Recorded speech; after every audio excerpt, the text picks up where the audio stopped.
Hello everyone, and welcome back to me as too much of a lazy ass to have thought of something else to do tonight.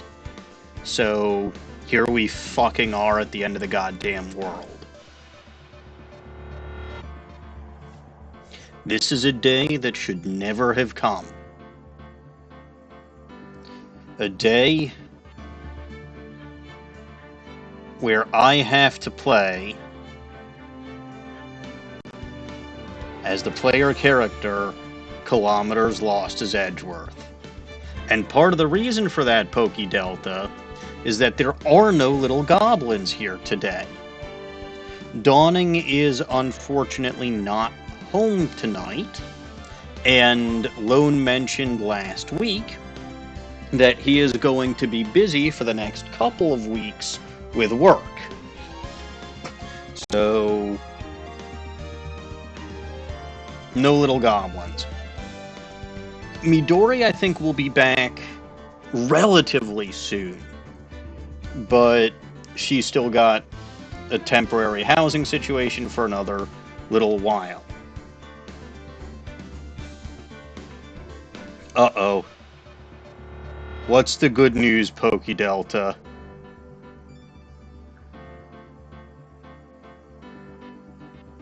I don't know what good news is. I could use some good news, but I don't know if you're being sarcastic, and I don't know if you're being...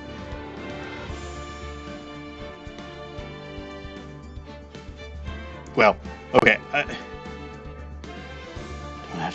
Well, I mean, I shouldn't have to play as him at all. Like, what is this? The investigation series? No, I'm specifically not playing the investigation series because I don't want to. Anyway, you will notice that I have a new counter that's long enough that it required 2 lines, and you'll also notice that it started at 1, because just by starting up the game this evening, I want to kill that fucker. But alright. Let's get down to business. So, I believe last time... Well, okay, last time was a bunch of convoluted bullshit where Maya Fey ended up dragging me along as she went for some kind of super spiritual training on top of a mountain. I only acquiesced because this lovely lady was there, who reminds me a lot, and probably is, Dahlia Hawthorne. So that's fun.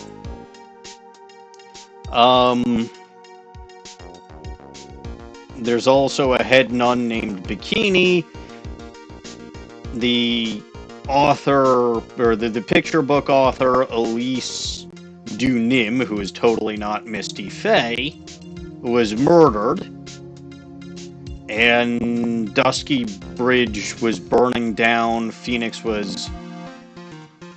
Well, despite his fear of heights, Phoenix attempted to go save a little goblin and a cute girl, and ended up falling down into the river and is sick, and that's why I'm stuck playing as Kilometers Lost-His-Edgeworth. So, hooray. I believe we've done everything here that we need to do, so let's go to the now burned down suspension bridge. See? Burned down. I'm surprised they just put up a couple of boards over there, but yeah, no, that is definitively burned. Like, I'm not sure. So here's what I'm not sure about. Like, I don't know how all of the wooden planks could have burned. Okay, I guess it may depend on what material those wires are made out of. Because that's probably not rope, that probably is some kind of metal or other. Yeah, it kind of looks metallic. Alright, might be believable. But here we are at Dusky Bridge, and I have to remember what the hell my Edgeworth voice sounded like, because it's been so long since I had to do it, but whatever. It sure is cold, all right. So, this is it. Dusky Bridge. The name should sound familiar because it came up in my very first court case. Who the heck is this? It's not, Oh, it's probably Pearls, isn't it? Gumshoe? Gumshoe would have said pal, not Mr. Edgeworth.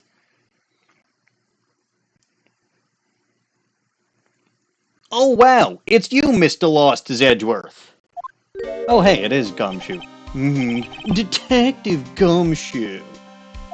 Hey, long time no see. It's been about a year, or has it been longer? I don't know. You spent a ton of time there in Phoenix, in Phoenix's walls. Don't know why or what you were hoping to accomplish there, pal. It doesn't matter, Detective. What does matter is why you're shuffling around up here. Oh, ouch! And there's that sharp left jab. Well, I'm happy to see yous anyway, Mr. Lost-Edgeworth. Let me guess. You were transferred by HR to the local precinct. A wise decision. The vast amount of nothing up here should be quite easy to guard. I heard you was back in the country and arranged to come all the way out here. Everybody was real nice. They even let me take charge of the investigation, sir. Gumshoe indeed. Like gum on your shoe. He's impossible to get rid of. Alright, wanna kill him again. This counter's gonna go up fairly regularly, which is good because I feel like the other counter isn't until we find the coffee freak. And LHE's... not LHE. LG suggested that he's not even the prosecutor for day one of trial, which is bizarre. But you don't insult. First of all, Gumshoe was literally the only one on your side back in game one when you were accused of murder. He's been nothing but your loyal pal and ally. And a good friend even to Phoenix this whole time. You do not... Like, why would you want to get rid of him? Hey, I'm supposed to report on the details of the crime scene, sir. Anyway, here I am, Detective Dick Gumshoe, reporting for duty. Great. Thank you, I mean, he's not aware that I'm supposed... that... Not me! He's not aware that Lost-His-Edgeworth is supposed to be the defense attorney this time.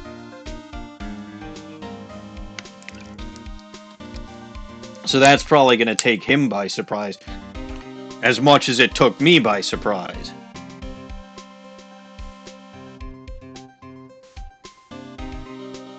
I thought Prosecutor Godot was gonna... See, even Gumshoe seems to think Godot is gonna be the prosecutor. But he's not even in... Which I would love to see what Lost-His-Edgeworth's thoughts are on Godot. I really would.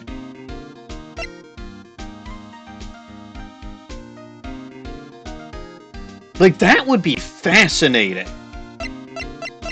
And it would absolutely give me the moment that I wanted where Edgeworth faced off against Armando in court, except on the opposite sides of where they both started. Which would have been, like, I mean, first of all, there's only one other prosecutor I can think of at this point in time. Right, because Lana's in jail, Manfred von Karma's dead. They wouldn't put Winston Payne as the prosecutor for the final case of the trilogy.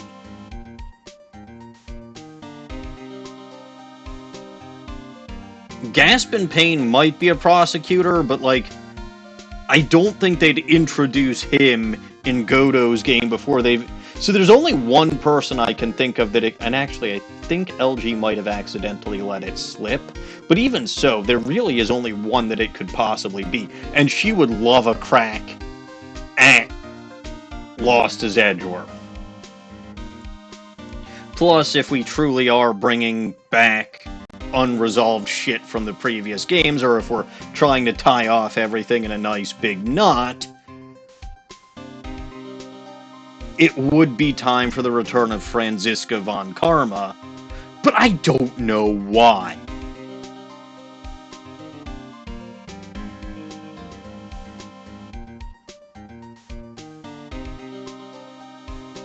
But I honestly would have loved to see it, like, okay, Godot was in the court record when Phoenix was the one whose court record and whose perspective we were seeing.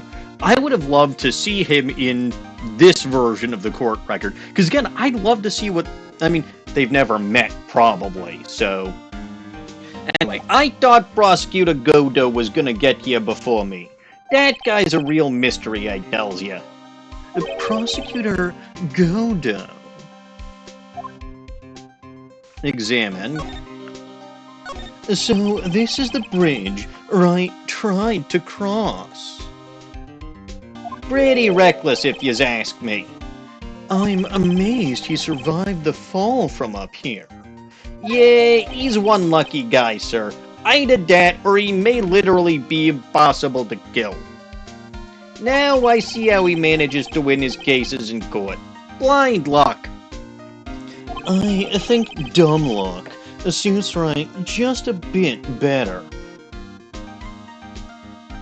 I'd be tempted to increase the counter for this, but I can let insults against Phoenix slide because Phoenix is a dumbass.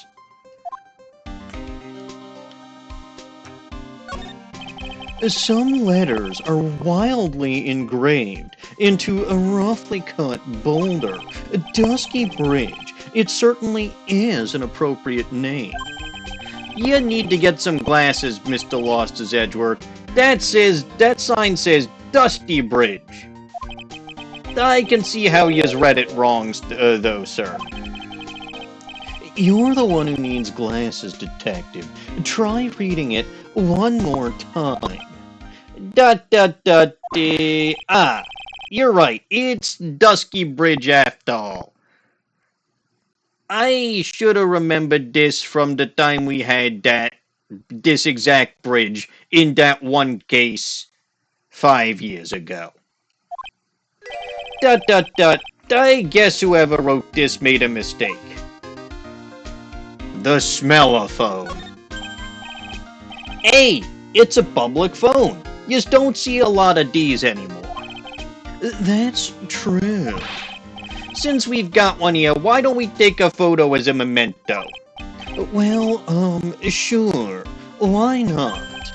Oh, darn it. I don't have a camera with me. I'm gonna go buy a disposable camera. I'll be right back, sir. What's so special about public phones? And why is he so fascinated by them? And he's actually fucking gone. Was that something I had to do?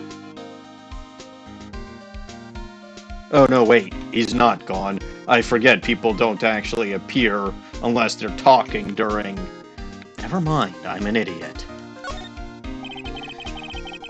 There's a little shack down that way called Heavenly Hall. Shack? It's like a rundown doghouse for losers that can't bear the freezing drafts of wind. Kinda reminds me of my apartment, sir. The name Heavenly Hall makes it sound either like a palace or a strip club. Hey, giving a hotel, giving a hovel a great name is a crime itself. I'd call it false advertising, sir. By the way, the name of my apartment complex is the Compton Castles. That's not such a great name, if you ask me. Well, it's not such a great apartment either, sir.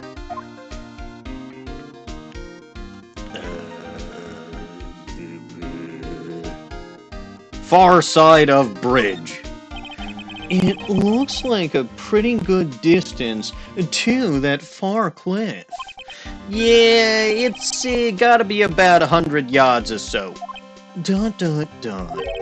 Detective, that's not even close to 100 yards. Have you ever watched Football Man?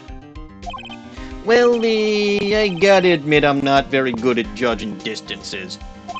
It's about 20 yards or so, and impossible to cross without a bridge, it seems. Alright, I'm guessing that's all that I can examine.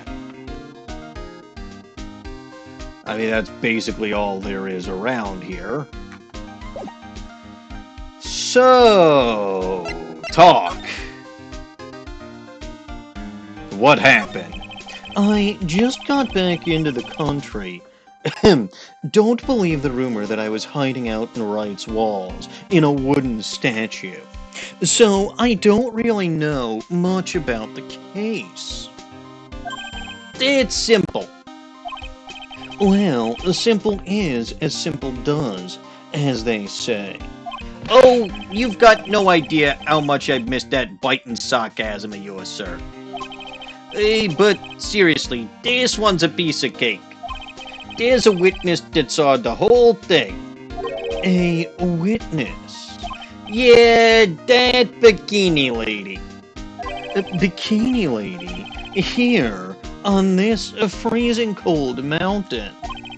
Well, you should talk to her yourself if you want the details, sir. I may have to talk to this bikini lady. Oh god, now Lost-His-Edgeworth has bikini-clad women on his brain, which I'm sure is not something he's used to.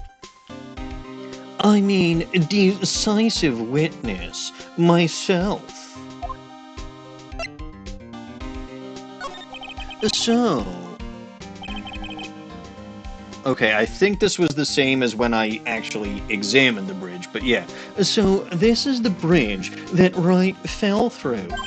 Yup, I can't imagine being that reckless myself. Look before you cross is how it goes, right? Or was that, leap? Okay, so it is different, but still. And is there something on the other side? Yeah, some old building they call the Temple. But we can't get over there without a bridge, sir. What? Nobody lives there, so it's usually not a problem. But someone was at the Temple doing some training, and now they're stuck there. Yes, I heard that from Wright. It's Maya Fey. Oh no, her again! That woman is a walking disaster. Anyway, Dia's really turbulent right now, so we can't even do an aerial extractification. No one's gonna be able to reach the Temple until tomorrow, sir. Will she be alright in this cold? So, how did this bridge burn down anyway? Things don't usually spontaneously combust. We're almost 100% sure it was lightning, sir. Lightning? How the fuck was there lightning, you fool? You're telling me this bridge caught on fire due to a fluke bolt of lightning? Yep. Last night it snowed for the first time in 3 days.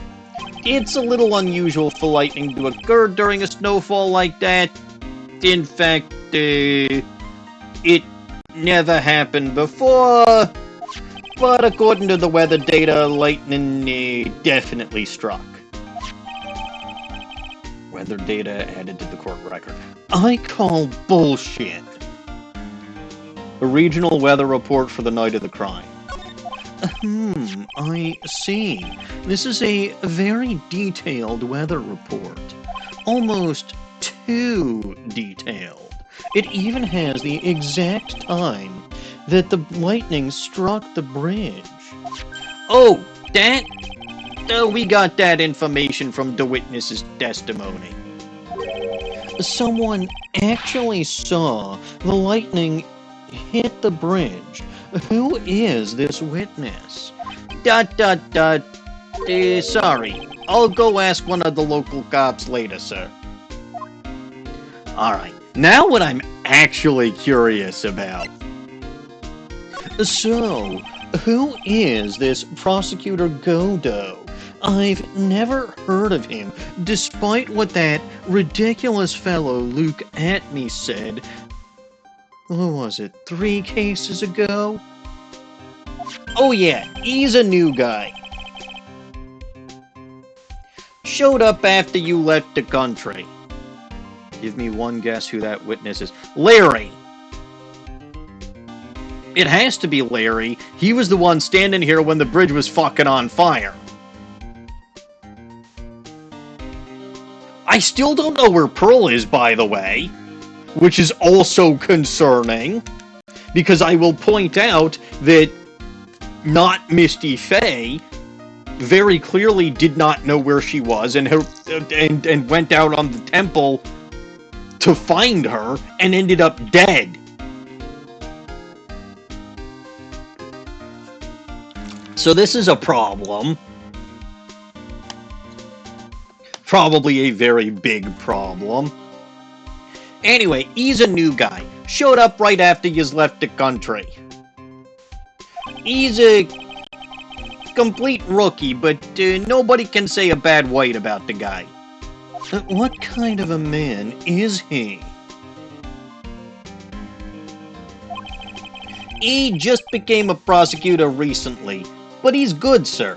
Real good. If he's so good, how is it that I've never heard of him? Well, he's heard of you, and he learned a lot of shit that he does as a prosecutor from you.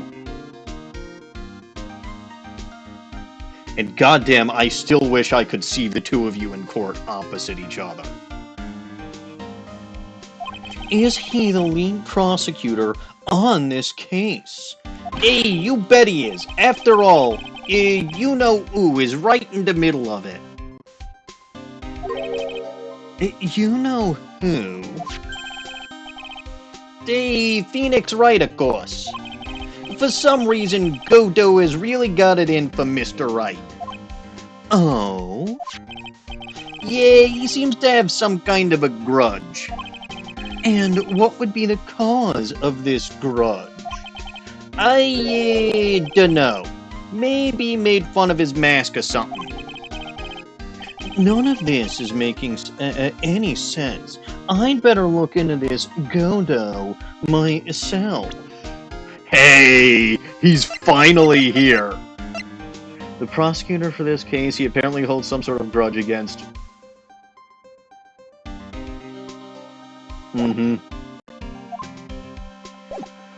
Alright, buddy. Present the Magatama. Have you ever seen this thing before? Hey, thanks a lot. I was getting kinda hungry. Eat, chomp. What are you doing, detective? Heck! I thought it was some kind of candy that would fill me up, sir. Lately, I've been feeling so hungry all the time. Maybe his salary has been cut just a little too much. It's possible. Look, I'm just his everyday simple detective. Don't ask me such tough questions, okay?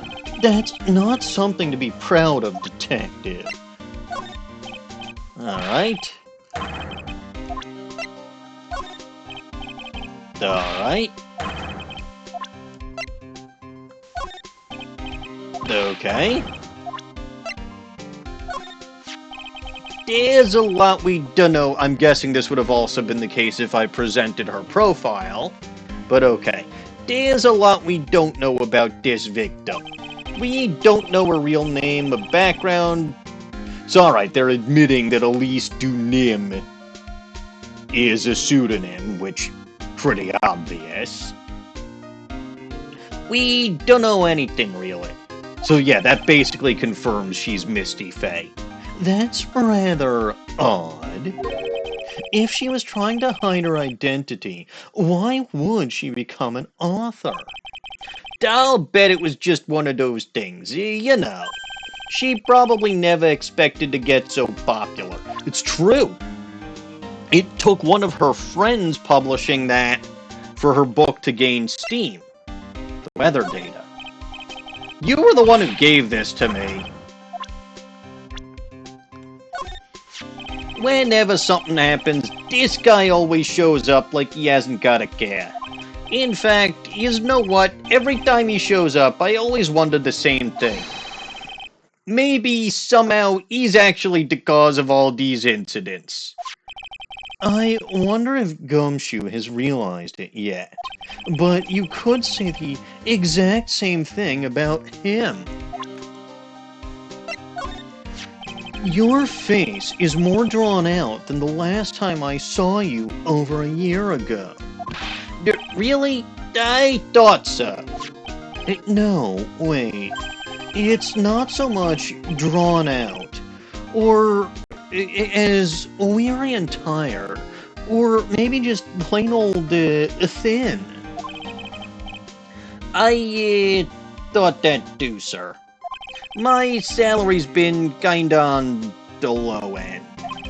So yeah, my food options have been kinda non-existent. Off-brand chicken soup, off-brand spaghetti, off-brand bread, that sort of stuff. I thought you were really into instant noodles last year. I got really sick of the stuff after a while, sir. He's supposed to be Ms. Elise Dunim's apprentice or something. I see. Yeah, he drew a nice portrait of me. That's nice. But he made me pay him 50 cents for it. I'm sorry about that. That must have been about a week's worth of your pay. ... You don't seem very interested in him, Mr. Lost-Your-Edgeworth. I really don't want to talk about him. That's why. He is an idiot among idiots. And yeah, it's exactly like I said. It's the same thing as when I presented that picture.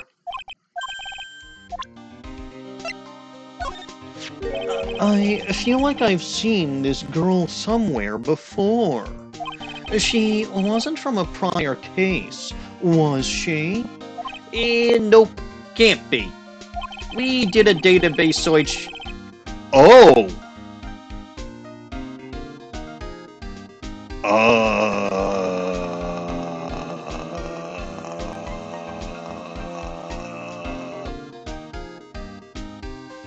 Alright, I guess the twin theory is back on.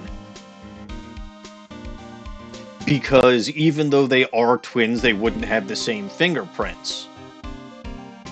So the question is, did one always have red hair and one always have black hair? Or did one of them dye their hair? And which one dyed their hair? Usually going lighter to darker is the easier way to go.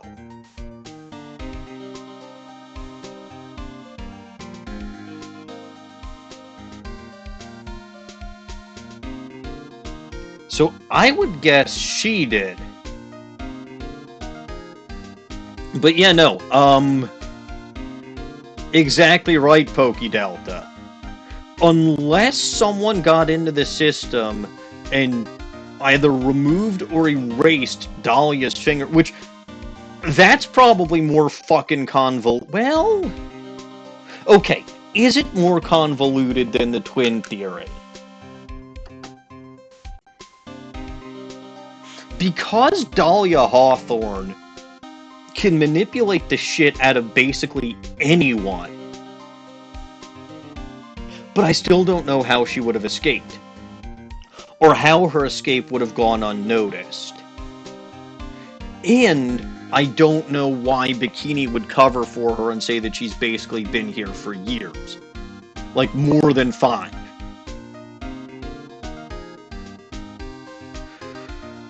So I think, as much as I was leaning towards this being Dahlia last time, because it seemed like the twin theory was more convoluted, with the fact that the fingerprints turned up nothing, and again, like Pokey Delta says,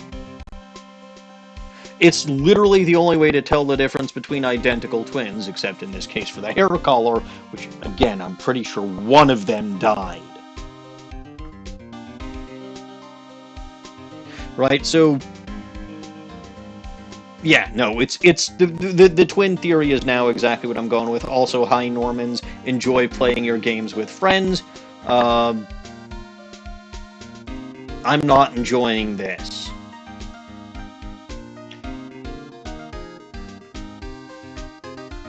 But yeah, no. Iris is not. Yeah, someone has died.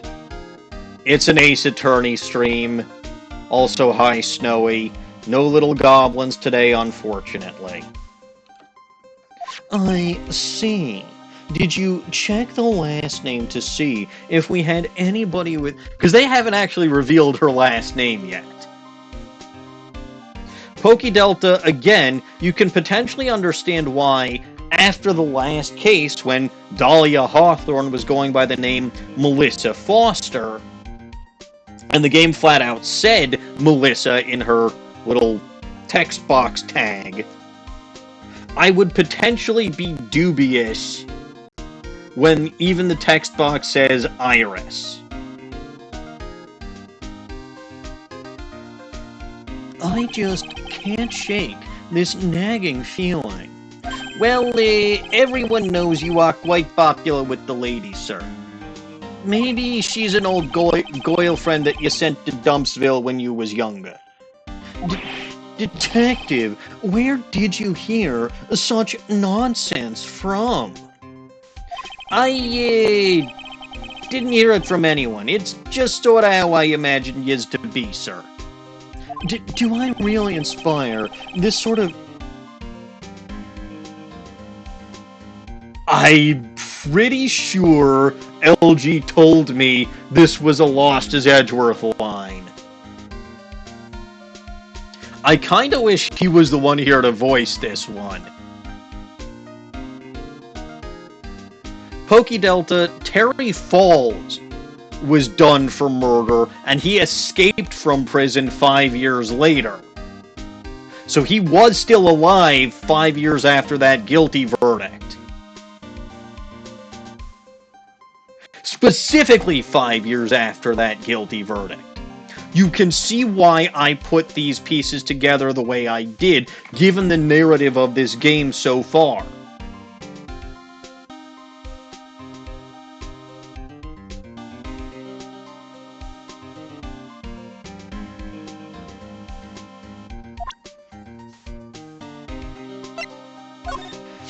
I usually hear about promising young prosecutor candidates while they're still in school. But I've never seen or heard of this person. I gotta admit, he's buzzling alright. He just appeared one day, big mug of steaming coffee in his hand. He sounds like an interesting man. Welcome to Ace Attorney, Snowy. I am well aware of this.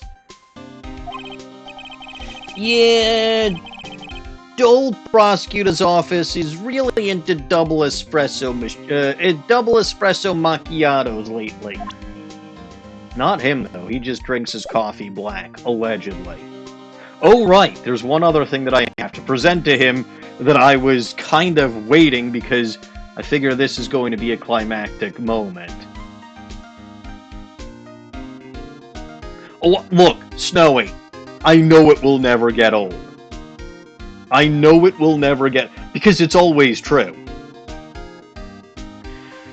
Here we go. Gumshoe, I hate to tell you, but... Huh? Hey, what's that thing doing on your lapel, Mr. Lost-His-Edgeworth? Is it really that odd? You bet it is, sir. A prosecutor wearing a defense attorney's badge. That's like a detective with the license to kill. Does this little thing hold that ominous of a meaning? That was less climactic than I thought it would be.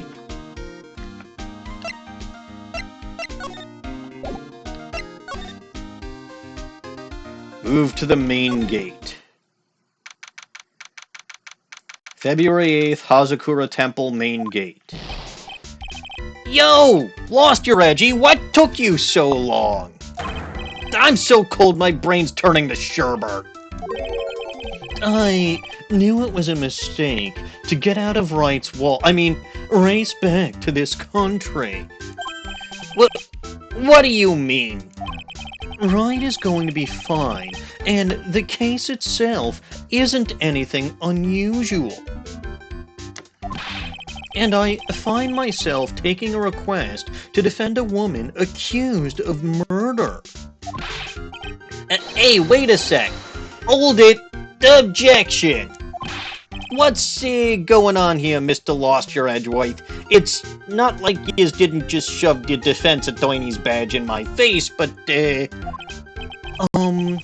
it's, hard to explain, but, one thing led to another, and...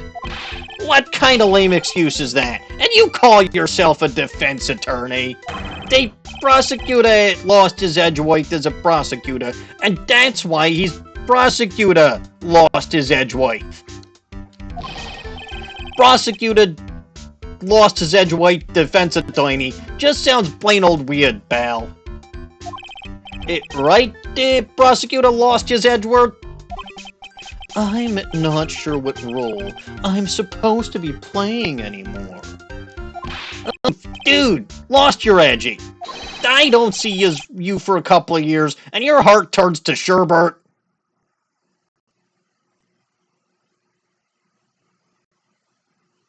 Look. Lost-His-Edgeworth doesn't want to admit that he's being the defense attorney. He doesn't. Because being a defense attorney... You know what? I kind of want to kill him again, so...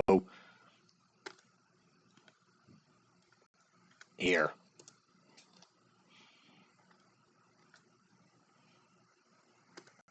Actually, I also want to kill him over that line about frothing desire from the female masses, so... We're up to 4 now. And I also want to kill that bot. So I will do.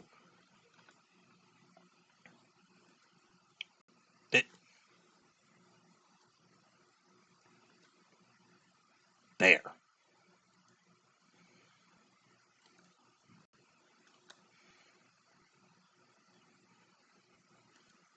Will you...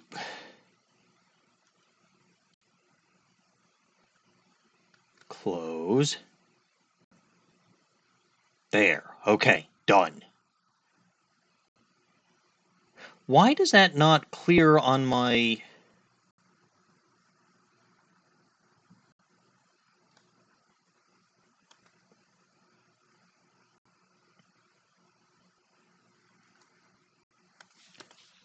There's gotta be something fishy going on here.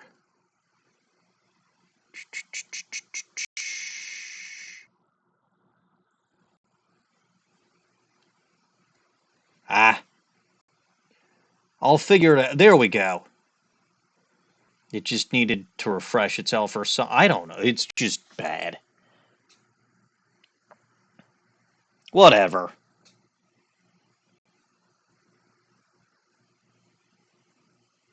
Yeah, I don't know, Snowy. I've never had to refresh it before. It's always automatic. And then think it was last Wednesday, or maybe it was even last Monday. I don't remember, but it did the same shit.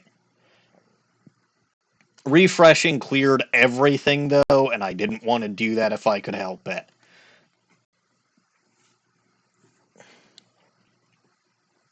I'd say more like a sorbet. It is rather cold here. Iris didn't murder her. Someone else did it. I just know it, okay? So trust me on this one. Ever the romantic, aren't you, Larry? Nevertheless, I'll do whatever I can to prove her innocence.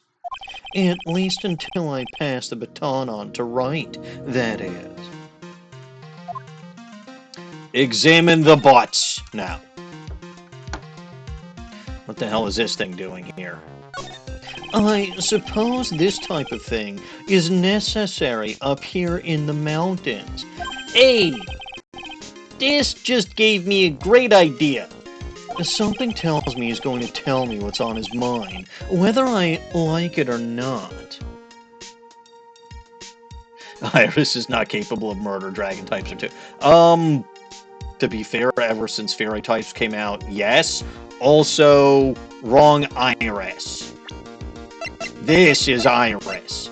And you're not wrong, she's an absolute cutie. I wish she hadn't dyed her hair black, because again, I'm going to go with her being the one who dyes her hair, because if I'm understanding correctly, it's easier to go from lighter to darker than it is to go darker to lighter. Not that I've ever dyed my hair except for... Well, never mind. But yeah, no. She would not kill anybody. And has no spiritual power, so... Alright, what's on your mind, Gumshoe?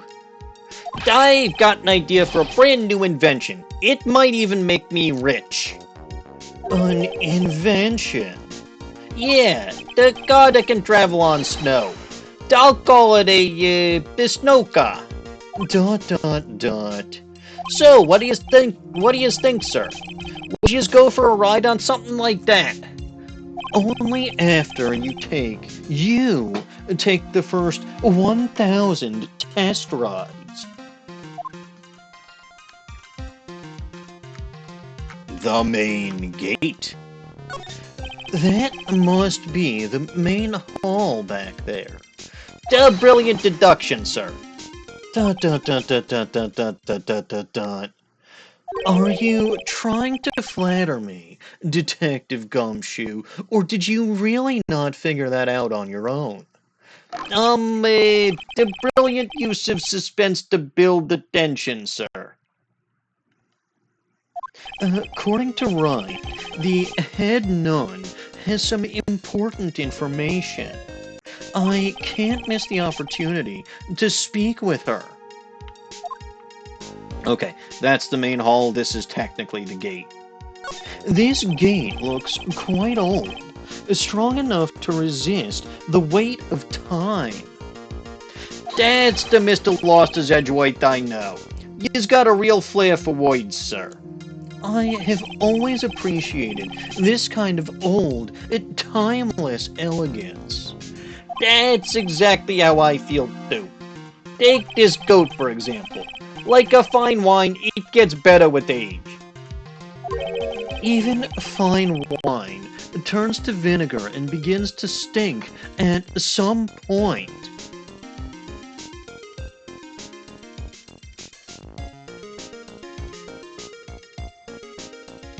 Oh yes, PlayStation. Uh-huh. No, I wish she didn't dye her hair black because she's cuter as a redhead.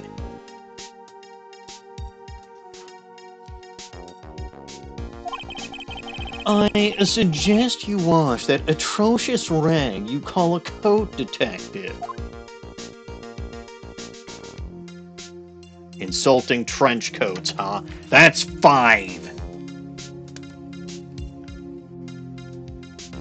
Oop, not that.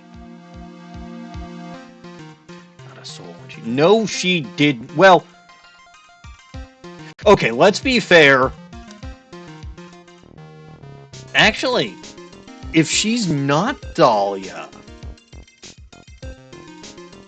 and Dahlia is in this case, Dahlia definitively has a soul, because I'm pretty sure someone spirit channeled her. Which disproves Snowy's assertion that redheads don't have a soul. The bell. I can see a small bell tower from here. Hey, that just reminded me. There's something I've always wondered about. Something tells me he's going to tell me what's up. You've said that before, Lost Your Edgeworth. We call a person who lies. We call a person who tells lies, who tells a lie, a liar, right? So why don't we call a person who rings a bell, the beller? Or a truer for a guy who tells the truth. Oh man, I am not gonna get any sleep tonight.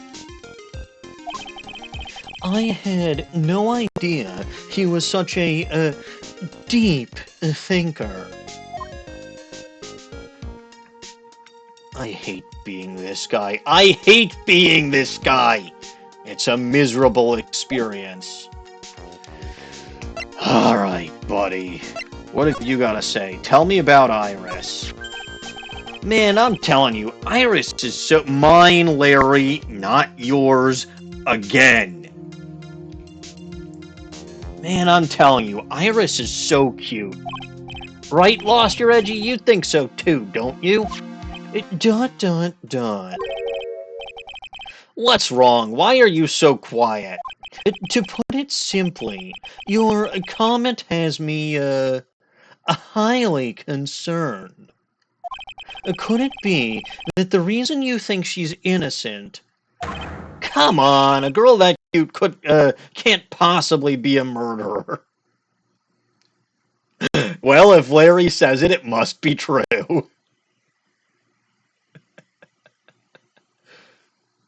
For once, Larry and I might be on the same page. Dot. I was right after all. I should never have come back. No, don't worry. I see things for how they really are this time. Honest. The beautiful assassin. Not in this case, Snowy. You want the beautiful assassin, go back to case 1 or case 4 of this game, where Dahlia Hawthorne was the murderer. And she wasn't assassinating anybody. She was killing because she fucking wanted to. Well, okay, wanted to is a bit of a...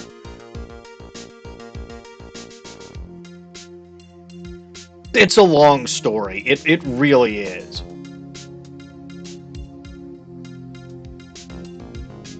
Okay, but Pokey Delta... Okay, no, you know what? Larry is an idiot, and I don't blame Lost-His-Edgeworth for not trusting him. But, like, he's not wrong here. He's not. If I had a penny for every time he said that, I'd have 2 pennies. Which isn't a lot, but it is weird that it's happened twice. It's just that, well, Iris is a delicate flower. You can't force things too much. Know what I mean? I have no idea what you're talking about, Larry. Oh, forget it. I didn't say anything. He's not wrong, though. You can only push someone's personality so far. Now, Dahlia Hawthorne put on an innocent and sweet act. But, like, Iris does not seem like she's acting? And even then, by the way, Dahlia's act cracked when under pressure. A question mark. No, Snowy, it's not Iris. That's the whole fucking thing we have to figure out.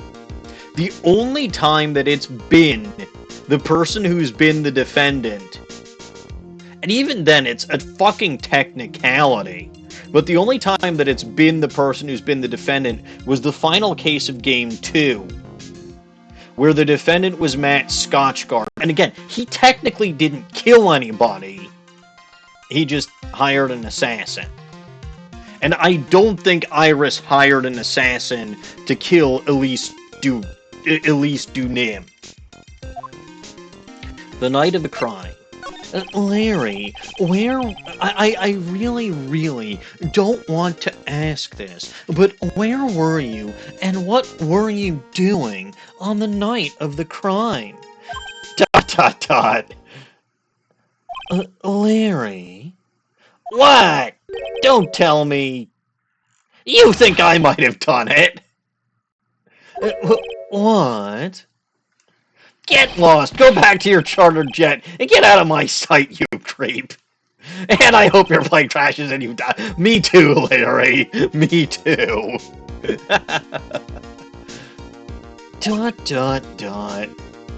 I'll ask just one more time. On the night of the murder, where were you, and what were you doing? Oh, fuck. As I suspected, it's Psycho-Locks. Except I couldn't have suspected this because I still don't believe in this sort of mumbo-jumbo. Hey, I'm sorry, man. You know me. I just don't remember. My short-term memory is a wreck, dude. Typical. Typical Larry. So now I can't present him the Magatama, but... Come to think of it, when you were a kid, you were always saying, when I grow up, I want to be a lawyer and defend people. Or something like that. That was a long time ago. I mean, yes, he grew up with Larry so he knows when he's fibbing, but he specifically says he doesn't believe in this mystical mumbo-jumbo. So the Psycho-Locks, as he puts it, shouldn't be something... I mean, granted, he's seen it once already, but still. That was a long time ago. But see, now you've got the chance to follow your boyhood dream for a day. Lost is edgy. You've got to do it. You've got to save mine, Larry, not yours. Mine. ... Grr, this is exactly why I hate childhood friends.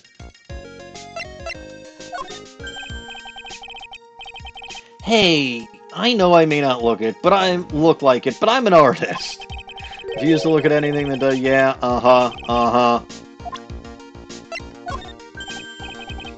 Really? But that belongs to Iris. I would have thought you would have loved to take a look at it. But okay, fine.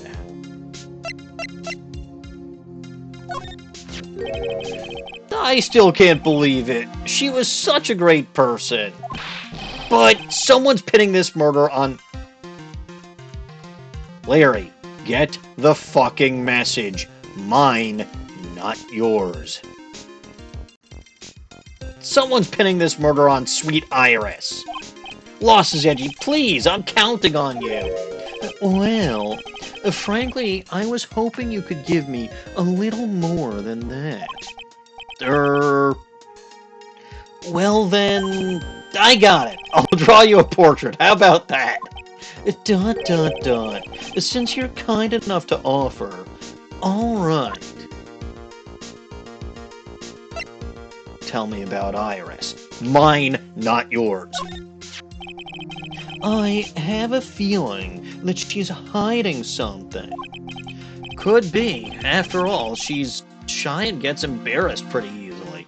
That she does. That's why she has that blushing sprite, but Dahlia didn't. I don't think that has anything to do with it. Why not? Look, I know all about this kind of thing. Come on, Lost Your Edgy. You were a guy once. Lots of girls are like Iris. You know I'm right. Well, you most certainly seem to have convinced yourself. Man, I love Mine, Larry.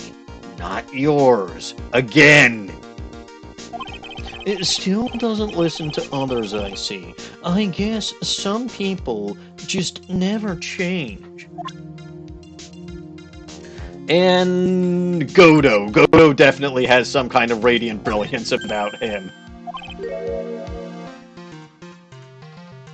Well, screw you.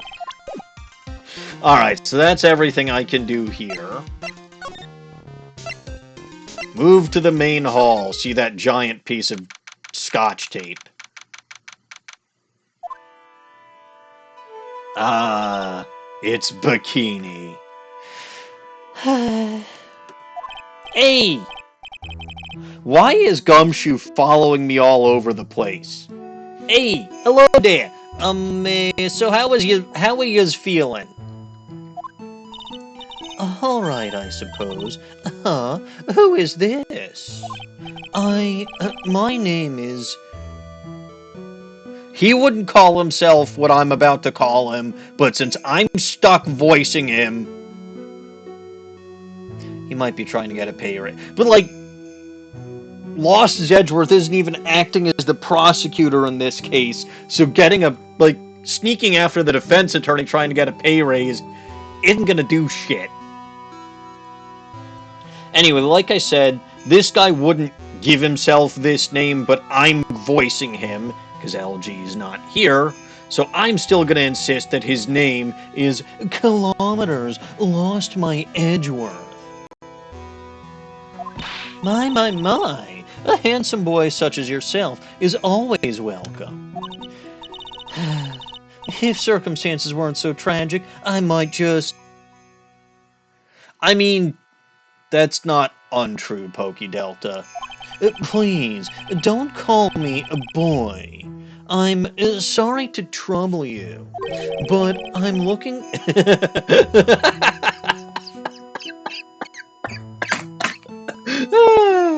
I'm looking for a woman in a bikini. Aren't we all, Lost Your Edgeworth? Aren't we all?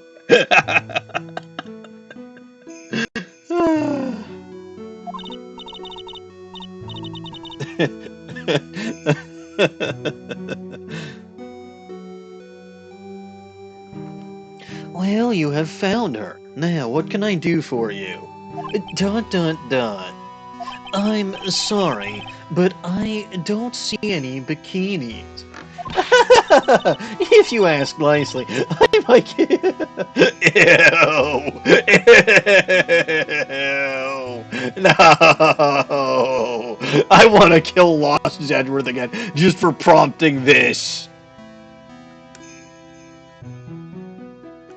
Buh. I knew I'd get use out of this counter.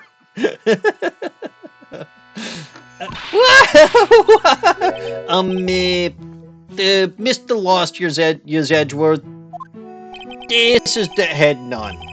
Sister Bikini. She's the witness. ... Why didn't you tell me that earlier?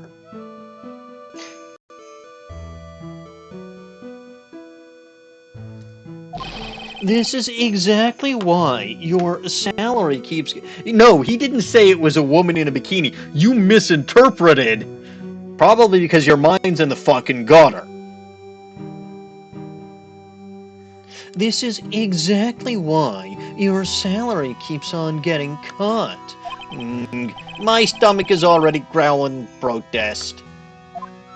So, what's the latest about my beloved Iris? Well, first, I want to hear what you know. That's an odd expression for her. You're not looking for a woman. You can't say that you don't want to see your girlfriend in a bikini. I know I would love to see my wife in a bikini. I never said she had to be a random woman. Just a woman.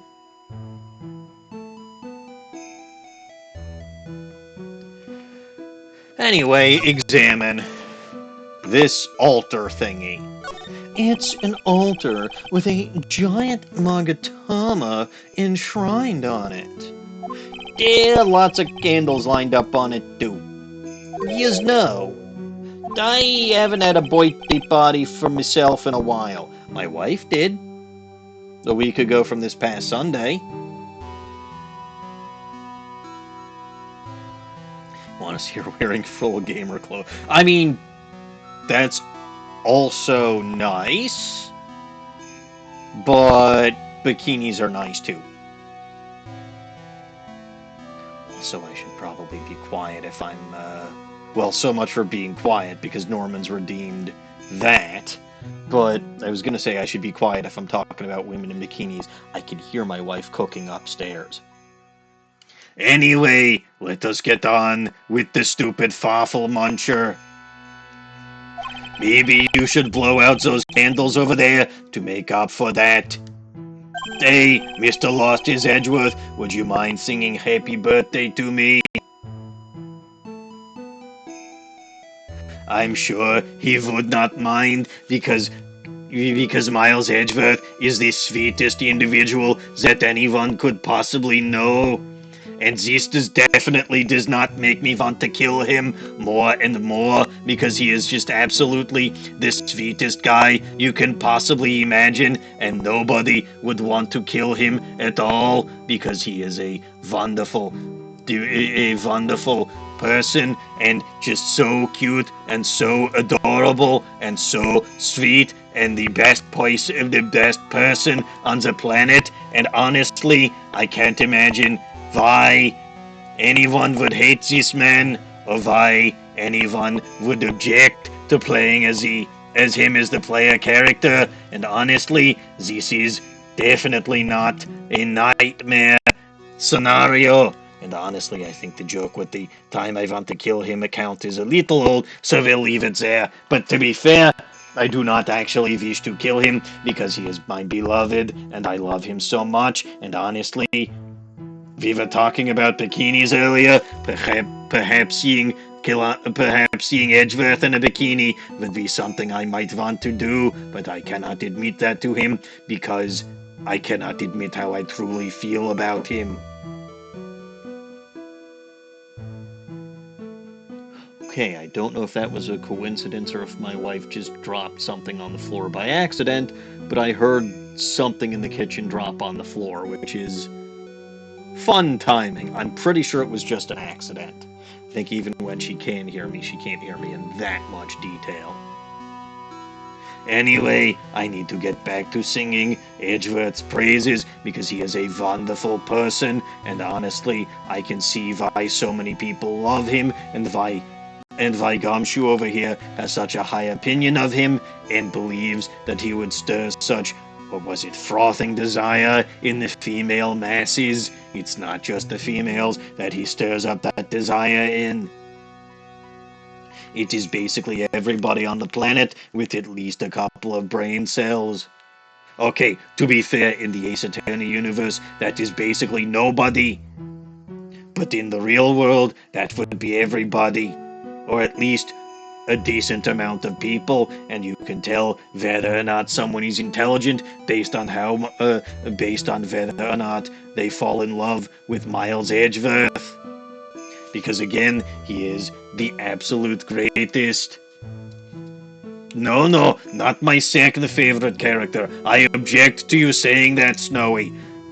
Miles Edgeworth is my favorite character in any and all video game, because he is absolutely perfect, and there is nobody more perfect than Miles Edgeworth, and I just cannot ever admit how much I feel how I really feel. This time I want to kill him. The reason that I want to kill him is because I would rather kill him than admit how I truly feel.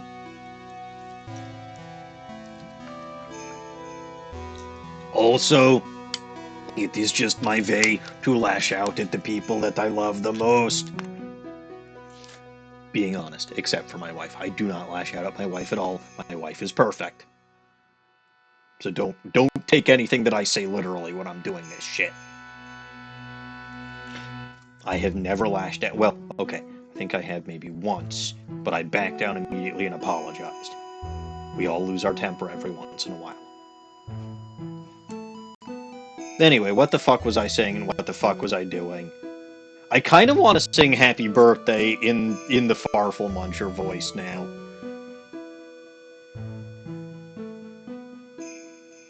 Has it been 5 minutes? I don't care. I think it's been 5 minutes. So I'll sing. I'll sing Happy Birthday to Gumshoe in my Manfred von Karma voice. Happy birthday to you. Happy birthday to you. Happy birthday, Detective Gumshoe. Happy birthday to you. You stupid Farfel Muncher.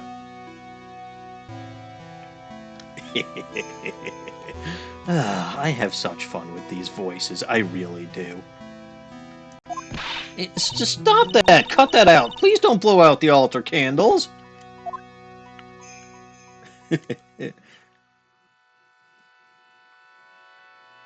Oh god, Pokey Delta's right. I gotta gun through this. Stop distracting me, everybody! That thing sure casts a strong presence over the whole room. That's the Lesser Magatama. Lesser Magatama? Okay, I'd hate to see the Greater Magatama. It's a precious heirloom containing a great many souls. Huh? That's the Lesser? What is the Greater one like? The Greater Magatama? I haven't seen that, so no? The Greater Magatama is displayed in the main room of Fey Manor. It was supposed to be shown at the Treasures of Kurain exhibit, but it was so large they couldn't bring it. They couldn't bring it through the door. So why didn't they take this one? I mean, I know you donated the statue and the Shichi Shito, but still. Scrolls. There's a flowing script written everywhere on the walls. Man, I bet you'd have awful nightmares if you tried to sleep in here. This is our main hall, so it's protected by a variety of magical spells and charms. They're all designed to prevent evil forces from entering. So, if I slept here, the Uggy Wuggy Boogeyman wouldn't hunt me down for eternity? All right. Does this guy think about anything other than eating and sleeping? There's a note here that I don't think was here before. There are more Enza cushions in the corner. Well, I hadn't actually gotten to the ones that are stacked around the brazier over there, but sure. There are more Enza cushions in the corner of the room. What's that white piece of paper sticking out from under that stack? It beats me. It's probably not important then. Yes, Snowy, there are things other than eating and sleeping. First of all, there's video games. Second of all, there's streaming. Third of all, there's beautiful wife. Well, in my case, there's beautiful wife.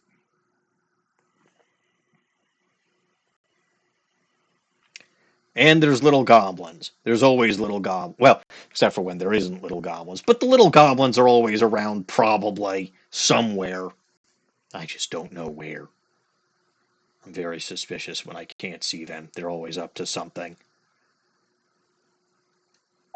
Would you mind checking that for me, Detective Gumshoe? Yes, sir. Here yous are. Here yous are, Mr. Lost-His-Edgeworth. It looks like an old manila envelope. Yeah. What is it, Detective? Did this could be it. An ultra important clue. A super special clue. I suppose I should read it myself then. It looks like a letter addressed to Sister Iris. Uh-oh. Uh-oh.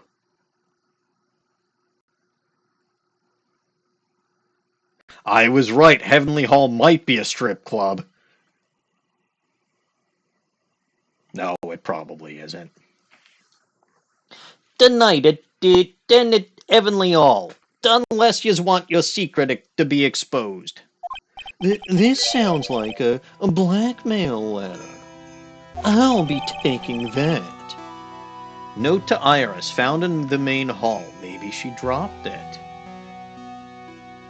Hey, nice going there, Mr. Lost-His-Edgeworth. Why can't I ever find clues like that? Because you don't have eyes, man!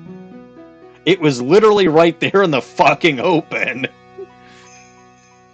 You're an ultra-important prosecutor. A super-duper prosecutor. Well, I suppose it takes a super-duper kind of dumb to miss a clue like this. Alright, let's actually look at this thing. Oh! That's a one cat box, but where are all the cats? It's called a hibachi. It's for heating the room. I mean, honestly, if he misread Dusky Bridge as Dusty Bridge, I mean, technically so did Maya, but I wouldn't doubt if this guy needs glasses.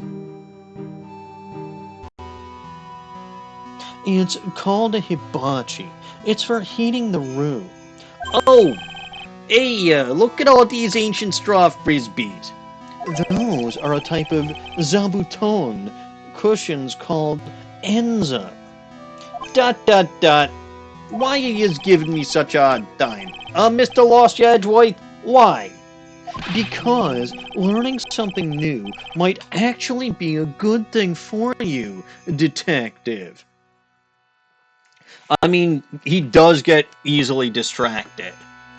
Yes, I made this joke last week, Snowy. They're called Enza, not to be confused with Enzap, the Bulbagarden Chief of Staff, and my former boss when I was a forum staffer on Bulbagarden. I mean, look, learning something new is never bad for anybody. I try to learn something new every once in a while. The problem is there's not much more I can learn. I know you weren't here last week, Snowy, but I did make... I want you to know that as soon as I saw Enza, I made that exact same joke. Because, for those of us in the Bulbagarden community, it is in fact a very obvious joke to make.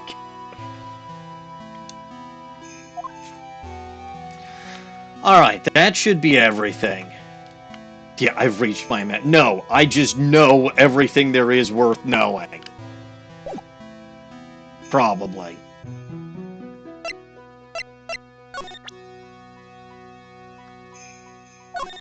About this here. Let me see. Well, as you may know, in order to see reality for what it... Okay, so this is going to be some kind of bullshit generic answer. We strive to break our attachments to much of the transient material realm. I guess you could call me an immaterial girl. We are spirits in a material world. I guess she lives in an immaterial world. Mr. Lost-His-Edgeworth? Alright, surely you can tell me about this.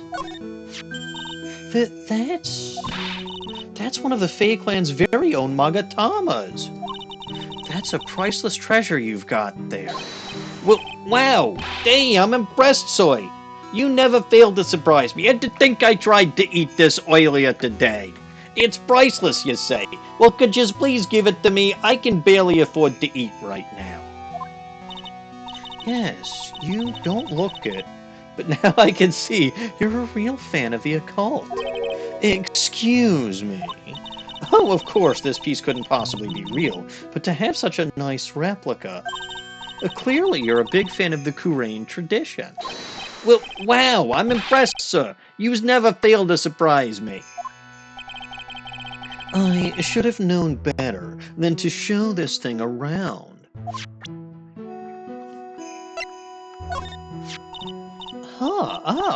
Well. Look what you've found. That's the master of the Kurain channeling technique, Mystic Misty Fae. Fae. It's been nearly 20 years since Mystic Misty's disappearance. Apparently, she intended to pass on the master title to her daughter, who is now trapped in your inner temple, I will point out. Who is this daughter? Well, I myself am part of a branch family of the Fae clan, but even I'm not privy to information concerning the main family. Explains why she didn't immediately recognize Maya. You should also recognize this. Well, that's a demon warding hood. Acolytes are highly susceptible to possession by evil spirits, you know. That's why we always wear these for protection. Oh, I see. What are you waiting for? You won't get any protection just by holding it, you know. Put it on. Yes, Lost-His-Edgeworth, put it on. I want to see you wearing that stupid hood. Save the profiles until after. Okay, I will do that then. No, I can't. I was just... ... Oh, it's...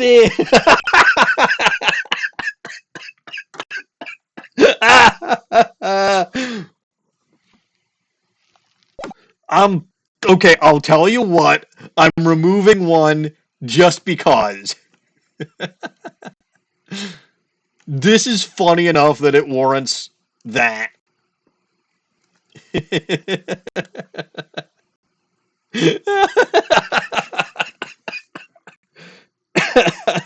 Oh, it's like it was just made for you, Mr. Lost-His-Edgeworth. She shoved it on his head. Oh, God, I wish we could see this.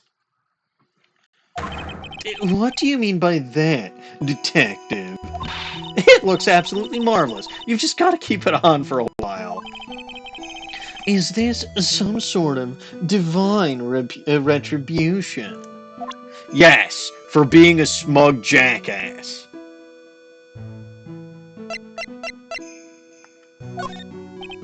Alright, so this is generic. Although I would think that you would know a little bit about but like maps are always generic. Tell me about this. About this picture. Well, look at that. I look pretty ass to the axie, don't you think? Yeah, absolutely. Up until recently, we've avoided exposure in such magazines, but this time we had our reasons. Isn't that so? For example, why deny the world the sight of such a lovely face? Ah. This probably is going to be... I should have known better than to do this. Oh, how could such a terrible thing have happened? It's all my fault. Well, come on, lady. I don't think she is needed to take all the blame. Quiet. What do you know anyway? Ouch, you're scary. With that stupid 5 o'clock shadow and that stupid old coat of yours. It's too bad you weren't the one that disappeared. ... Why does she have to take it all out on me? Her anger does seem a little, manufactured. Interesting. This is probably going to be generic. But what does she know about Iris's secret? Do you know anything about this old, crumpled-up letter? ... Is that addressed to Iris? Yup, it clearly says to Iris on it. I can't believe it. That girl doesn't have any secrets from me. Except an evil twin sister. Ah, so Sister Bikini doesn't know anything about it. Alright, let me check this.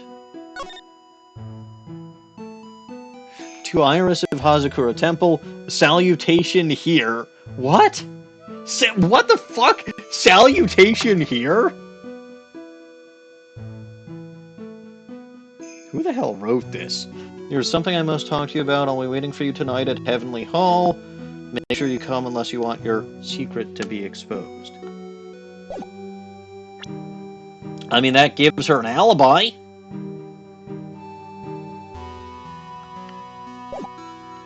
Talk. The night of the crime.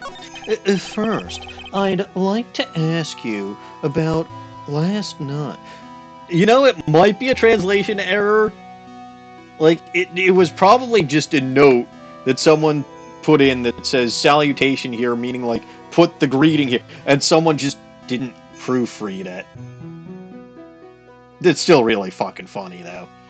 First, I'd like to ask you about last night. Well, last night, we had an acolyte here for training. After dinner, the two of us went to the training hall at the inner temple. She must be talking about Maya. Approximately what time was that? Well, I suppose it was about 9 o'clock when we left here. Training lasts all night long. It's extremely exhausting. The channeling dojo's head nun must be in attendance at all times to keep watch. Wow, Wei, you're right. That does sound exhausting. Detective, this is no time for flattery. Sorry. Sometime around 11, you witnessed the incident in the courtyard. But your duty was in the inner temple. Why did you come back here? The way you're staring at me, I'm starting to get goosebumps. I'm starting to get goosebumps myself, but for a decidedly different reason. Oh, yous get the chills pretty easy, don't yous, Mr. Lost-His-Edgeworth? Let me guess, there's gonna be psych locks for Y return. But what you saw... alright then. I'd like you to tell me exactly what you saw in the courtyard. It must have been past 11. No, I can't say it. It's too much for my poor heart. Hey, calm down, lady. Let go of my thigh. Uh-oh.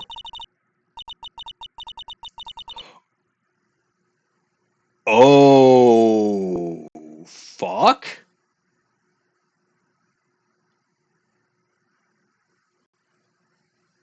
I saw two people. One of them was lying on the ground. The other one was stabbing her from the back with a sword. Didn't you see this criminal with your own eyes?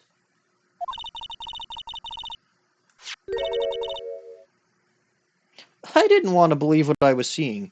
No, it wasn't. No, it wasn't.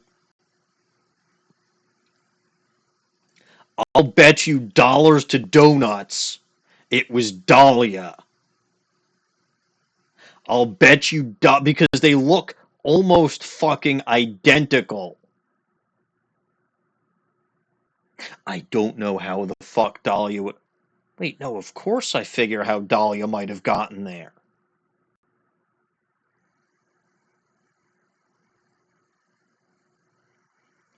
If Dahlia's actually dead, this is probably one of the few places she can actually show up through spirit channeling. Would also explain why she would have black hair if Maya was the one... Because spirit channeling doesn't change the color of hair. So Maya's got black hair, and that's the one difference in appearance between Dahlia and Iris. So that's got to be Maya channeling Dahlia for some reason.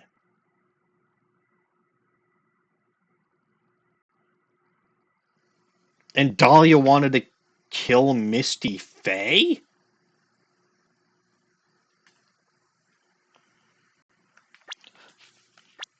I mean, if Iris is a nun from Hazakura, she doesn't have spiritual power. Is she Iris Faye or Iris Hawthorne? And or is, I mean, I've been convinced that Dahlia is a Fae.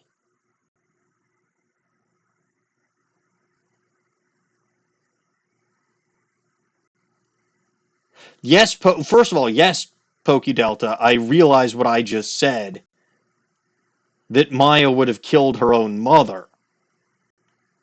Again, assuming, which I think is fairly logical, that Elise Dunim is her mother. But it has been said in case 2-2 that a particularly malevolent spirit could take over the body of the channeling host, right? Because that was part of the whole premise of case 2-2 was that Mimi Meanie's body, or Mimi Meanie's spirit, took over Maya Faye's body and forced her to kill Dr. Gray. So it's not out of the realm of possibility. It would be abso-fucking-lutely tragic.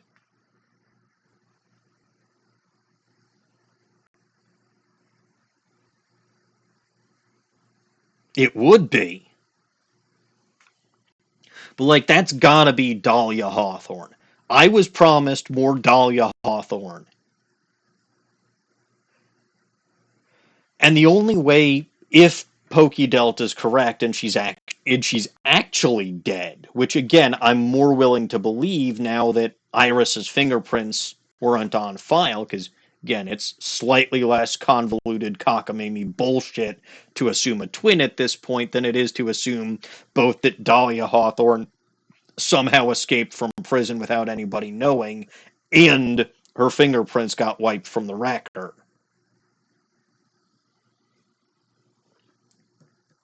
But there's got to be a reason why Iris was here. And I think it is that she's connected to the Fae family, but just doesn't have spiritual power, which is theoretically possible. So I'm wondering if Morgan or Misty,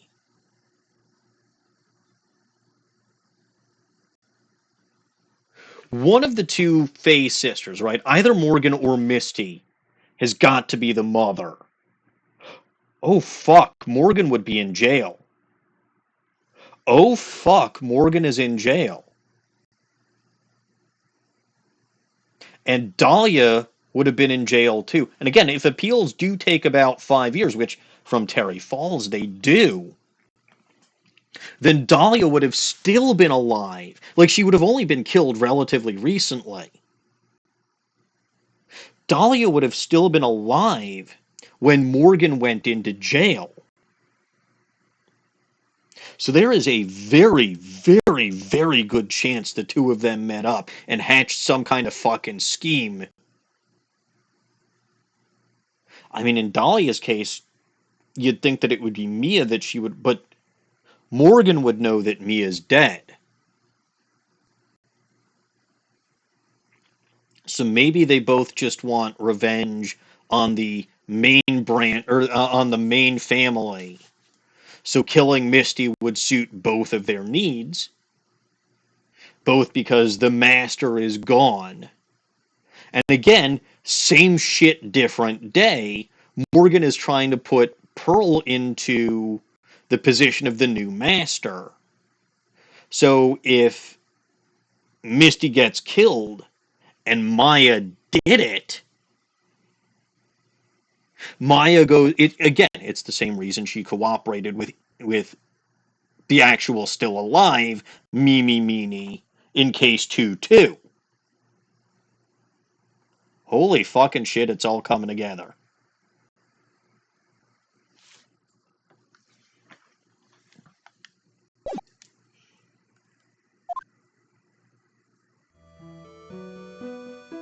You must have been quite shocked.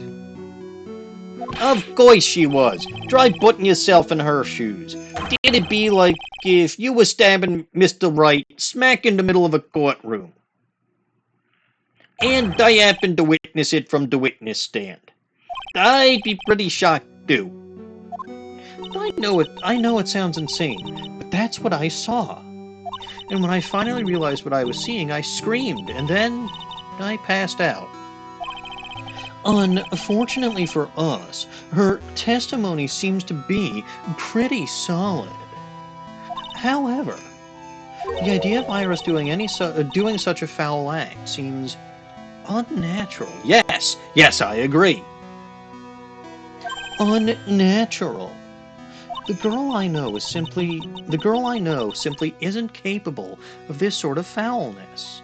I wonder what she means by that, and why she sounds so much like that dumbass Larry. Why return? As the head nun, you said it's your duty to stay with the acolyte at all times, correct? Yes, that's correct. I know I may look strong, but the truth is, I've got a bad lower back. A bad lower back. Yes, it's especially bad in the winter, so bad that I can't even lift a bucket. Do you remember how cold it was last night? My bad back felt as stiff as frozen glass. I just wanted to take a nice hot bath to ease my aching back. That's why I returned to the main hall. So you left the disciple all alone.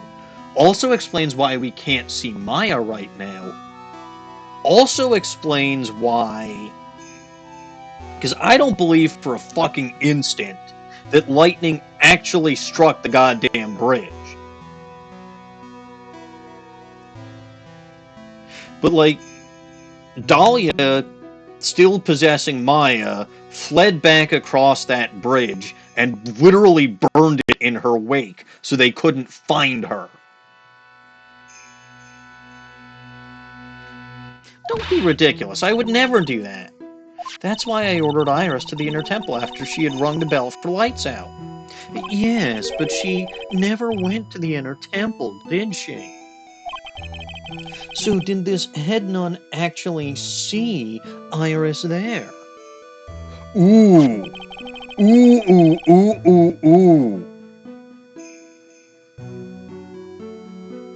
Yes, she might have. And it would have actually been someone channeling Dahlia. Again, had to be... I don't know why Maya would try to channel Dahlia of all people, or where this fucking idea came from.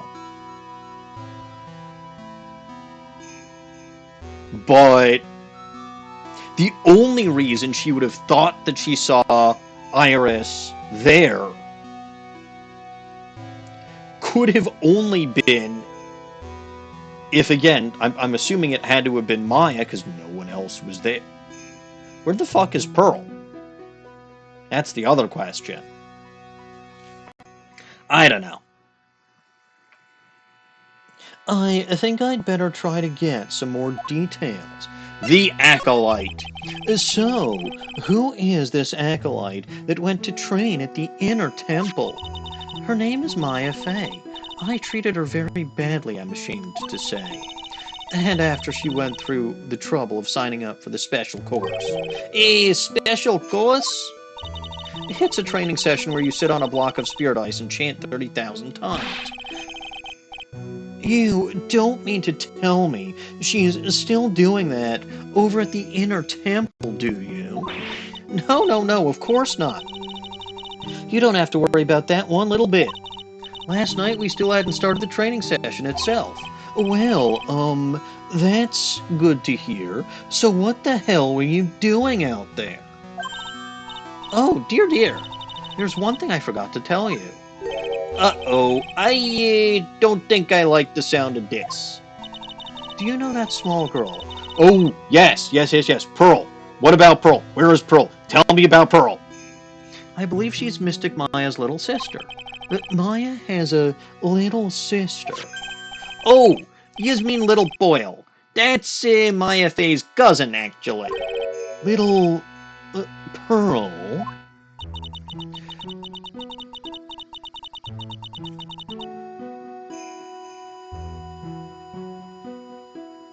I don't think... No, he would have met her. He would have met her because she was hanging around in case 2-4. When Maya was kidnapped, Pearl was there.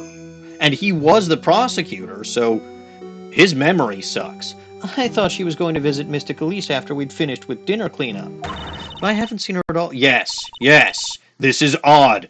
This is very odd. We need to put out an APB or whatever. A missing persons report. You mean she was with the victim? It's all the fault of my stupid, creaky old back. A little girl who was with the victim on the night of the murder is gone. As they say, Diplot Dickens. Interesting.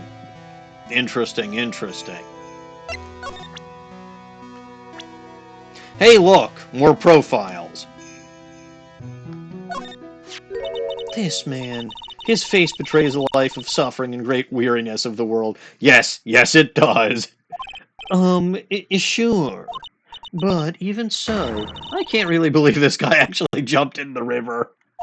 Think of all the fun things he might have enjoyed if he had just lived. Relentless spiritual training alone is no way to lead a complete life, huh? ... It sounds like she's got some major regrets she's dealing with. Perhaps I should let Gumshoe explain Wright's situation to her for me. Hey, don't look at me like that. Do your own doity work, sir. Scruffy detective. Yeah. Yep. About him. She's got nothing to say about him. Larry. This is Mystic Elise's apprentice, is it not? I think he might have a bit of a crush on me. A sweet boy, at any rate. Oh, I don't blame him. Sister Bikini understands the temptations of young men. Oh, God damn it. Sure. But I'm afraid it wouldn't be proper to abuse my position. I am head nun, after all. But in return, I did allow him to draw a portrait of me. I pray it was a pose that maintained your modesty for everyone's sake.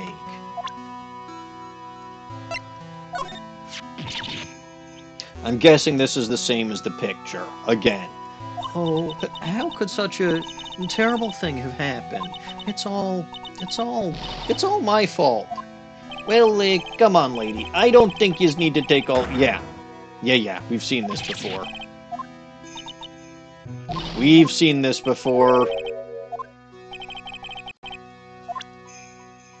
Iris. You said you went with Maya to the training hall in the inner temple last night. Did you happen to see Iris while you were there? Of course I saw her. Uh-huh. I told her to meet us after ringing the 10 o'clock bell for lights out. So, you're saying that Iris came to the inner temple then? Of course she did. Iris has always been a good, obedient girl. After that, I had Iris help Mystic Maya begin her trip.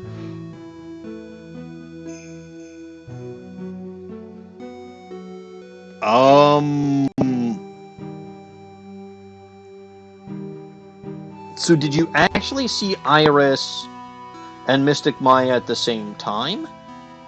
Because that pokes a bit of a hole in my theory.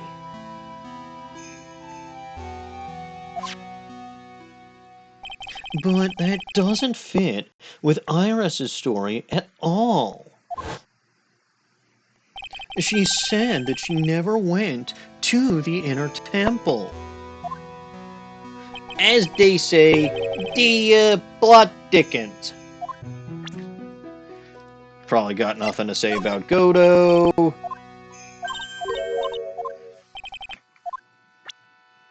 About herself. It's all my fault. Me and my stupid back.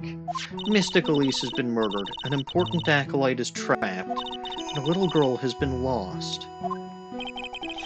No, you really shouldn't be so negative. It creates bad karma. Quiet. Quite right. I need to do some more training myself, I think.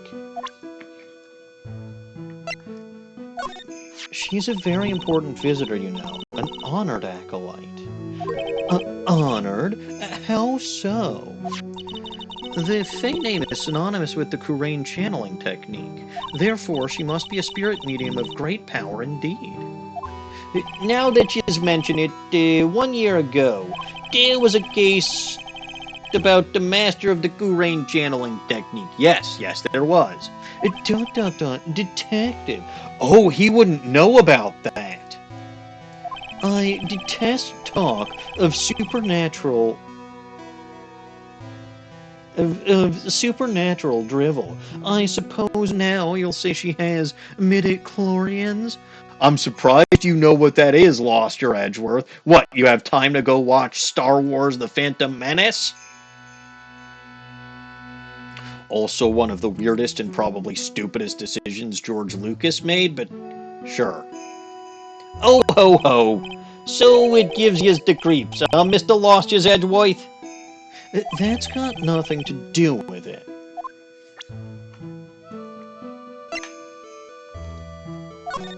Oh, this poor girl. Where could she have gone? Well, we checked out a home and she's not there. And she's nowhere in the vicinity of the temple either. Which means there's only a few other possibilities as to where she could be. Ah! Do you think that maybe she fell off the bridge and was carried down? Don't even think that, Gumshoe. ... Why do you have to be such a pessimist, detective? I was just trying to think like you was Mr. Lost-His-Edgeworth. Ironic. I became a pessimist only after I had the pleasure of working with you. Interesting. So that's everything.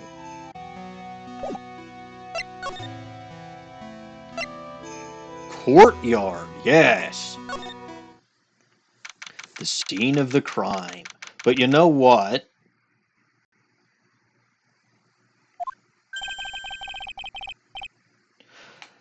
I'm actually going to take a quick break here. I need to stretch my legs, grab some tea. You guys know the drill. So I will be right back.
Alright, I think I'm back.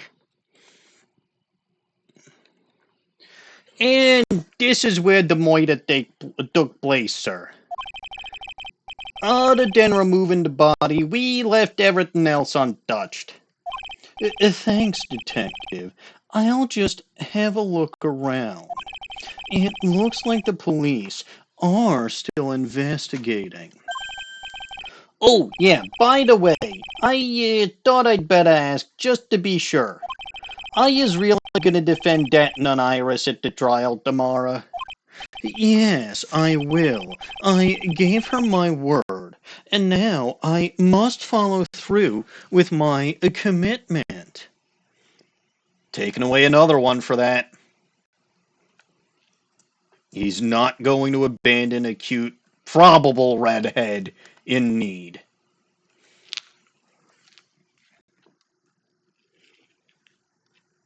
Well, in that case, I've gotta be careful. Gotta make sure I don't leak the prosecution's whole investigation. Don't worry about it, Detective. Just keep your mouth closed, and I think most of it will flow out on its own. Dot, dot, dot. You've got it, sir. I'll make sure it flows out like water from a tap. Yes, you do that, Detective. Just how much has your runny spout leaked out over the years? Fascinating. Oh, hey, her... Oh! The amethyst is missing from her staff. Also, again, I'm like pretty fucking sure they said that Shichishito was not sharp enough to stab anybody with, but first thing I'm gonna do is check the ladder. The main gate... Oh, is that not a ladder? That looks like a ladder. The main gate must be just over that stone wall. Ah, stone walls. I jumped over a few of those in my time. Dot dot dot. Most of them are good memories, but not all. Detective, perhaps someone should introduce you to the concept of a paucity of words. Skis? Ah, I just love skiing. Really? You don't, seem like the type. Well, what about sleds? Sleds, nah. They're a little too kiddies, no? Messes with my, odd-boiled image. Dot, dot, dot. What's with the silence, Mr. Lost-His-Edgeworth? Is the world starting to go... Yes! Yes! This is exactly what I said would happen if I had to play as you. The world would fucking go mad.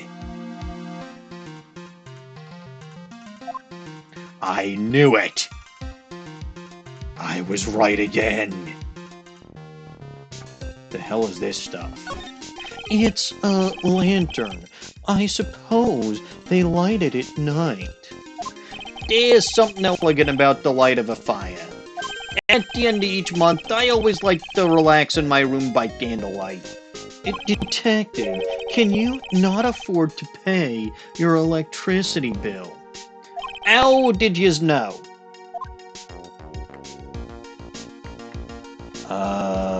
None of this stuff's important, apparently. Ooh, what's this? The main hall of Hazakura Temple is above us here. Hey, you're right, but I'm pretty sure the main hall didn't have a second floor. Hazakura Temple was built on a steep part of the mountain. The front and back of the main hall are on different levels. Oh, that makes sense. But wouldn't it be easier just to build the place No, it fucking wouldn't, Gumshoe. I fail to see how that could, how he could consider, how could he could, but I fail to see how he can consider that to be an even remotely good idea. Not the sharpest bulb in the crayon box, our Detective Gumshoe.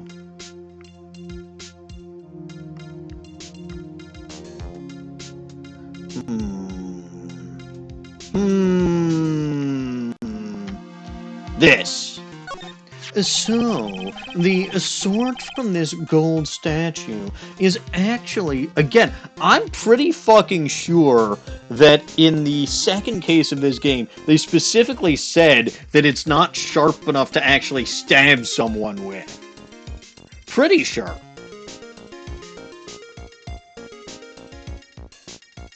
So, the sword from this gold statue is actually the murder weapon. It sure is. It's called the Shito, by the way. Nasty piece of work, sir. There's still blood on it. I suppose this is the victim's blood? Yup, it's all over the blade. And speaking of all over the blade, there are fingerprints all over there to the Shito too. Fingerprints? Ah.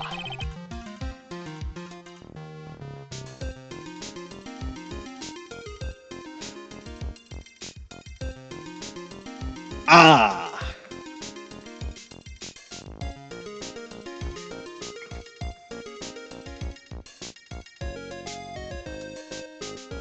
This is interesting.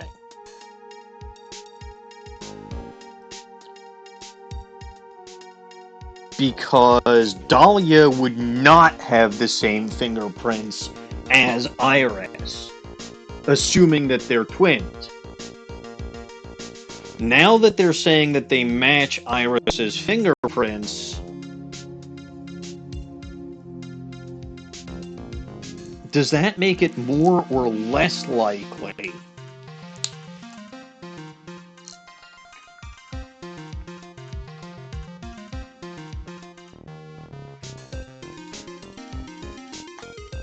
Unless Iris...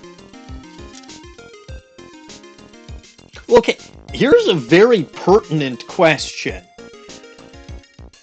Here's a very, very pertinent question. When a spirit medium channels a spirit, yes, there is a physical change to the spirit medium's body. Right? We've seen that when Maya channels Mia, or when Pearl channels Mia. Whose fingerprint? But it's not a perfect transformation. Again, Maya's hair stays the same color. Pearl's hair stays the same color, and in Pearl's hairstyle. So whose fingerprints would show up? I mean, again, this is regardless because it's Iris's fingerprints showing up. But like, if what I said was true, and it was Maya channeling Dahlia that murdered Misty, and again, I'm still assuming Elise is Misty.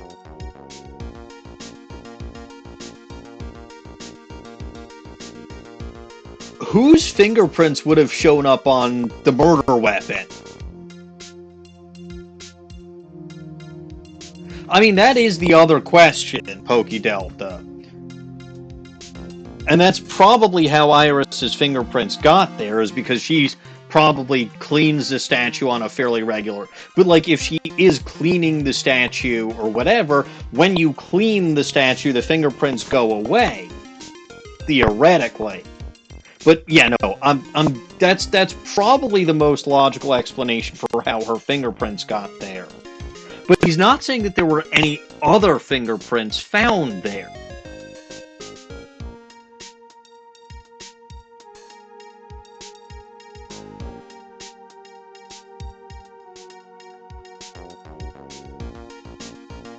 It's a question. It really is. Naturally, they matched the prints we got from the young and nun, the defendant. Her fingerprints are on the murder weapon. Gee, it's not like I've seen shit like this before, where either the fingerprints were planted or the defendant accidentally grabbed the murder weapon in shock after witnessing a murder. Dot dot dot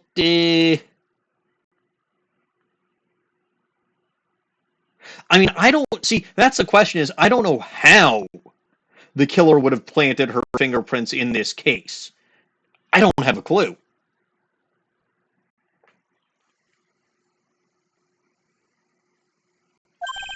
What's wrong? You're looking really solemn. Is this how it is for Wright? Oh, hey, he's finally starting to fucking realize the uphill battle that Phoenix has to deal with on a daily fucking basis. Okay, not daily, but regular basis. Is this what it's like to be a defense attorney? Yeah, I figure it doesn't really feel good. It doesn't feel really good. To be honest, it feels more like it's detrimental to your health. Shito, the apparent murder weapon, has the victim's blood and the suspect's fingerprints on it. But yeah, no, Delta, you're probably right that the fingerprints were there for a while. And when Dahlia took this as a murder weapon, she knew that Iris had... Well, if the objective was to frame Maya, not Iris... Like, that's what I'm trying to fucking figure out here. I don't know.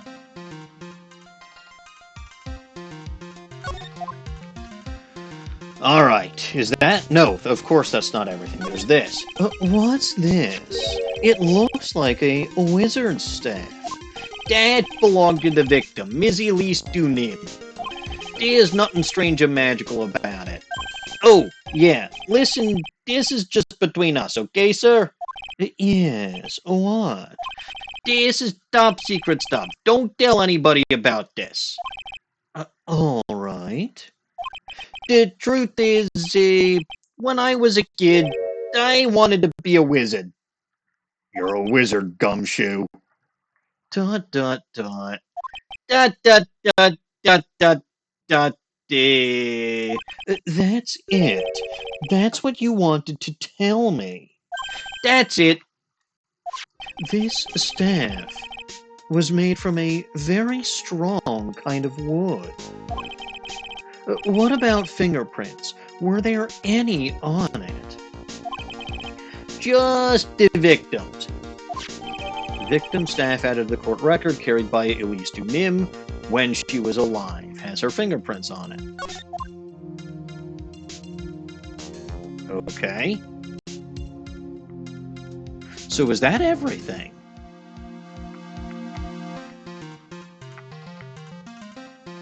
Well, I have more evidence and shit that I can present to people.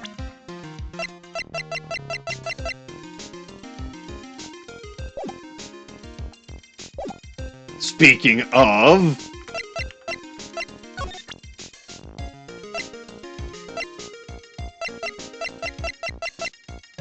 Here you go, Gumshoe. This sword represents the multiple branches that life can take, all ending as one. I've never heard that one. You know what I think about sometimes? What kind of life I would have had if I hadn't joined Homicide Division. So, you think about that kind of thing too, huh? Of course I do. I think about it a lot. Me as a traffic cop, me as a detention officer, me as the Blue Badger. ... I guess he doesn't have any plans to leave the force.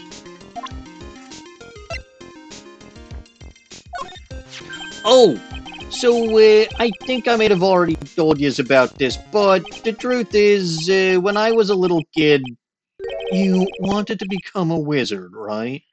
Hey, that's amazing. How did you literally said you think you already told him. So, what do you think? I'd make a really great one, don't you think? We just had this conversation not 5 minutes ago, detective. Get your head out of your ass.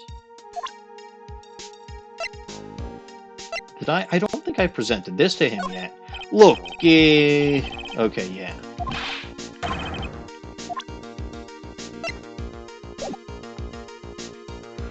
Alright, talk. The victim. The victim is the famous picture book author Elise Dunim. Her entire past up until she won that writing award last year is a total mystery. It's hard to believe in this day and age you can still find people like that. The estimated time of... Aha! The autopsy report. The estimated time of The estimated time of death of the victim was between 10 and 11 p.m. on February 7th. Cause of death was blood loss resulting from a stab to the back of by the moita weapon. So she didn't die instantly. She didn't die instantly. The murder weapon. The victim was found skewered with the giant sword, sir. Yes, we know about this because I examined first. That's terrible. Yeah, but there's one strange thing. Yes. The victim's entire body was... Oh! Oh? The victim's entire body was covered with bruises. The bruises are consistent with falling from the height of a 2-story building. A 2-story building. That would be about the same height. That's exactly what I was thinking. Right? That's about the height of the main hall to down here. That would be about the same height as the room in front of us, correct? Hey, you're right. Way to go, Mr. Lost-His-Edgeworth. That just happens to be the room that Elise Dunim was staying in. Maybe she was pushed out of the window after she was stabbed by the sword. But Bikini says she saw the stabbing in here, or in the courtyard, and this is where the body was found, impaled. Lisa's autopsy report entered the court record, time 10 to 11 p.m., caused loss of blood from a stab in the back, body fell 10 feet after death. So something's already inconsistent here. What happened? Now then, detective, let's see if we can summarize what we've learned so far. Okay, let's take a look at the map. According to the testimony of Sister Bikini, they had none. Right after they'd finished dinner, she and Maya Fey headed to the inner temple.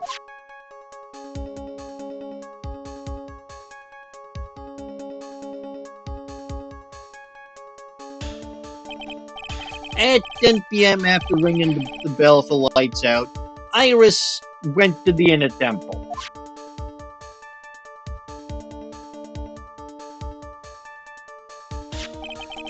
When she got there, Bikini had a takeover while she went back to the Hazakura Temple.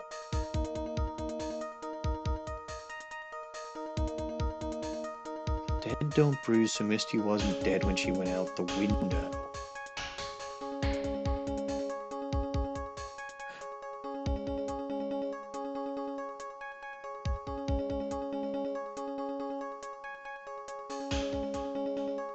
And yeah, instant death due to stabbing would only occur if it is the heart or close to the skull. Yes, that, I suppose, makes sense. I don't know if dead people bruise or not. I have not messed around with enough dead people to know for sure. So I'll take your word on that, Pokey Delta. When she got there, Bikini had to take over while she went back to Hazakura Temple.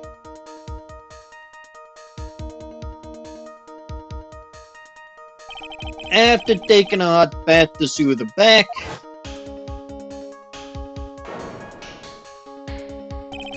Sister Bikini witnessed the murder in the courtyard.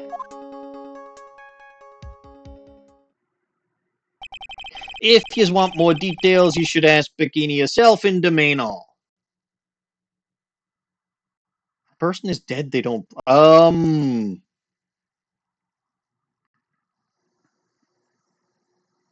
Yeah, I suppose they wouldn't be bleeding if they're dead because their hearts stopped.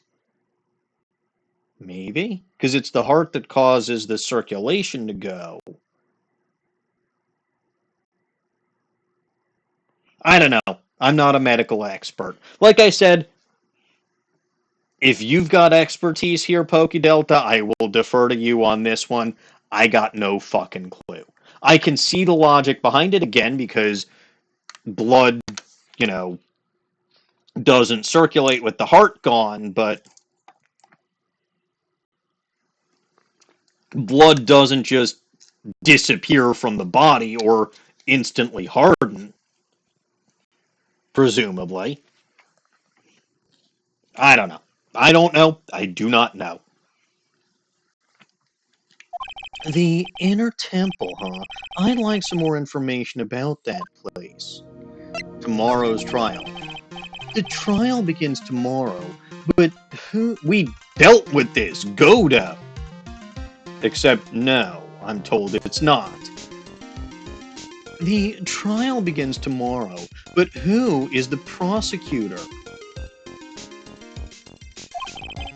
I mean, being pushed out a fucking window, Delta, would in fact be moving the body. I'm pretty sure it's that Godo guy, but,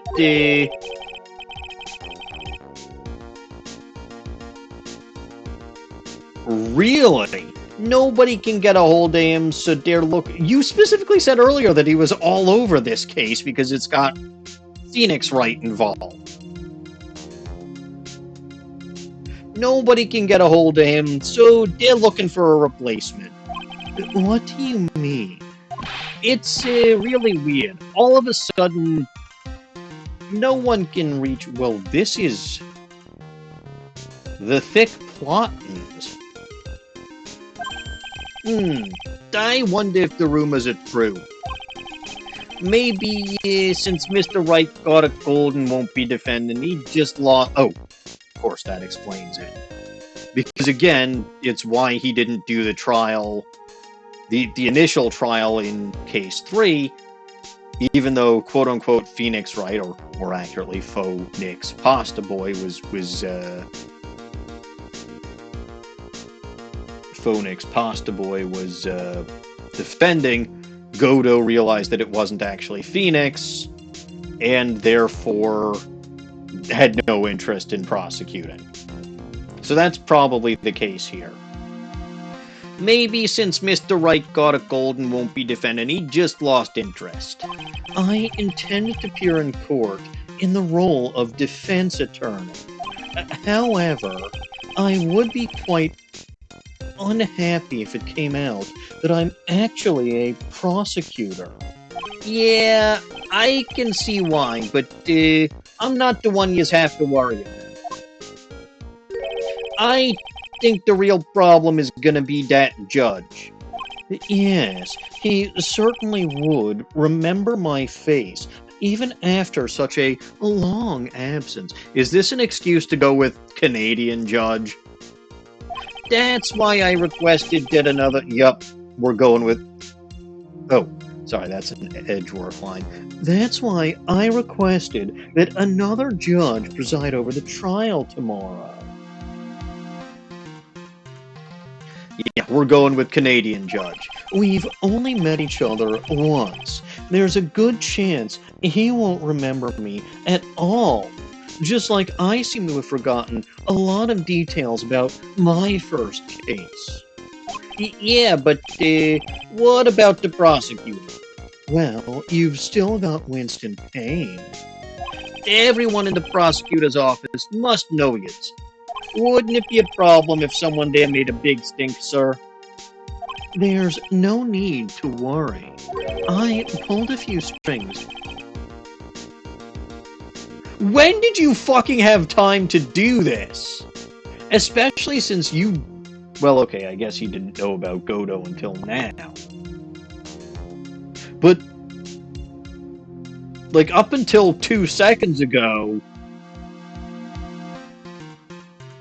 You claim to have no clue, and it was supposed to be Godot, but... So he specifically summoned Franziska back. I don't know why.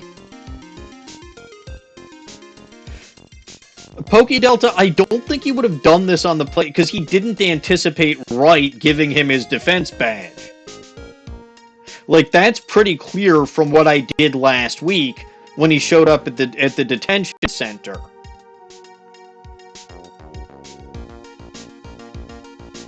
So I have no fucking clue when he would have had a chance to do this. I pulled a few strings and arranged for a prosecutor of my own choosing. Wow, Mr. Lost-His-Edgeworth. I had no idea you had such a powerful string to pull. The Inner Temple? What is this Inner Temple that Maya was supposedly training at? Well, still probably is. According to Bikini, it's an old building they use for training the acolytes. It's on the other side of Dusky Bridge. The bridge that burned down, huh? Is there anything else on the other side of that bridge besides the Inner Temple? Nope, not a thing. Nothing. The other side is surrounded by cliffs on all sides. In a way, it's kind of like a little island out there. So, the only thing there is the Inner Temple. I hear it's not the kind of place a person could survive in. Please be alright. Fuck it. He loses one for this too.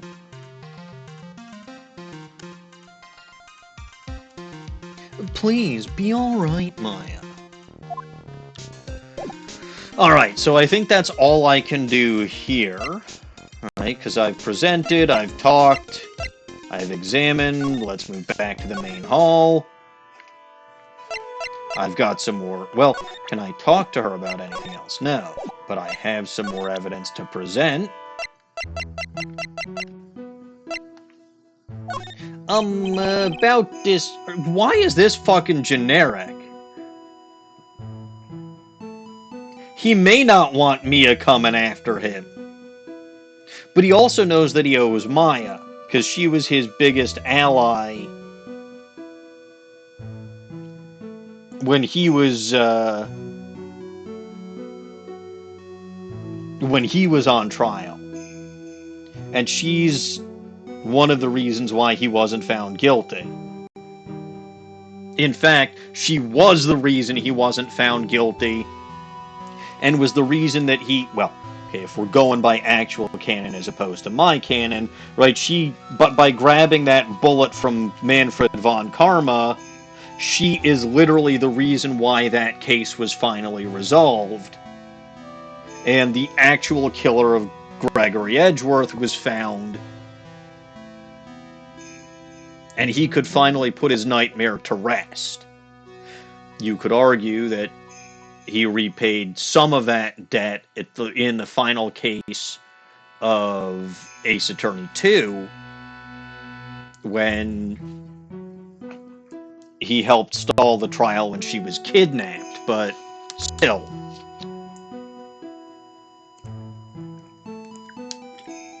That was a tricky case, and that was mostly Phoenix anyway.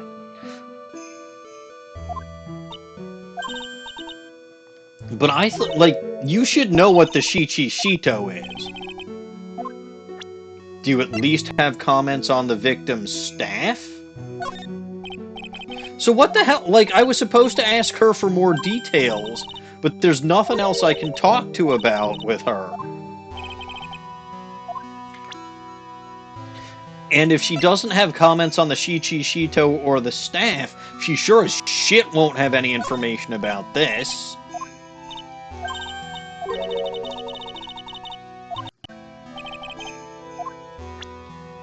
And there are no more profiles added, so... Larry. I have... whatchamahoozits to get to you.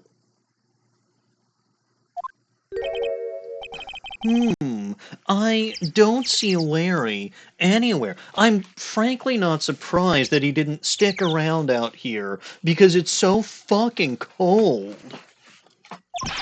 Maybe we scared the book get away. His heart was shut tight with a number of psycho locks. I guess I'll have to look for him now. What a thorn in my ass.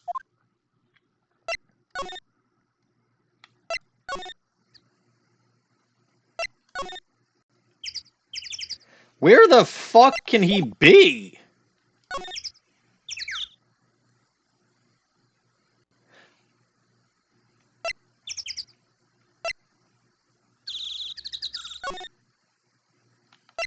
Because I was just here.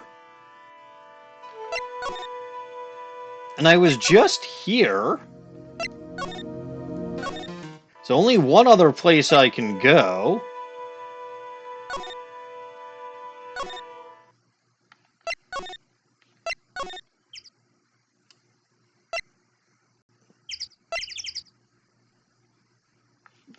I mean, I guess the other person that had Cyclops was Iris. So fine, it's much more pleasant to get to her bottom.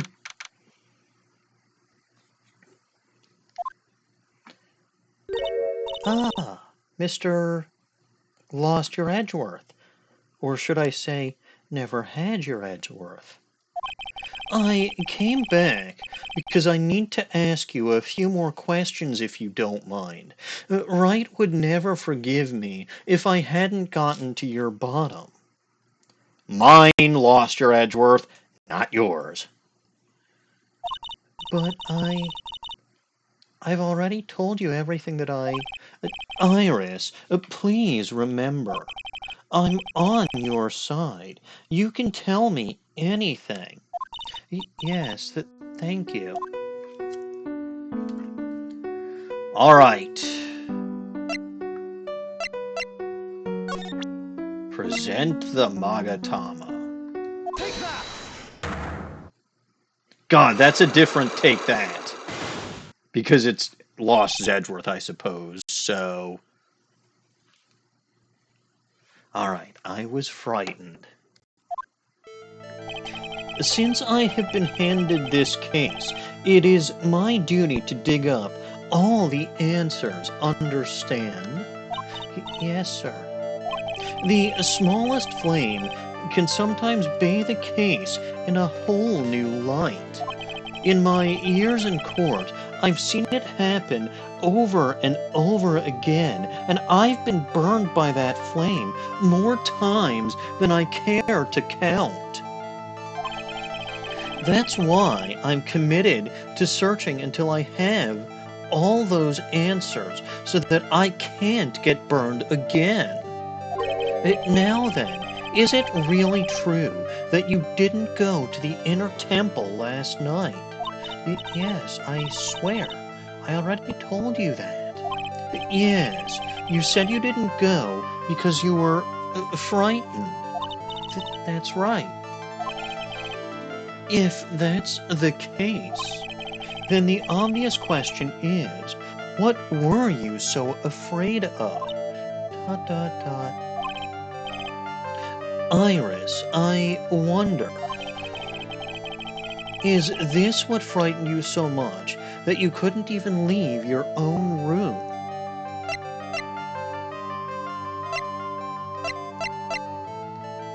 The note to Iris? It's the most logical explanation. I found... I don't like his take that at all, by the way. I found this I found this in the main hall. It is addressed to you. And says a salutation here, which doesn't make sense, but is also really funny. Ah, that's... Oh, well, Iris, why? Okay, I fucking want to kill him again. Stop making her cry. Actually, I'm giving him 2 for that. Fucking jackass. You were scared of the blackmailer who wrote this to you. Isn't that correct? Ah. Was it the evidence or the power of my glare that broke that lock? Oh well, I don't suppose it matters either way. But Mr. Lost-His-Edgeworth. Yes? I thought that letter was just someone playing a prank on me. A prank? Well, yes. After all, even if I did have a secret, there's no one to tell it that would cause me any grief. Dot, dot, dot. I wonder about that. Sister Bikini is like a mother to me. I would never hide anything from her. No, you may not have anything to hide under normal circumstances. However, last night was different. Dot, dot, dot, exclamation mark. Unfortunately, I don't know the exact nature of your secret yet. However, whatever it is, there is one person you didn't want your secret told to. Profiles. Phoenix Wright. Phoenix Wright. You mean something to Wright, it seems. And I can tell he holds a special place in your heart as well. That's why you didn't want him, of all people, to know your deep, dark secret. Well, what do you have to say? Dot, dot, dot. I should have expected as much. Especially from a friend of his. Alright, we have successfully gotten to her bottom. Hooray! Frightened? After dinner, this letter was waiting for me in my room. As I said, I was frightened by it. What is this heavenly hall the letter mentions? It's a small mountain shack at the base of Dusky Bridge. A small shack, huh? It's more like a broken-down shack that no one would ever want to go near. Where is it on this map?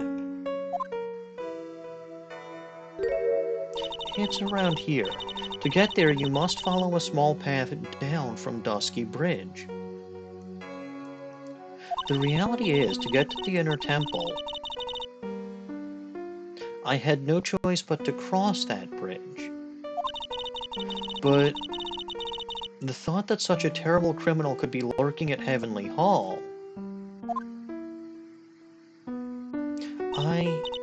I was so scared by the whole affair that I didn't even want to think about it. So, this secret that you locked away in your heart... Yes, it looks as though I may have to visit this Heavenly Hall now. Maybe I'll find some sign of our mystery blackmailer. In any case, you still claim to have never left your room last night. Yes, that's exactly right. Iris's testimony added to the court record. rang lights out bell at 10 p.m., and then was in her room until the murder was discovered. Yes, but that's going to be disregarded by any halfway decent prosecutor, and Franziska is considerably more competent than even Lost-His-Edgeworth, because she actually had an undefeated record for multiple years, as opposed to this fuck whose first case was decidedly not a win. And in point of fact, was everybody lost. So, I mean, they'll say, of course she did, but there's no corroborating witness. Right? There's nobody else who can alibi her. No, Pokey Delta, everybody lost. Everybody. And again, if we go by the Von Karma definition of perfection, even getting a single penalty is considered to be a blemish on the record. A mistrial, assuming that's what it ended up being, or a tie, would abso-fucking-lutely be considered a blemish on the record, both from a Franziska and a Manfred von Karma perspective, and because he was brought up in that same school, should have been from his perspective as well. I want to kill him again.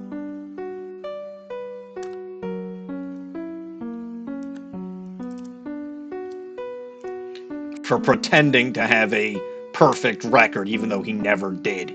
Never.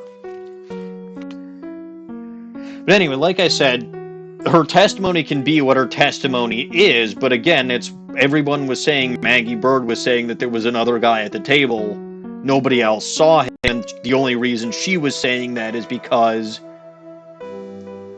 she did it and she wanted to pin it on some phantom. So I assume that's not going to go anywhere. The trial starts tomorrow. I promise you, I will win. I'm going to win so that you and Phoenix Wright can see each other again. ... exclamation. Fine, I'm taking that away. I still think it's bullshit, but I like his motivations here.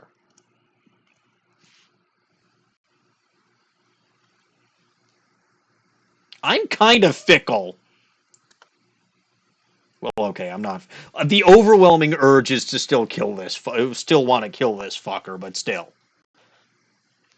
exclamation mark. But when I do, you must promise me that you will tell him your secret. ... But it's pointless. Why would you say that? Because I may know who Phoenix Wright is, but he has no idea who I am.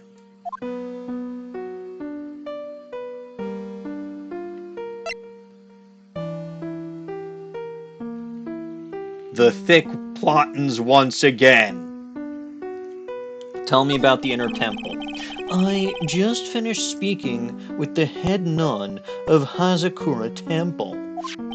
She testified very clearly as to what happened. She said she saw you stab Ms. Elise Dunim with a sword. ... And one other thing. She said that when Maya Fey began her training at the inner temple, you were there as well. What? When I spoke with you last, you claimed that you never went to the inner temple. And yet, Sister Bikini says she met with you at the inner temple that very night. But I didn't go there. I made her cry again. Fuck you, Lost Your Edgeworth. Every time he makes her cry, I'm giving him 2 more want to kill him.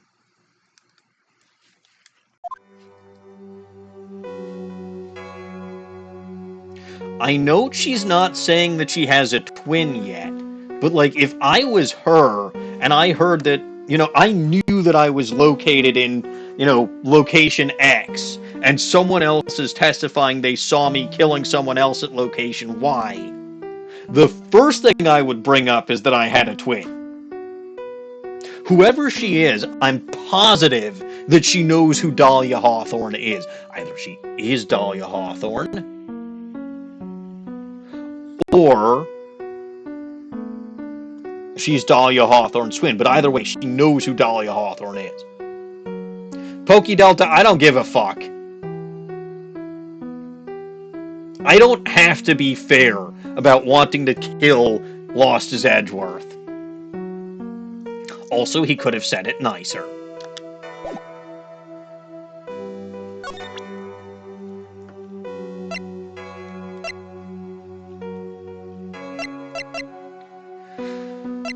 More evidence. Weather data. Actually, this one. That's Mystic Elise Tunin. She's a picture book author, or so I've heard. Does she come to Hazakura Temple often?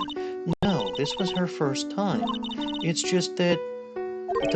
question mark. She was a very important visitor. Is that so? Okay, I think we did do this last week, but... Yep. Weather data. I'm sorry. I don't leave the temple grounds. Okay, so yeah, generic. Note to Iris. This letter, it appears to be addressed to you. ... I think it's someone's idea of a joke, Mr. Lost-Your-Edgeworth. That's why I threw it away. Uh-huh. But we already did that.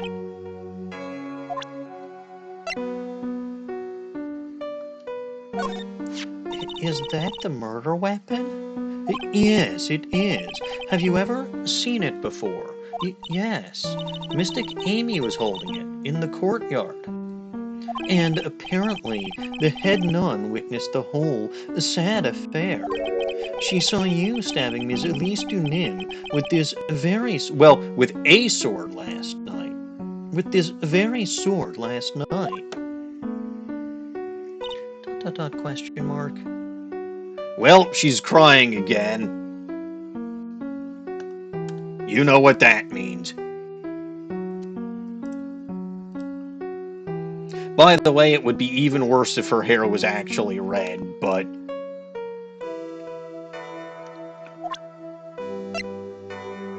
Listen. I'm sorry. How do you not know about the staff? Alright, I'm guessing you know nothing about... well, I was going to say, you should know about your testimony, but...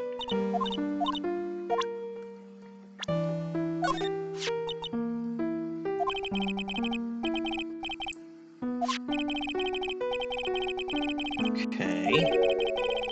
We did this last week.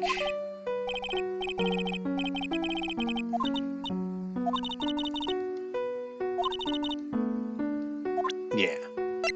So the new profiles that I have are...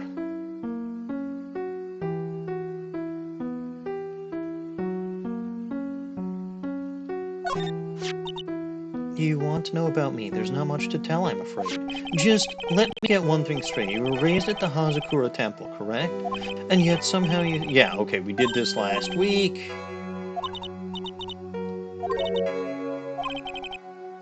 Godo. Don't know anything about him? Good. He's scary. Bikini. I'd like to ask you about Sister Bikini, the head of Hazakura Temple. She raised me as if she were my real mother. As if she were your real mother. I was left at Hazakura Temple when I was just a small child, and she's taken care of me ever since. Forgive me for sounding rude, but what about your family? ... I'm sorry, but I'd rather not talk about this. You're a fae. Oh, this is the woman who was to undergo training last night. She seemed like a very strong, reliable woman. ...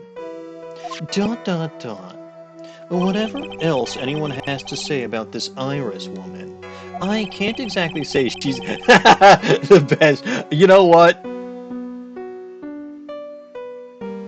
This breaks even because I want to kill him for insulting the little goblin. But he's not wrong. Maya is not in. Well, okay, she does come through in it, but like, hey. This is the trainee's younger sister, correct? She's as cute as a button and seems to really love mashed potatoes and gravy. But oh. She even said she was going to have the leftovers for dinner the next night. And then she took the leftover potatoes and the whole pot of gravy with her to her. Okay. That's quite an appetite for such a little... I mean, little goblins have one hell of an appetite. But alright, I believe that's all that I have for you, my dear. So let's go back to the suspension bridge. And now... Heavenly Hall. What the fuck? It's Larry's flags again. Plus paintings of himself and Iris. Mine, Larry, not yours. This is probably where he fled to, though. Whoa, not much of a view down here, huh? It's still better than the view from my apartment, though. Tisk, someone's here. Hide yourself, detective. Oh, why does it... Yep, I figured this fuck would be here. Why does this always happen? Whenever I find a girl I like, they always run away. I even chased one of them to Japan. Next, it's going to be prison, I guess. I'll steal that detective's wallet. That'll get me locked up for sure. God damn it, Larry. Stop that. Nah, I can't do that to someone who looks like he's down on his luck. He's just talking to himself. Shh! Be quiet and listen. I knew it. I shouldn't have done that. I blew it again. Done that? What did he do this time? That stupid fool. Hey, yous! About what kids just said. I got an objection. What the? It lost his edgy, you dirty rat! Gumshoe, you oaf. Sorry, sir. Before I knew it, I was shouting out objection. And, in a loud, commanding voice, too. I even pointed with my pointer finger. You've watched too many trials. I'm sorry. Okay, Larry. The jig is up. What have you got to say for yourself?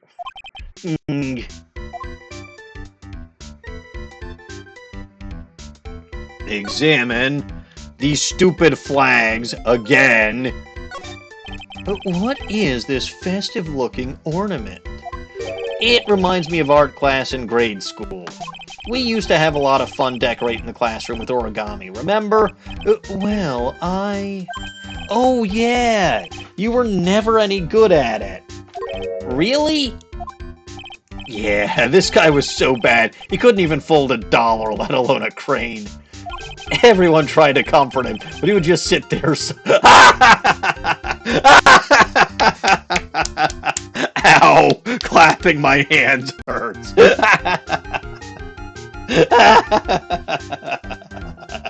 I don't feel bad for him. Like, I do not feel bad enough for him to take away one of the things that I would. Good on you, though, Larry. Good job. Really? I never would have expected that. Be quiet already. I'll never forget the shame of that day. You want a crane? I can now make a perfect quarter-inch crane without a single flaw. Boy, talk about overcompensating. You know, lost your edgy. Nothing for nothing, but a quarter-inch crane without a single flaw is not easy. Yeah, that's quite a feat, Prosecutor Lost-His-Edgeworth. I think you're bluffing. Grr, this is exactly why I hate childhood friends.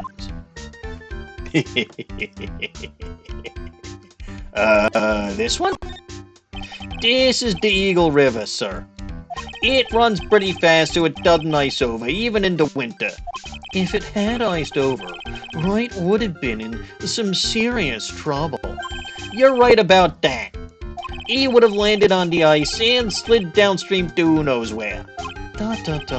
Not exactly what I meant, but alright. These go all the way to Dusky Bridge. It's pretty long, but easy walk. I fell down 4 times on my way down here, sir. Oh, sorry about that, detective. I ate 4 bananas and tossed them. I ate 4 bananas and tossed their peels on the stairs on my way down here. Littering. ... What? So that's what I was slipping on. You're under arrest, buddy, for littering. Be careful on the way back. Those deadly banana peels are still out there. That's a real important piece of information right there, Mr. Lost-His-Edgeworth.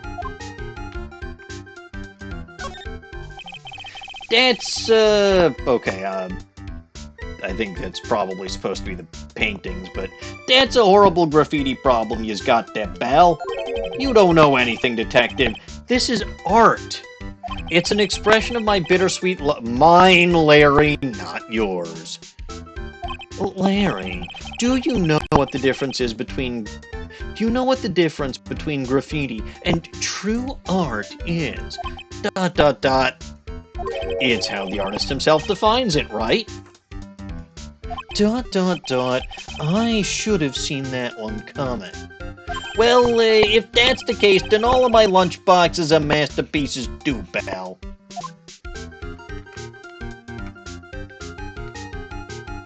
To be fair, if Larry painted these, he's actually not half bad. Like, he's actually halfway decent.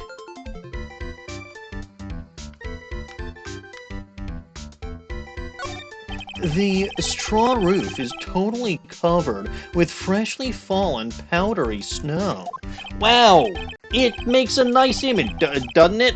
I always did like the rustic look. Heavenly Hall. I suppose it's an appropriate name in some sense. You've got that right. Look at that bridge up there. This place has to be heaven, because that thing is hell. ... You would do well to remember, Larry, that this is a sacred place to some people. You don't give a fuck about that.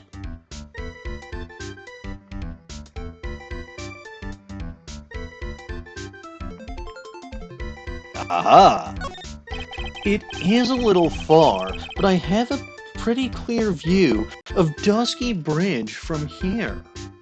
Ah, I still can't believe it. Really? ... Question mark. What is it, Larry? Huh? Nothing. It's, nothing. It sounds pretty suspicious to me, pal. Something about that statement smells, and you know what they say. When something smells, it's usually the butts. Yes, yes. We all know that he knows that expression.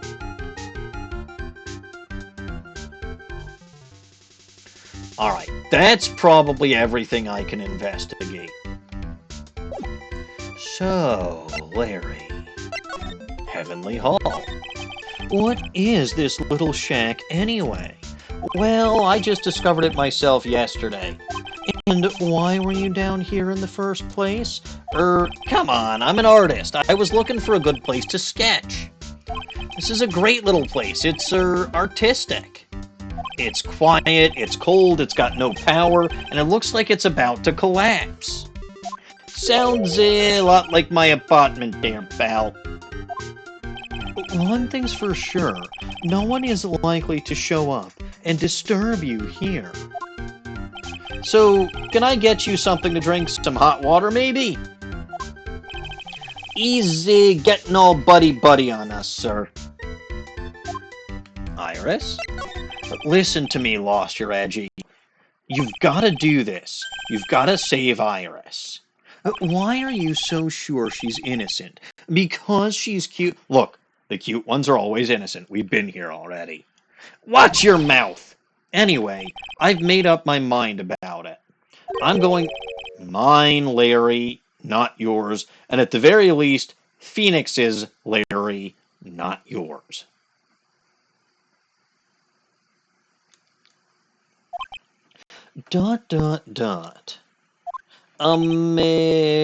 Mr. Lost-His-Edgeworth is pretending he didn't hear you, so I'm gonna ask for him. Have yous already asked this girl to marry you? No, not yet, but I can tell how she... No, bad Larry. F minus, minus, minus. And again, probably more Phoenix's than yours.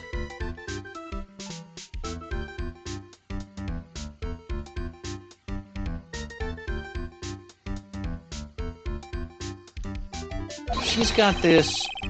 No, bad. F minus. He would be surprised by two things. One, that someone is actually willing to marry you. And two, that it's Iris of all people. I mean, I wouldn't say beautiful. Like, I'd say any girl. Like, I'm pretty sure anyone who knows you, Larry, is absolutely convinced that you're never going to find anyone willing to marry... Though, to be fair, I was convinced I'd never find anyone who would be willing to date me or marry me, and, well... It's one of the few times in my life I was wrong. And one of the few times I'm actually happy that I was wrong. God, I love my life. Something tells me he would be shocked indeed. That's why I didn't want her to do anything dangerous. I mean, what am I gonna do if she gets hurt? What is this guy trying to say? He lost me about a mile back. If we really want to know the answer to that, we're going to have to drag him onto the witness. God help us all. Come to think of it, you still haven't answered my question. Where were you, and what were you doing last night, you absolute clown? Aw, man, don't you have anything else to talk about? With that kind of attitude, you'll never be a ladies' man. We were literally talking about him causing frothing desire in ladies earlier today.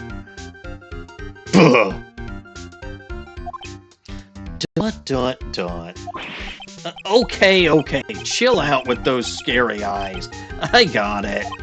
If you really want to know, last night, I saw something incredible.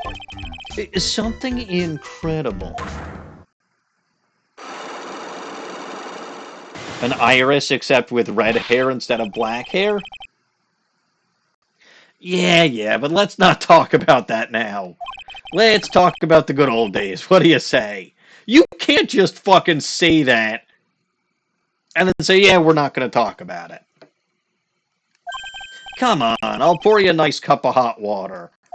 Why hasn't he realized that I absolutely despise talking about the good old days, especially because he's fucking clueless?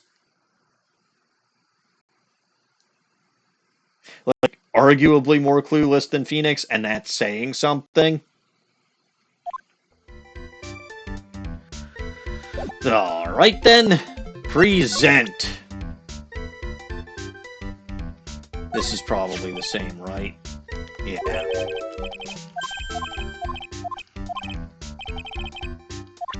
So, alright, new evidence starts... He gave me this.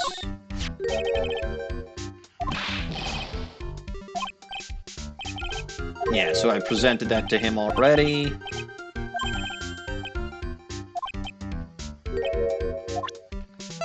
Weather data!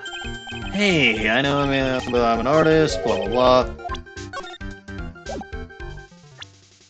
Wait, what does this say?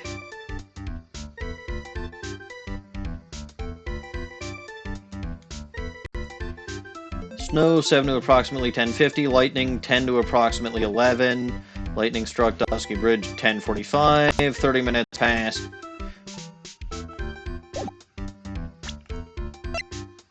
Present this. Hey, I know I'm in blah blah blah. Okay, so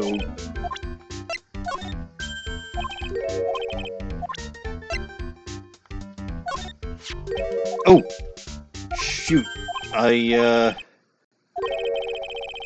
Yep. Hold on. That's the staff that Ms. Elise was always carrying. Ms. Elise, why? Dot dot dot dot dot dot dot. Huh? What is it, Larry? There's something missing from this staff. Yes, there's something missing. Not going to have anything about either of that. Probably. And then the new profiles that I have, I don't want to present to him. I'll present him Kodo! I know, I presented that to him last time, but I'm not going to do it again. Talk. Alright. Fine. Present the Magatama. Because there's nothing else I can do. Night of the crime. Alright, now you're going to tell me what you really saw last night. Whoa, you're really upset, aren't you? Aren't you lost your edgy? Okay, I'll talk. That was a bit too easy. Yeah, anyway, it was awesome. Never seen anything like it. At around 10 o'clock last night, it started thundering. Okay. I'd been sleeping. I'm not sure for how long. Suddenly, zing! The world in front of me went white. Like I'd just been slapped in the face by my old girlfriend, Naomi. And then, it was on fire. The bridge was on fire. Dusky Bridge caught on fire. Are you saying we know the bridge was fucking on fire? Are you saying you saw it with your own eyes? Hey, why are you giving me the evil eye? I'm telling the truth. There are still 3 psycho locks remaining. That means he's still trying to hide something. By the way, Larry, where were you when you saw that happen? Where, you say? What do you mean? What do you mean? What do I mean? Just answer the question. I was in my own room, by the main hall. Where else would I be? As usual, you're as transparent as an empty jelly jar. The problem, I suspect, lies there. There? What do you mean, there? It's impossible for you to have seen lightning strike.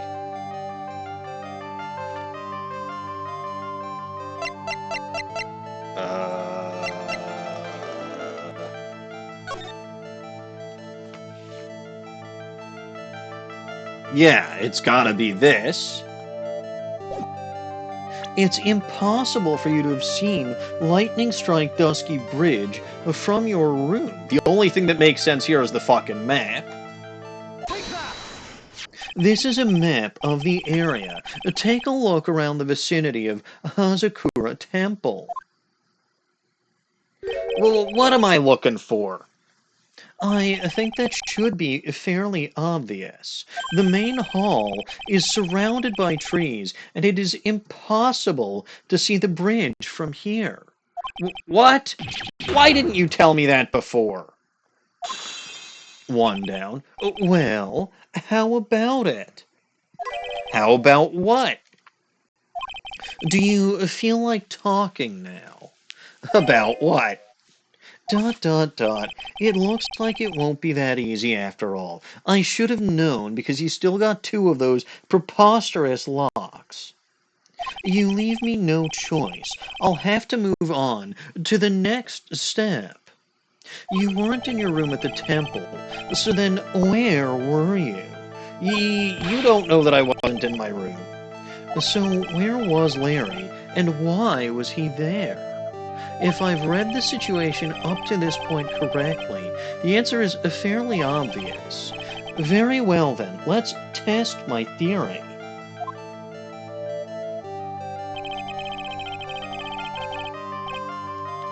It's fucking Heavenly Hall? Wait, is Larry the blackmailer? That's not a good way to get a woman to marry you, Larry. The place you saw the lightning strike from was naturally Heavenly Hall. Well, why would I be hanging out in this old shack? It gets freezing cold, there's no electricity, and it could fall apart at any minute. Larry, how do you know that anyway? How do you know there's no electricity? After all, it's not that dark yet. Uh-oh. In other words, you have just provided evidence to prove my theory. My theory that you've at least once in your life visited Heavenly Hall after sunset, and considering the fact that you yourself mentioned that you only found it yesterday, the only time you could have done that was last night. I have to admit I'm impressed, Lost Your Edgy. You're in a totally different league from Nick. Really? Fucking really. Rise to Kill Lost-His-Edgeworth getting higher again. Because it's not like Nick couldn't do this either. Everyone keeps saying he's better than Nick, he's smarter than Nick, blah, blah, blah. No, he fucking isn't. That's nice. Now, tell me, what were you doing at this cold little shack last night? That's what you might call, fair decor. However that's supposed to be pronounced, I'm deliberately mispronouncing it because it's fucking Larry. I think you mean a fair day. Okay, Lost-His-Edgeworth would know how to pronounce it. I'm guessing it's a fair decor. Or something like, or decor. I don't know. I don't speak whatever the fuck language that is. Could it be you were waiting for someone? Oh no! You really are one scary guy. I don't give a fuck about him making Larry cry, by the way. I really don't. I'm not gonna remove times I want to kill him from that, but I'm not gonna add him like I do every time he makes Iris cry. I believe that last night you were waiting for this person to come meet you. You were waiting for Iris, so he is the fucking blackmailer. There's only one. It translates to affair of the heart. That actually makes sense. There's only one person you'd wait for in a horrible place like this, Larry. I told you before, don't call me Larry. The person you were waiting for was Iris. Oh, suddenly I feel cold all over, Lost as Edgy. No doubt because of my chilling glare. We know you've got the hots for Sister Iris. Yes, you've said she's gonna be the woman you marry. Not that I believe you, mind you. But, do you have some kind of evidence? You literally said so.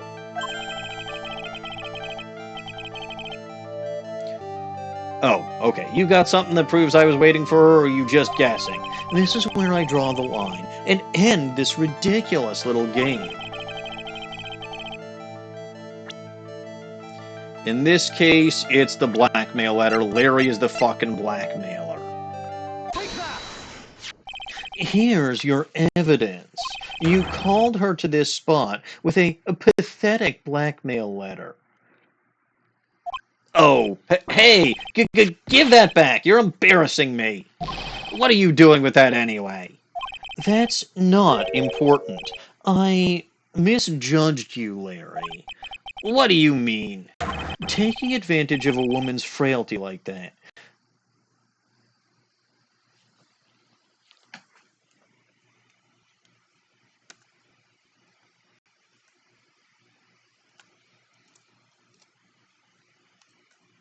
Yeah, yeah. You should be ashamed of yourself. Oh, oh. First of all, oh, so it was on purpose. First of all, what's this at the top of the letter? It says, a salutation here. Well, that's what it said in the book, Letter Writing for Dummies. Okay, so it was totally on purpose. It wasn't a translation error. It's just Larry being a fucking idiot. You're not supposed to actually write that. That's where you're supposed to write, Dear Iris. Wah! I'm so sorry.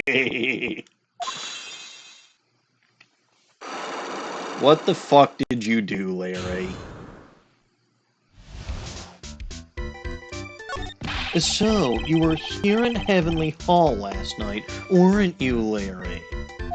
And you saw the lightning hit Dusky Bridge, didn't you? Sorry, Lost Your Edgy. Sorry, done got it.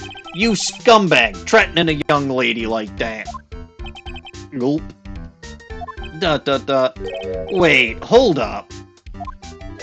What now, pal? What are you talking about? What threatening stuff? I'll tell yous what, you tried to scare Iris by threatening to expose her secret, pal. What do you mean threaten? When did I think you... The fucking blackmail letter. Unless yous want your secret to be exposed. That sure sounds like a threat to me, pal. Blackmail, in fact. I'm arresting yous right here, right now, and taking yous to jail. Give me a break. It's a love letter. Haven't you ever been in love? What did you just say? What? Okay, so she clearly has a secret because she was afraid of Larry. But Larry apparently meant it as a fucking love note? Oh, then what is this secret you mentioned? Come on, Lost Your Edgy. Don't you get it? I'm talking about...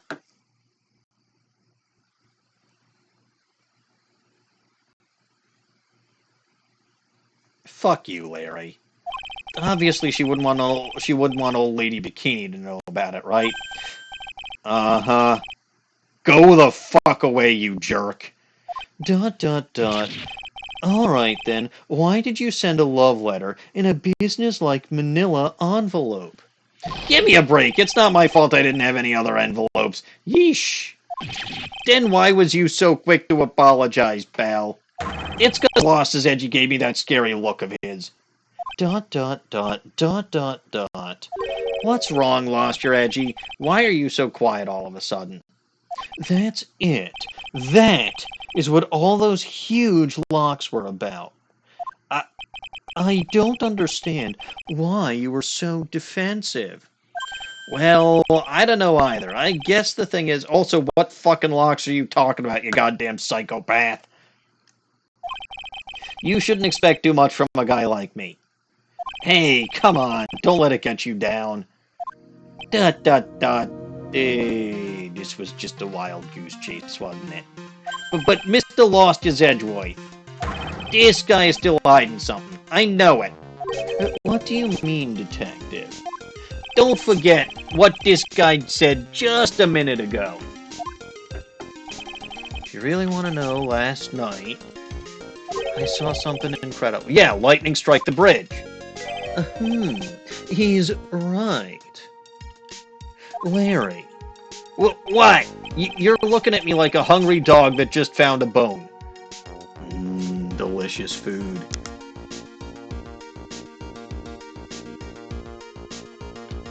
What was this? Something incredible you saw last night? You're going to tell me, Larry. One way or another. Ow, I can't crack my knuckles right now. I already told you, didn't I? I saw lightning strike Dusky Bridge. Yes, and I believe it was the incredible sight you saw. But now that I think about it, something doesn't quite ring true. What doesn't?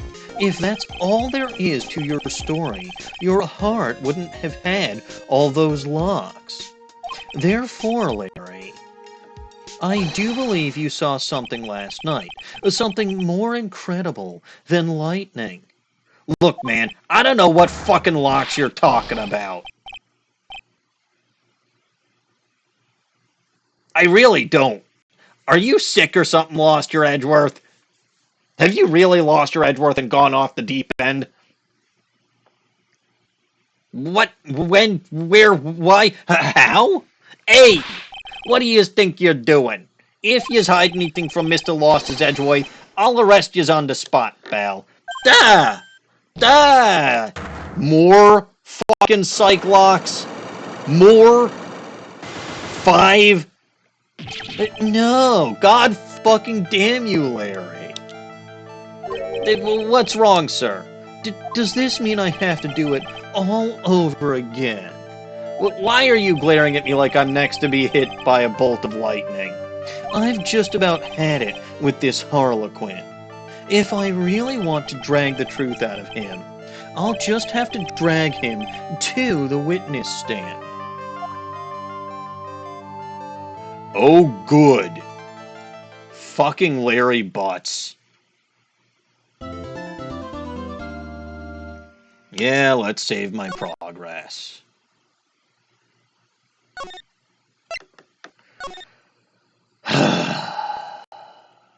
Carrying on.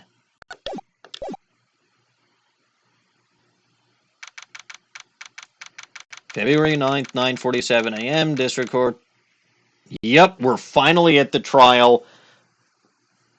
And to be fair, I don't think I could ever break those psych locks. Larry is such a fucking piece of shit. He really is. Oh my. Mr.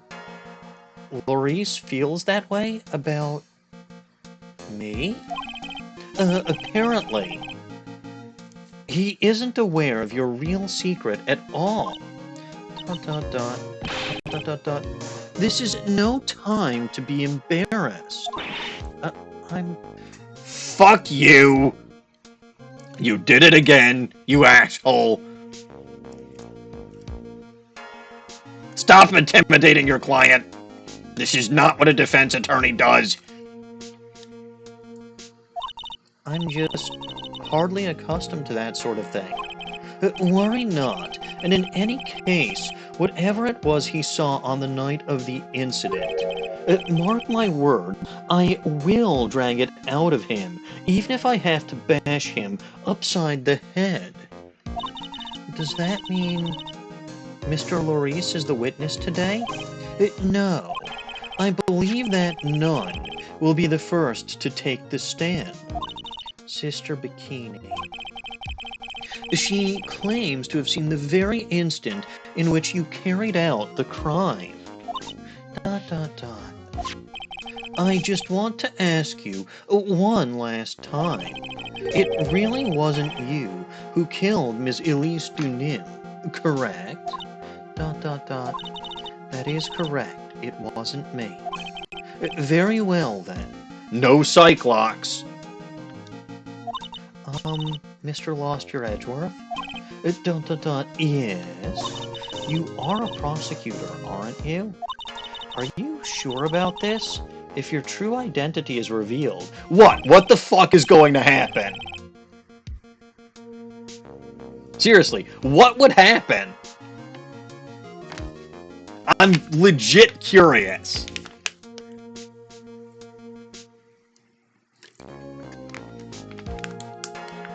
I mean, there's literally no other defense attorneys if Phoenix is turning to him. and Phoenix is incapacitated. So the only options were to either delay the trial until he recovered, which wasn't gonna fucking happen, give her a public defender who, they're all crap, or recruit someone who's at least competent, which would be say what you will about him, his father was a solid defense attorney. Probably the only one who could have beaten Manfred von Karma, because I'm assuming Mia Fey didn't, although maybe eventually she would have been able to. Don't worry, I've made the necessary arrangements. I see. Iris. I mean, Larry, but Phoenix also gave him the defense attorney badge. If there were other options, Phoenix would have potentially done that. Phoenix knows Marvin Grossberg personally, and also Marvin Grossberg owes him at least 2 or 3 favors by this point.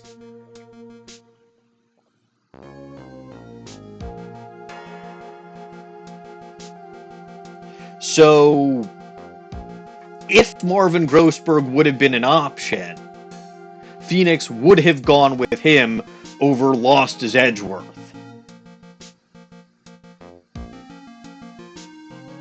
Because Marvin Grossberg is at least a and a very good one, too.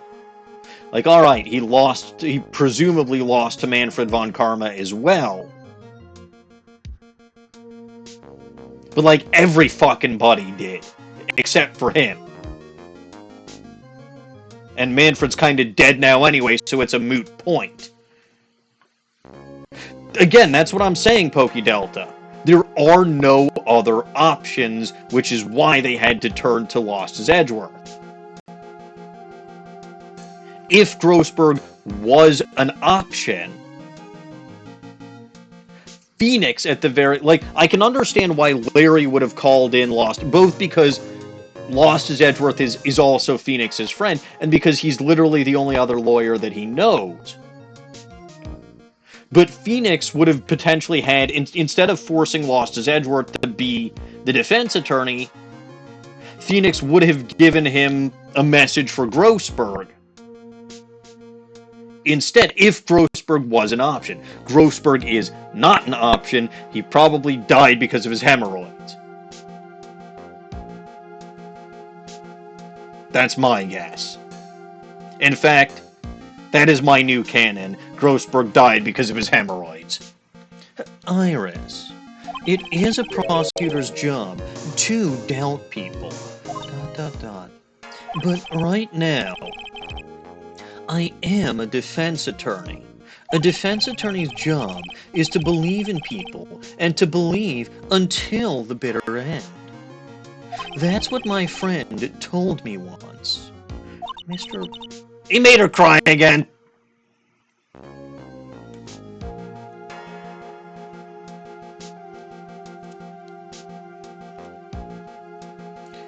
Mr. Lost-Your-Edgeworth, I simply ask you that you watch and decide for yourself whether or not I am fit to do the task I have been entrusted. ... Very well, sir. I leave my defense in your hands.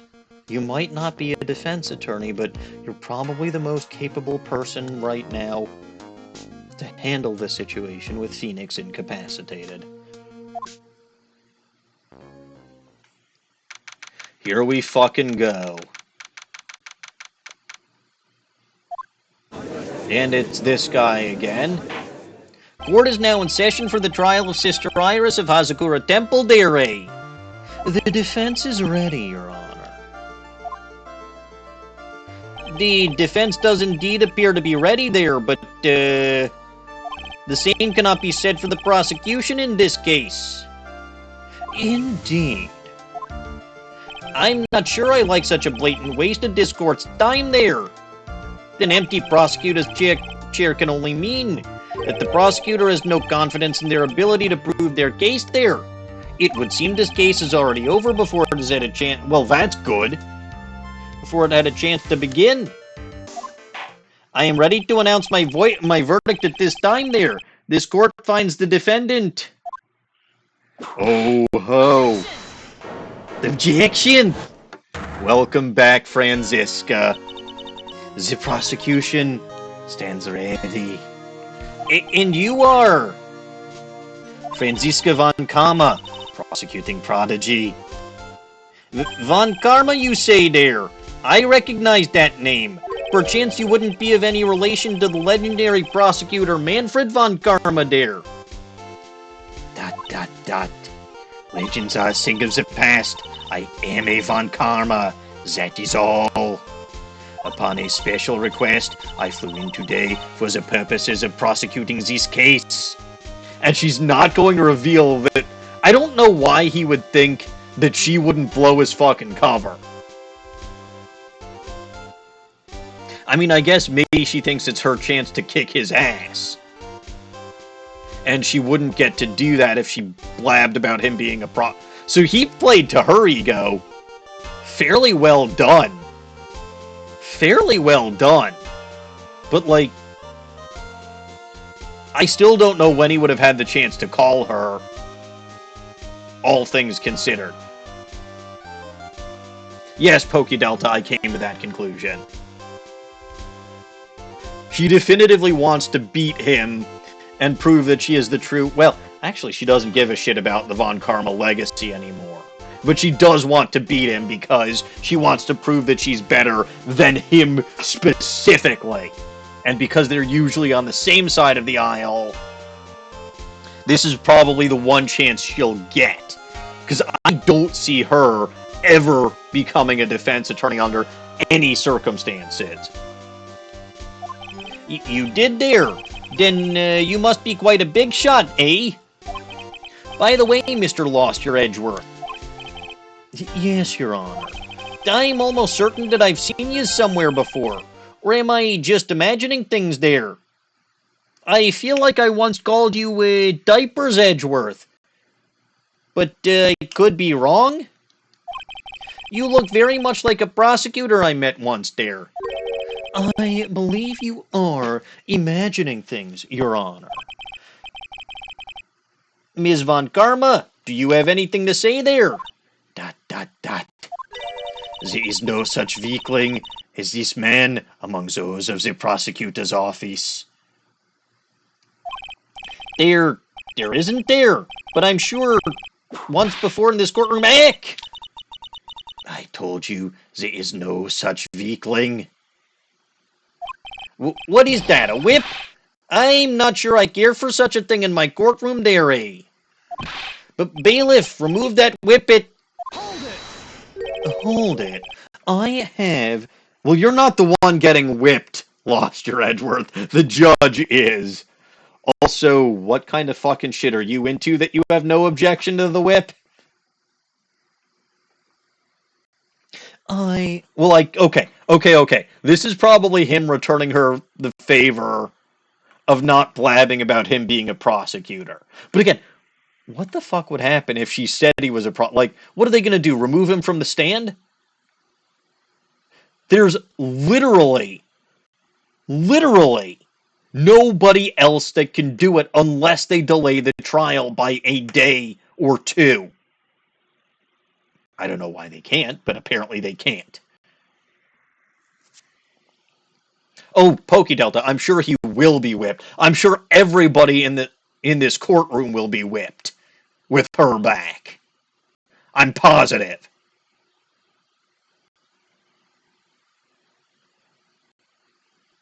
I have no objection to the whip. You don't dare. What kind of frickin' shit are you into there, defense attorney Lost-His-Edgeworth? The prosecution can wield the...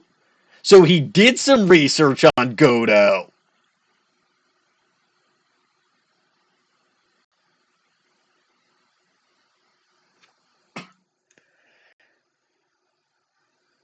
Also, I'm making a quick change.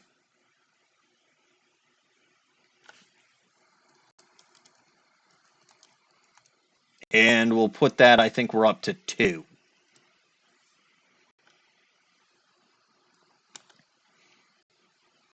The prosecution can wield a whip or drink 17 cups of coffee. But there is still only one truth. That is what I stand here to prove today. Those don't count, by the way. It has to be against a specific. It has to be a person. This promises to be interesting. Kilometers Lost-His-Edgeworth. I had expected to face Phoenix. Oh, he also fucking told her that she was going to be rematching Phoenix. I had expected to face Phoenix Wright here today. But looking at you now, maybe this is what I have been waiting for all this time. Kilometers Lost-His-Edgeworth. I will not allow this. Yeah, okay, so they specifically do explain why she's saying this. Or why she's not blowing his cover. It is, in fact, pride. Kilometers Lost-His-Edgeworth. I will not allow this chance to crush you. Slips through my fingers. I see you brought your flair for the histrionic. Allow me to add... Okay, allow me to add to things I'm not sure about there. People acting bizarrely in my court. I do not appreciate this theory. Man, I feel like I'm going to have to keep this a lot more... Also, he insulted Franziska, so I'll give him another one. Case for the histrionics. Frickin' jackass. The stage is set. Now continue with proceedings, Your Honor. Very well there, Ms. Von Karma. Please give an outline of this case. With as little whipping as possible there. The murder victim is a famed picture book author, Ms. Elise Dunim. Her body was found in the Hazakura Temple courtyard. She had been stabbed through the torso by a ceremonial sword from a golden statue. The sword in this picture is the weapon in question there, correct? Very well, the court accepts this photo of the crime scene there. Crime photo added to the court record, courtyard where Elise Dunim was murdered. There is no mistake, this was the doing of Sister Iris. Let me take a look at this new piece of evidence.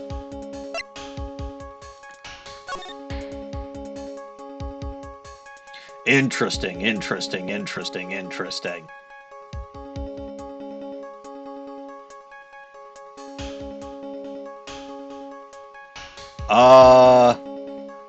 It's literally still being held by the Amy Faye statue.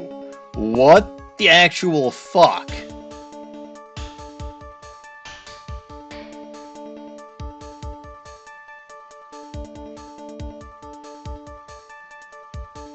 This has "it was staged" written all over it. And yeah, that does kind of look like it's gone through her spine.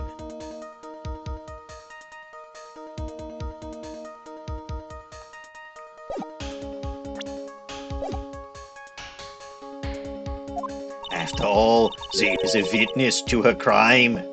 Very well there, Please bring this witness to the stand and make sure she doesn't steal it there.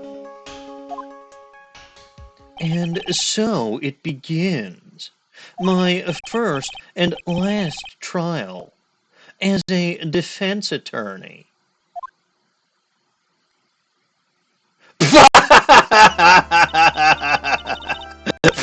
Not since Cody Hackins have we had a witness too short for the witness stand. Witness, state your name and occupation, please. Hold on here. I'm not sure about being not sure if I care for this at all there, Witness, please stand up nice and straight there. If I recall correctly, there are a few milk crates. Oh, right, she has back problems. Also, I wonder if those milk crates are from case 2-3. That might be a callback to case 2-3 with all the fucking milk that loser fuckface was getting. So we have a minor callback to case 1-3 with the witness being too short for the stand. And now we have a callback to case 2-3 with the milk crates in the defendant's lobby. This truly is the case to end all cases, isn't it? They're bringing back everybody of consequence.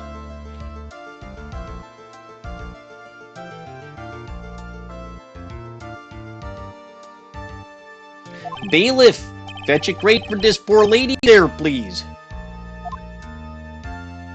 Much better. Once again, your name and occupation, please. Little old me? Well, I'm the head nun of Hazakura Temple on Eagle Mountain. My name is Bikini. You got it? Bikini. Nice to meet everyone. ...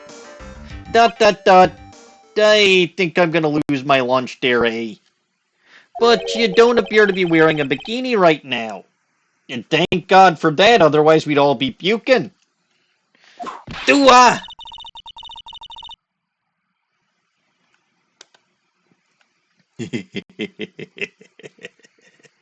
Welcome back, Franziska. I missed you. I really did. The courtroom is a garden of holy judgment. Those with lechery in their hearts should leave this sanctuary at once. Well, I'm gone. See y'all later.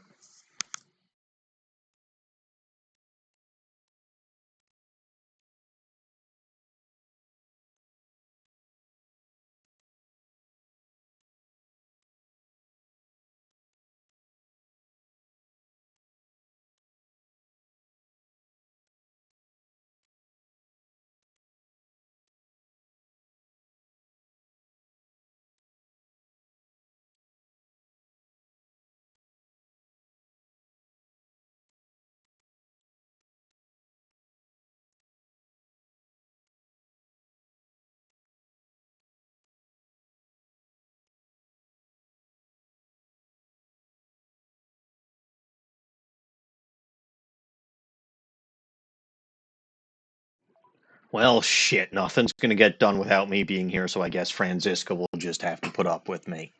Also, she is not in Ace Attorney 1. I played Ace Attorney 1, she ain't in it. You want me to leave, dear? What the hell is your problem, little lady? No need to get your bikinis in a twist, let me tell you. I'm a sight to behold in the summer. In any case, witness, I hear you saw the crime take place on the night in question. That's right. I can still hardly believe it myself, to be honest. There's no way dear little Iris could do anything like that. Let us hear what you have to say then, eh? First, tell us about your own movements that night, eh? God, I love voicing this judge. Almost makes up for the fact that I have to voice Lost-His-Edgeworth. The night of the murder. That night I was helping an acolyte with a training in the inner temple, but... well, as you can see, my back likes to act violently. So I left Iris to help the acolyte and returned to the Hazakura Temple. There's no bath at the inner temple, you see, and I needed a long, hot soak. It was after I had finished, just as I was heading back. That's when I saw it. So it was simply coincidence that you found yourself returning to Hazakura Temple there? Yes, you could say that. If my back hadn't been in so much pain, I would have stayed at the inner temple. That sounds like a pretty important statement she just made. So I have to prove somebody fucking sabotaged her back?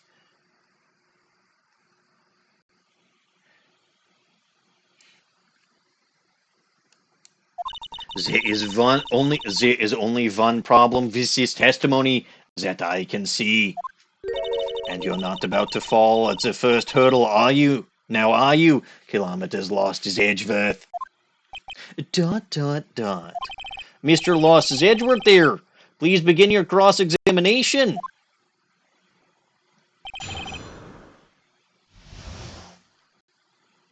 You know what to do. Push all of the buttons.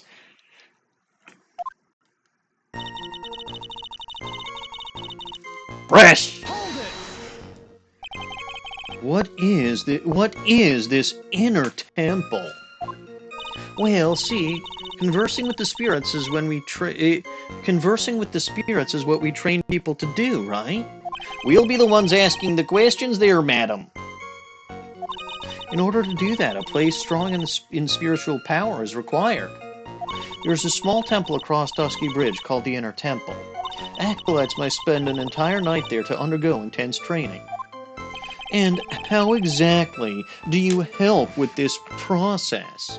It is all quite exacting. It can't be performed without a nun supervising.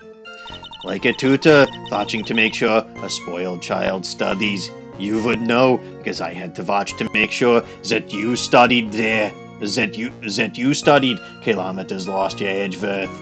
A tutor with a whip, in your case.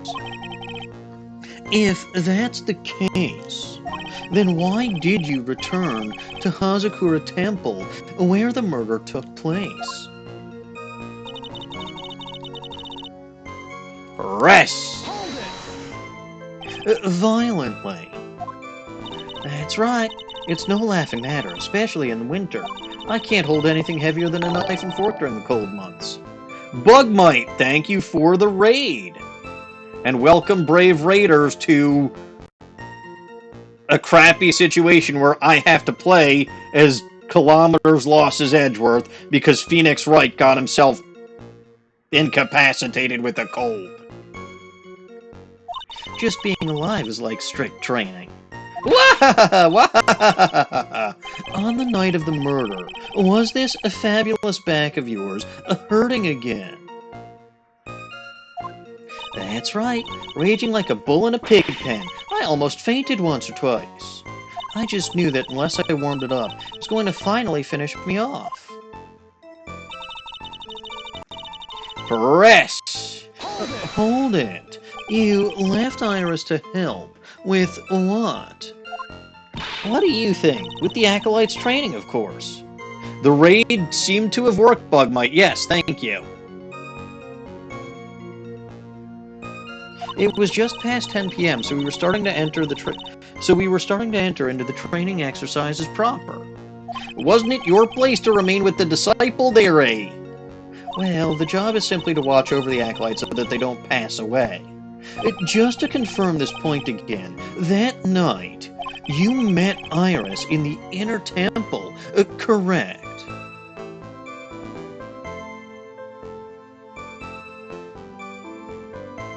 What co-op group?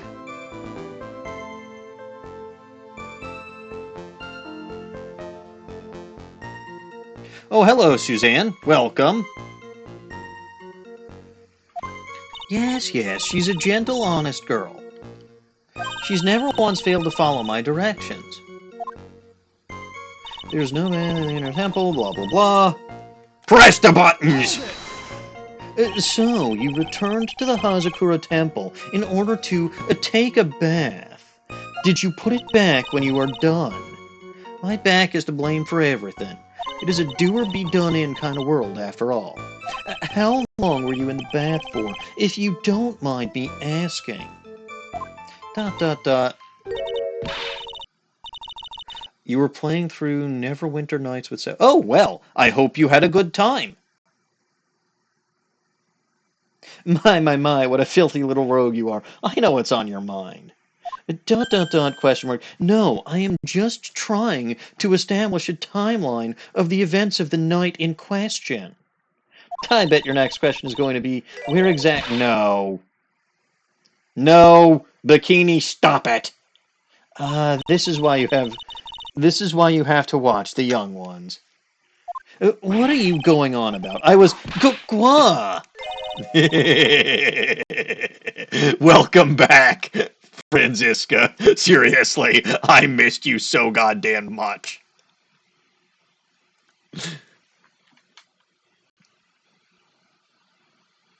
Campaign not being made for multiplayer. Well, I can see how that could be a problem if you have multiple players trying to do it, but I'm glad you had fun. Pathetic Kilometers Lost-His-Edgeworth. The lowest of the low there, eh? Is there some sort of kick me sign stuck to the... Yes, Lost Your Edgeworth. Yes, there is. The cosmic kick me sign that you know Phoenix has to deal with on a regular basis. I hope you're nicer to him in the future. Let's be fucking honest, you won't be because you're you. I want to kill him again.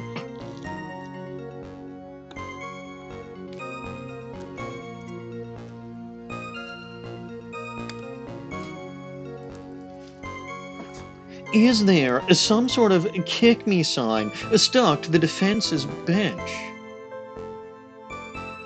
Ooh, that's awkward. Because I'd imagine the cutscenes are kind of important, but I've never played Neverwinter Nights, so I wouldn't know. Anyway, I couldn't afford to be away from my post for too long, you understand, so... But we still don't know exactly how long it was, and it is kind of important considering time of death was between 10 and 11. Hold it! The crime took place in the courtyard, correct? When you go from my room to the main hall, you have to take the winding hallway from which you can see the courtyard. That is right. In other words, it was pure coincidence that the witness saw the crime taking place before her eyes. There was no complicated setup in this case.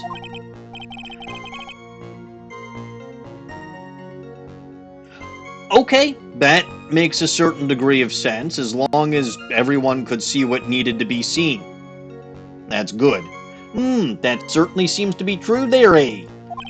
There is indeed only one problem with this testimony. If I can clearly point out what it is, then I can begin to quantify. Alright, what the fuck is the problem with this testimony? Also, when did somebody came in and rummaged through my evidence and shifted shit around. This isn't the order things were in.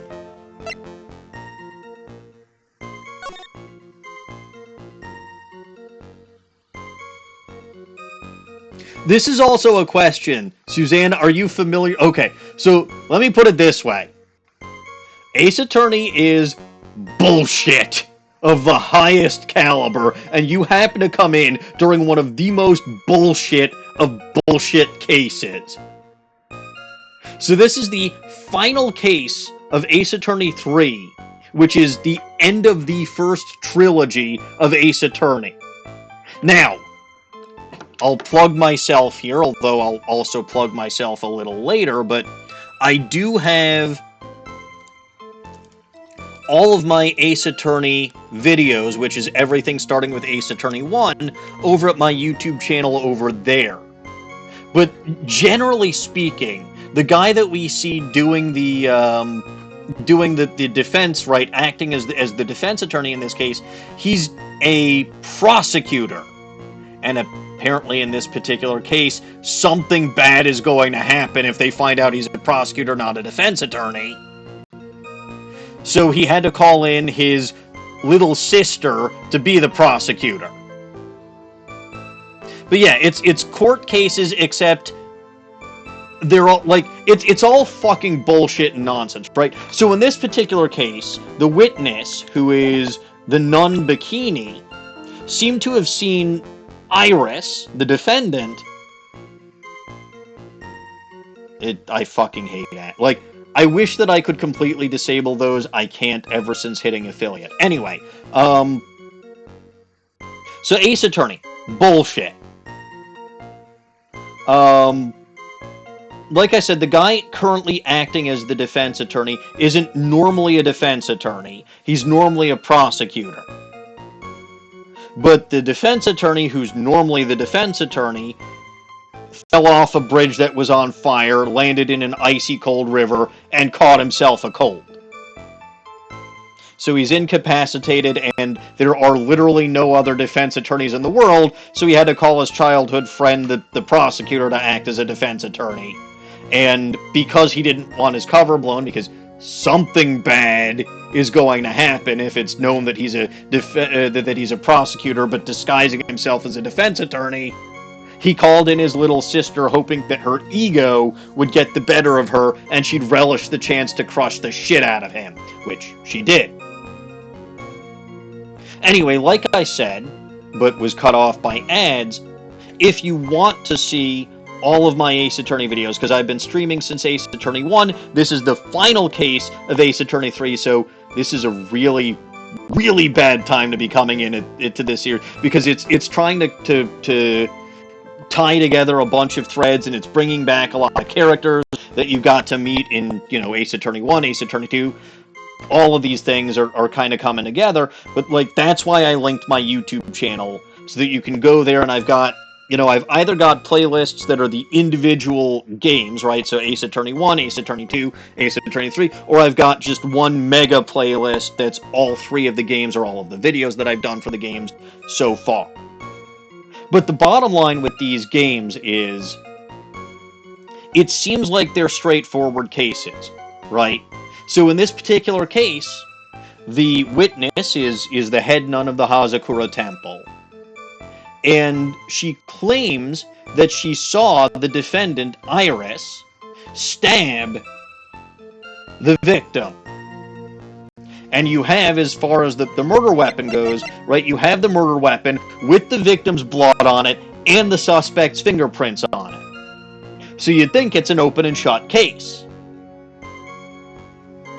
Except in the Ace Attorney universe, it never fucking is. Never.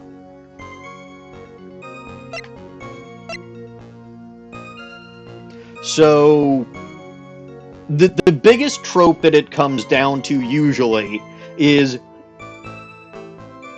Oh, ads are back. Alright, so I was apparently talking to myself for the past several hours. I don't know where I got cut off.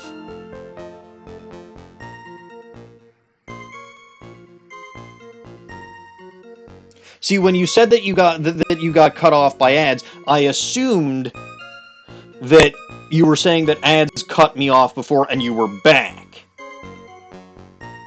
So I started giving the lecture again.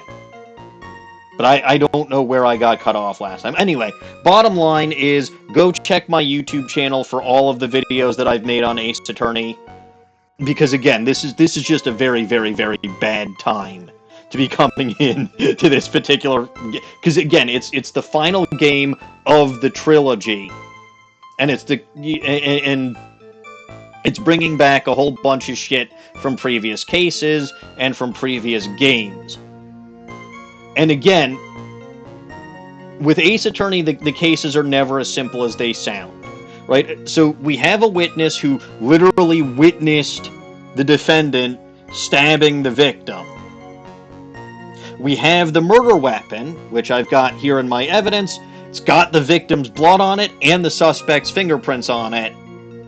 Again, you'd think it's going to be a slam dunk case for the prosecution, but no, the defendant is actually innocent, and through some kind of bullshit nonsense that usually ties back to X person, because X person is usually the one who wears this outfit, they are the only person who can wear this outfit.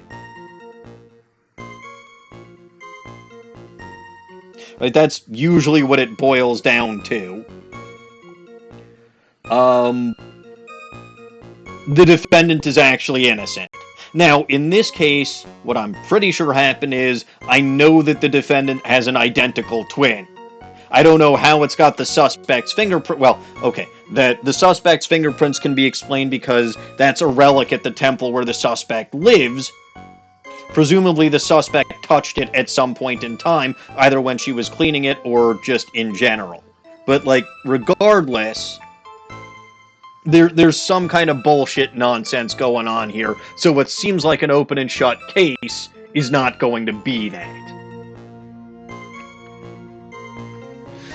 Anyway, I was reviewing my evidence because there's something that I have to present, and I'm not sure what.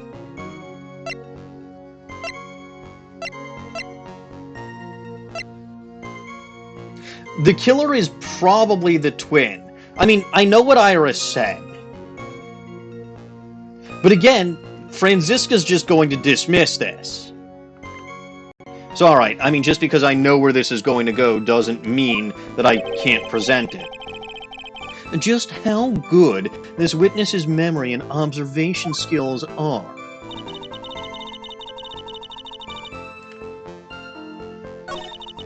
Do.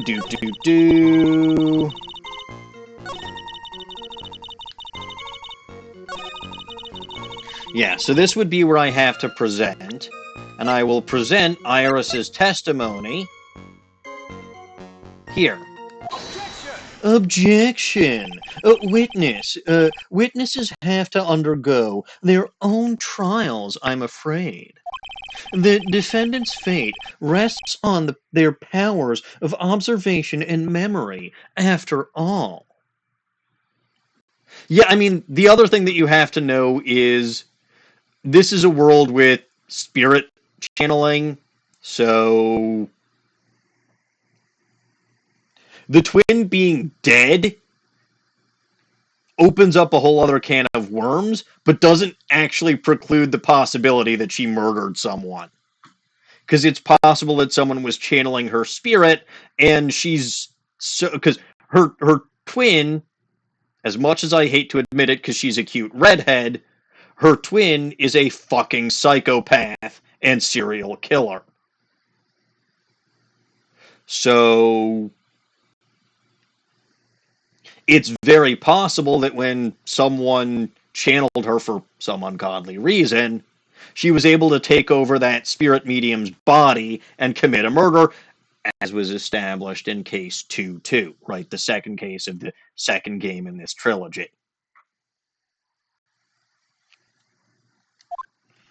Well.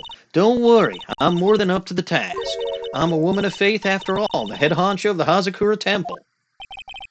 In that case, Ms. Honcho, I'd like you to explain something for me. The discrepancy between your testimony and that of the defendant, Iris.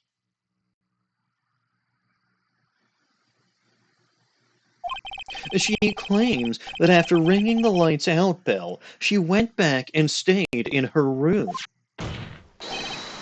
Which means she did not go to the inner temple at all. Yes, the woman's name is Bikini, which has led to plenty of confusion tonight so far. Technically, it's her quote-unquote temple name, but we don't actually know what her real name is, so her fucking name might as well be Bikini.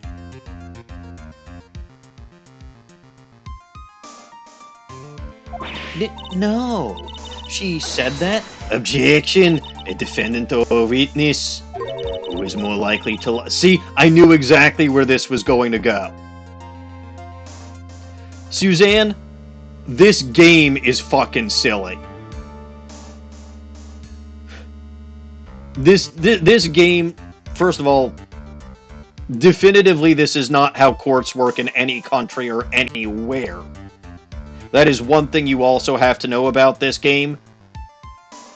But still, there are a lot of funny moments. There's also a lot of stupid puns as names, or just stupid shit as names. For example, one of the first characters that we meet is named Larry Butts. And one of the common things that his grade school buddies say about him is, quote, when something smells, it's usually the butts. This is a line that comes up very frequently. We also have characters, the very first victim was named Cindy Block. Was it Cindy Stone? I don't actually remember. One of those two. A lot of the prosecutor in the tutorial cases at the beginning of every game is named Winston Payne. So again, there's a lot of stupid shit when it comes to names, and it's not a game that takes itself too seriously. But yeah, I knew exactly where she was going to go with this. Who is more likely to lie, do you suppose? The defendant is simply lying to cover her back. Objection! But that is completely illogical. I mean, if you want to play it yourself, it's a Capcom game. I don't know, like, I'm playing this on the Steam, or not on Steam. I'm playing this on my Switch. Sorry, Steam was something I was thinking of for a different reason. But there are probably other ways that you can get this. But it is fun, and as much as I hate this Edgeworth, so first of all, this guy's canon name is Miles Edgeworth. You may notice that I've been referring to him either as Kilometers or as Lost-His-Edgeworth. And in point of fact, right, the counter that I have there, the second one, right, times me wants to kill LHE, right, that's referring to this guy. Because I call him Kilometers Lost-His-Edgeworth because he's not allowed to have the same initials as me. And Miles Edgeworth would. So I changed his first name, right, from Miles, I switched it to Metric, so he's Kilometers. And then now I call him Lost-His-Edgeworth because I've beaten his ass as a prosecutor many, many times, right? When he's been the prosecutor, I've beaten him a lot. This is the first time I've had to play with him as the player character, and I fucking hate it because I don't like this guy. But overall, I do recommend these games quite a bit. I do. Even if Rise from the Ashes, which is the final case of the first game, takes forever and a frickin' day, and burned me out for a little while, and even if I've got to take little breaks after every single ace because they can get kind of intense, they're still fun. But that is completely illogical. The murder was committed in the courtyard of Hazakura Temple. Claiming that she went to the inner temple would make for a much better alibi. ... exclamation mark. But that is odd. Whatever the reason, I can't believe that she would lie. She does indeed have honest eyes there, eh? Much like a defendant I had 5 years ago in this courtroom. In fact, she looks almost identical. Okay, PokeDelta. That's still fair. Because that whole fucking thing was bullshit. And the writers of the game should have known it. Also, I fully admit that hit a lot more personally than it should, given that I've had friends actually die. So...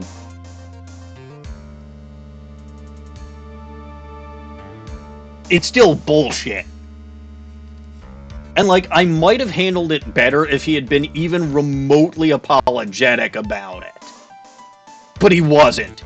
And he was just kind of forgiven anyway. And that's more than anything else what I'm still pissed off about. Aha! Whiplash!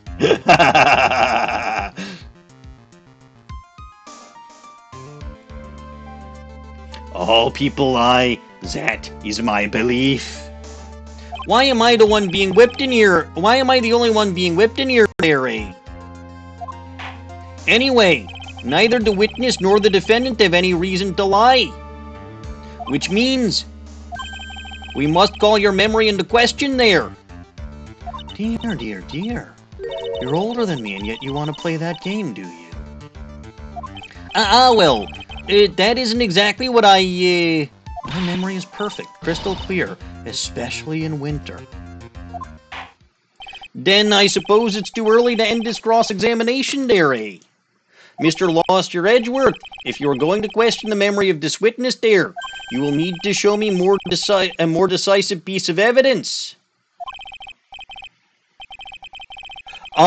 This is a different judge, Bugmite. So, there are technically two judges. This one only shows up in this game.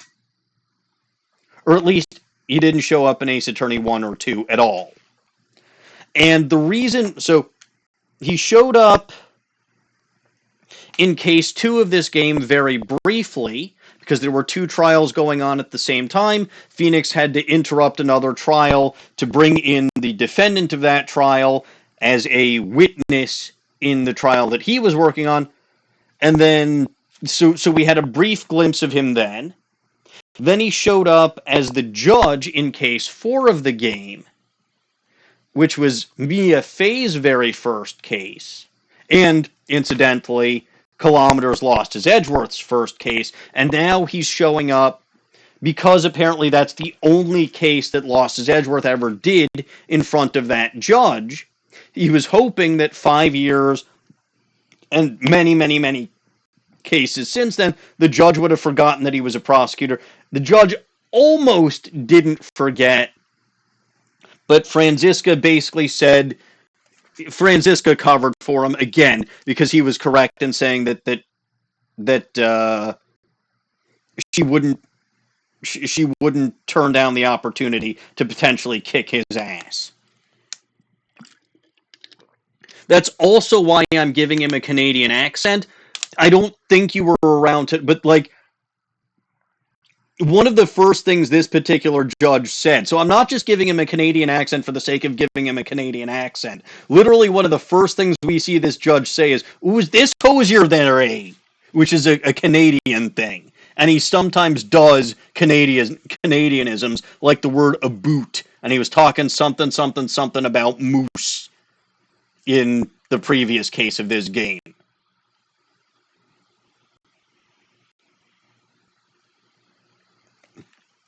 Understood, Your Honor. I was naive to think that alone would do... Well, I knew that alone wouldn't do the trick. Then please add your comments about... See? I told you. There we go. Okay. You see it. Then please add your comments about Iris to the testimony there, eh? And let us return to the cross-examination.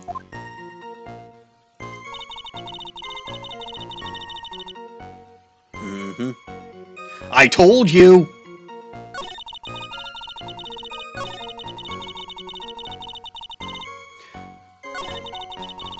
Okay, so this is clearly where I have to go. Iris came to the inner temple. She was dressed exactly as she had been at dinner. How the fuck am I going to disprove that?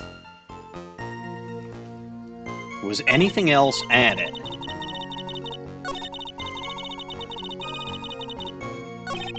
Oh. Alright, I forgot that was the last statement. So...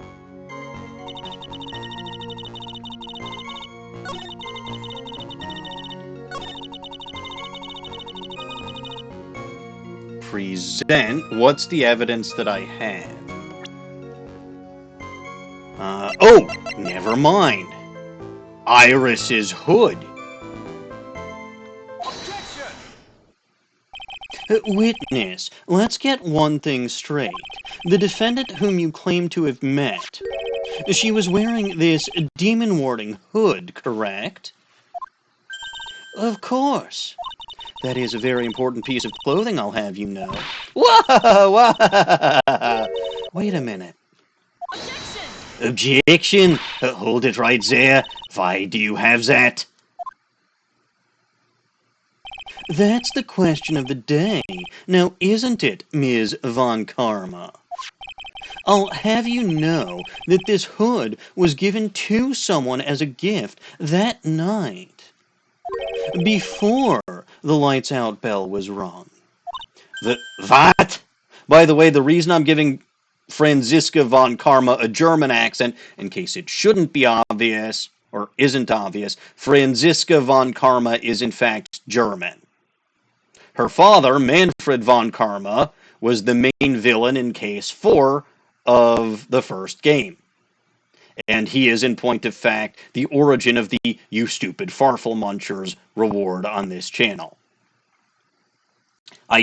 When I'm forced to voice Franziska, which is whenever Dawning's not here. Dawning is someone who usually joins me in voice chat, but when she's not here, and I have to voice the female characters, I voice Franziska in a slightly softer version of that voice, because Manfred von Karma was very intense. What?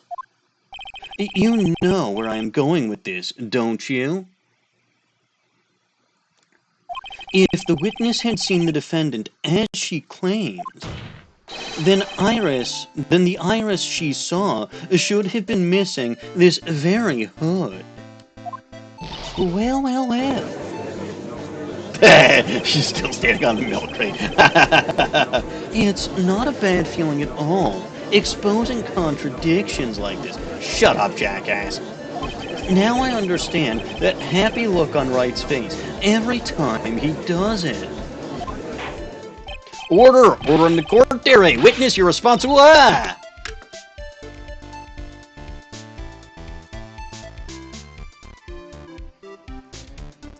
She really is keeping me on toes with them whiplashes. I love Franziska.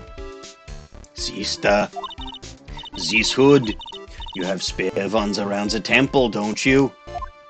Spares? Well, I do tend to make too many of them. I see there, a stockpile, a surplus of hoods there, eh? Each nun is only given one hood. This should be the only hood that Iris owned. Then this is quite strange there. Why?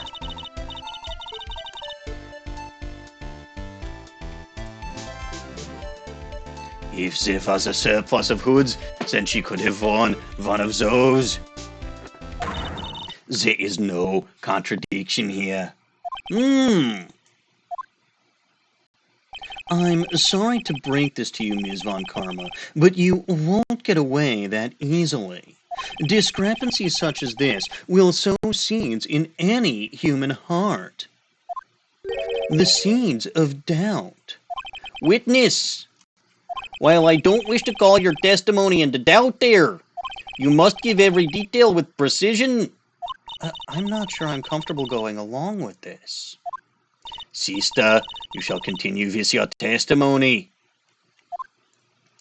Tell us what you saw after finishing your bath on your way back to the inner temple. Those seeds of doubt are sprouting in the judge's heart.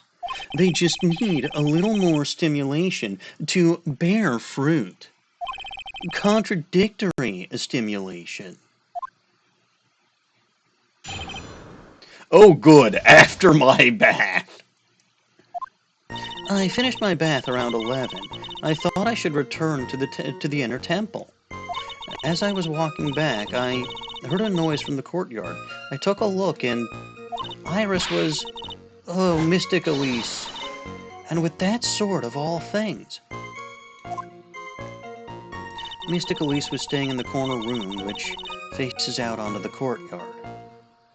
The stabbing I saw must have occurred after she was pushed out of her window.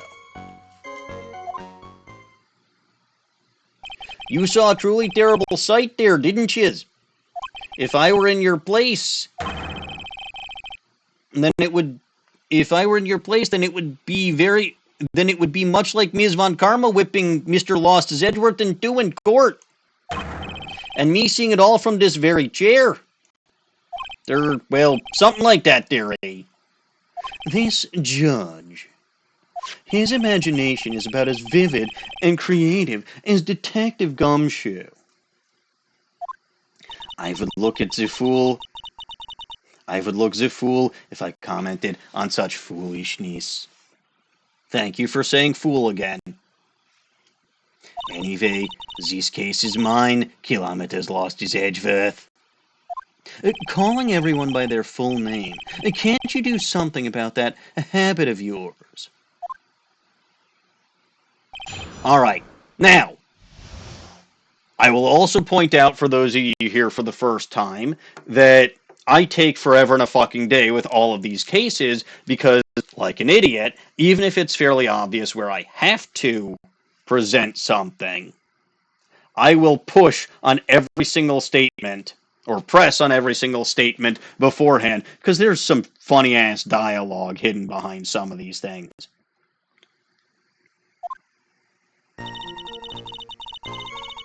So, press!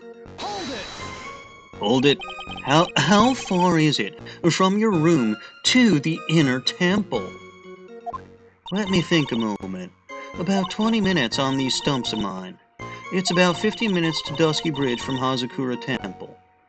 The inner temple is just beyond the bridge. Still, you never made it back there that night, did you? That's right. I was heading along the walkway toward the main hall.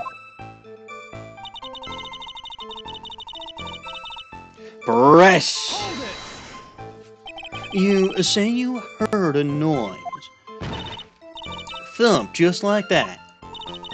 That could only be the sound of the victim falling. It's very quiet in the temple, you know. You can even hear the snow falling from the branches. Thump, just like that.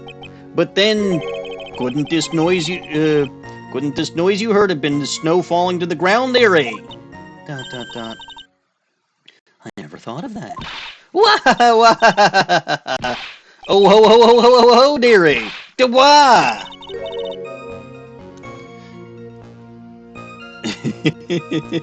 She's not whipping Lost-His-Edgeworth. She's only whipping the judge. That's unusual. The next one to laugh gets a whipping. Well, whatever the source of the sound, I looked over at the courtyard and...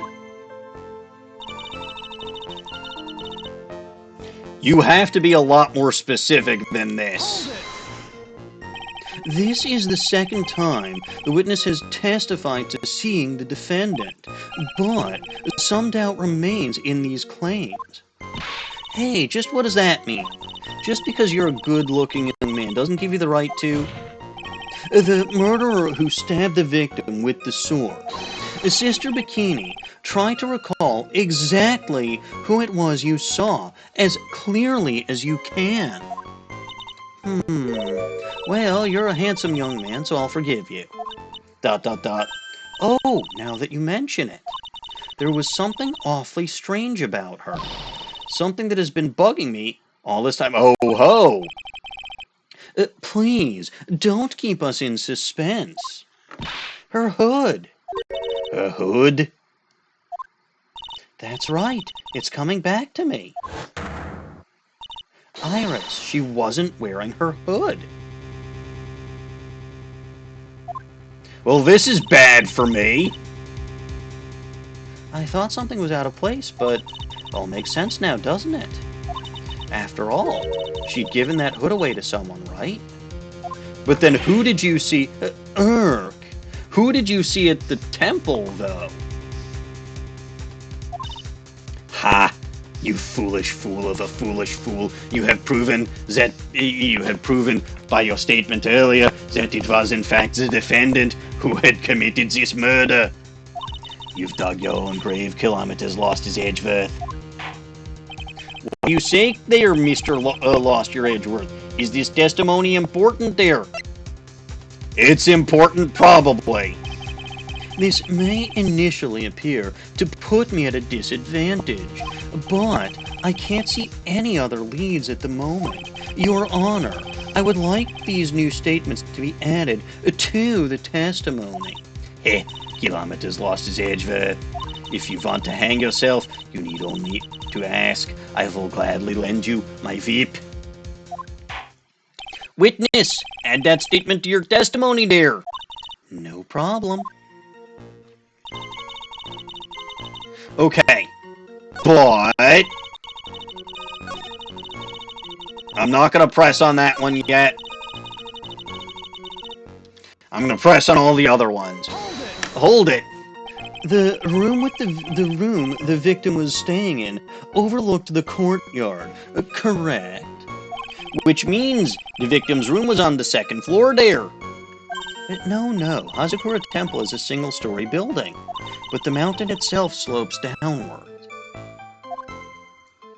which elevates the main gate side of the temple and the guest rooms in the back to about the height of a two-story building. I see there, and the victim was staying in one of these elevated rooms, correct? Yes, I should know. I'm the one who carried her things to her room, after all. Despite your bad back. Alright, let's press this. Hold it. What makes you so sure of all of this? It's just like I told you earlier. I heard a noise from the courtyard. Okay. Thump, just like that. You're one smart sister, I'll give you that. The autopsy report states that the victim's body was covered in bruises, indicating a fall from around 10 feet in height. It appears that the witness was not mistaken then. Yup. I'm more than just a pretty face, especially in the winter. I'm a woman of faith, after all. Head honcho of Hazakura Temple. There's only two of them working there. What is wrong, Kilometers Lost-His-Edgeworth? No snappy comeback remark. ... It doesn't feel like she is lying. This is very powerful testimony, too. She claims to have seen the instant in which the defendant stabbed the victim. Let me see my court record. Must take a look at my evidence. It's not going to be this. It's not going to be this.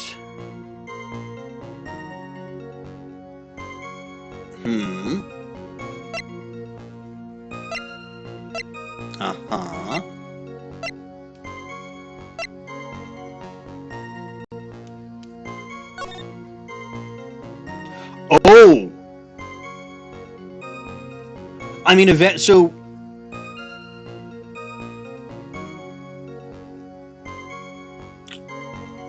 It was snowing 7 to 10:50. So it was around 11 when she got out of the bath and started walking towards the main hall. Lightning struck Dusky Bridge at 10:45, allegedly. And then 30 minutes passed between the fire starting and going out.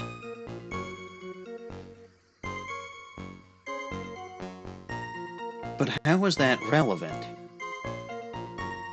I mean, I could say that Iris, if she had been at the inner temple, couldn't have crossed back, but I don't know.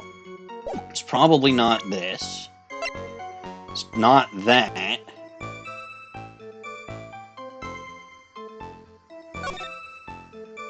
That's to show eventually that there's something missing from Elise's staff. Then the only other pieces of evidence...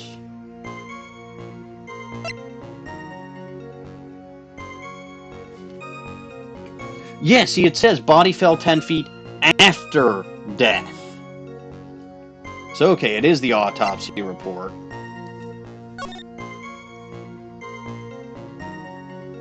And then this just...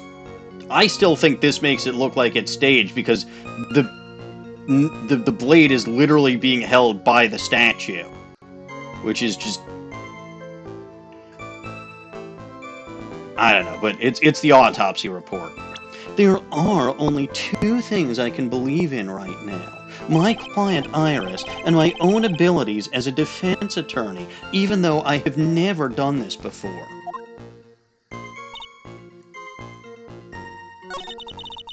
Blah, blah, blah. So this might actually be a red herring, but I'm going to push on it anyway. Hold it. You are sure about that? Yes, after all, we always wear the same clothes. Ah, I don't mean because we're poor, you understand. It's our style. Yes, that's it. Dot dot dot. There's absolutely no need to explain yourself. Anyway, she looked different from normal, so that really stuck out. Like me holding a whippet puppy instead of my Veep. At least then it might bite you and not someone else. Iris didn't have her hood on, I'm sure of it. Very well, dearie. Now, please tell us about the victim there. Uh-huh. This one. I present on this one because it says after she was pushed out the window. So present autopsy report.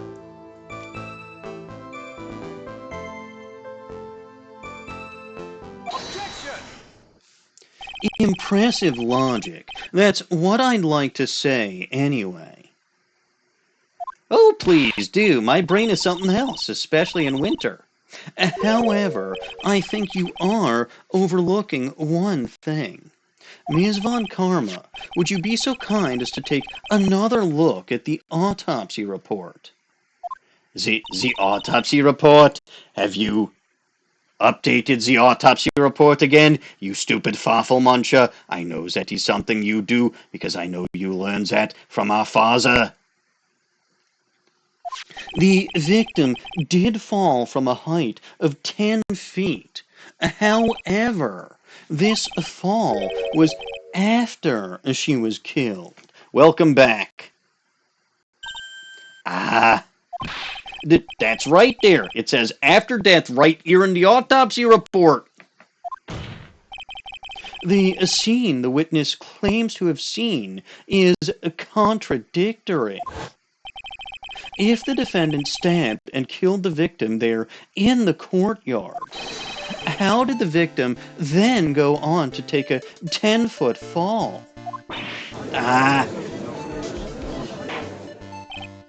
Order, dairy. The victim was killed and then fell. That much is clear from the autopsy report. If that is the case, then the victim must have been killed in her room, dairy. Don't you agree? That is a logical conclusion. Yes, that is right. The victim must have been stabbed by the defendant in her own room. Then why is there no blood in the room? And she was then thrown out the window down into the courtyard below. Objection! Were there any signs of a struggle in Ms. Dunim's room? ... exclamation mark. She was stabbed with a sword. That would leave a blood stain, wouldn't you agree? Well then, Ms. Von Karma, was there any blood there, eh? Why? Aha!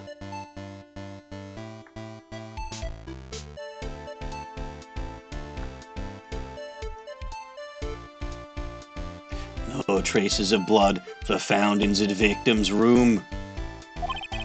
Your whip has just caused trace amounts of blood to be found on my glorious playoff beard there, eh? That's another thing that he mentions, is things like playoff beards, which I'm assuming is some kind of stupid Canadian hockey tradition. However, if there was no blood in the room, then your claim that... Wah!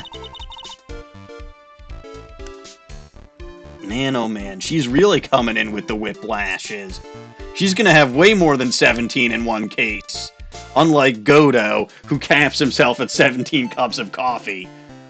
I'm sure there is no need for me to go over this, as I am sure your honor is well aware. A venom stab wound produces the most blood. When it produces the most blood there, very little blood is actually lost at the moment of a blade's insertion.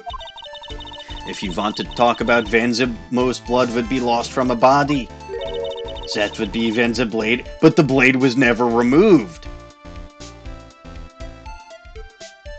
Or at least, if you look at the crime scene photo, we are to believe that the blade was never removed. Indeed, with the weapon still in place, it acts like a lid on the wound. Except she was pierced basically clear through.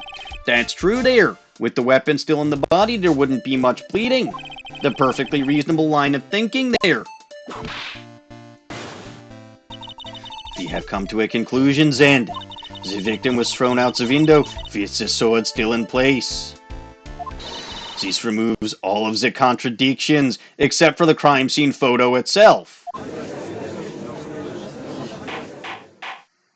Order! Order! Order! I must admit that this is a probable version of events there. I'd expect no less from Franziska von Karma, but she locates and takes control of every vital point. Humph. It seems that we need a clear testimony from the witness there, eh? Remove all supposition on your part and tell us only the facts there, eh, please. Witness, please, remain standing on the crate. Don't go selling me short now. The weight of winter snow has bent me out of shape. Especially my back and my mood. Sister, please, give us your testimony. I will give you a vigorous massage once we are done here. Once we are finished here. With the whip. Oh, boy. All right, all right. Further details.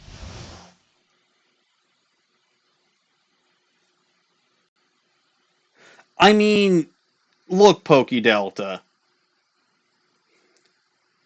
The argument that we're making is she was stabbed and then thrown out the window.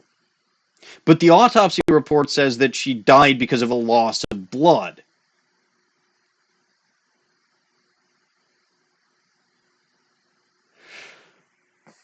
So by the by, right, I don't know why Kilometers Lost-His-Edgeworth didn't point out, A, that the crime scene photo still had the blade lodged in her, and B, she somehow managed to die from a loss of blood. Also, what the fuck are the odds of being stabbed in the back, then being shoved out a window, and landing such that the blade is still pointing straight up, or doesn't get displaced? I don't know. When I looked across at the scene, the sword was already in place. Thinking about it now, I didn't actually see her stab Mystic Elise. I've never seen so much blood before. That's when I fainted. You can't blame me, can you? When I awoke, Mystic Amy was stabbing Mystic Elise through the back. This all confirms Ms. Von Karma's theory there, eh? Von Karma strive for nothing but perfection. Nothing, I tell you. Putting together such facts is nothing for me. You should know that. Kilometers Lost-His-Edgeworth. Perfection is an impossibility, Franziska von Karma. And I'm here to teach you just that. I still would have loved to see him face off against Godo, but this is good too. Alright, I do think that this testimony is going to be the last thing that I do for today, because I'm already almost half an hour later than I usually go, but it's fine. Press the button. Hold it! At the time, was the victim bleeding? Well, I was very shocked to be seeing all of this, of course, so I'm not entirely sure, but I don't think I saw any blood, not then. I'm sure that you didn't. The weapon was acting to plug in the wound. In any case, let's be clear on one very important point, specifically the point of the sword. Did you actually see the instant in which the victim was stabbed?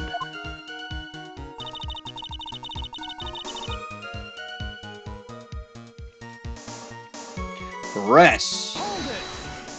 Think carefully. This is very important. It's Iris we're talking about here. I'm thinking for all I'm worth. ... No, when I looked over, the sword was already in Mystic Elise's body.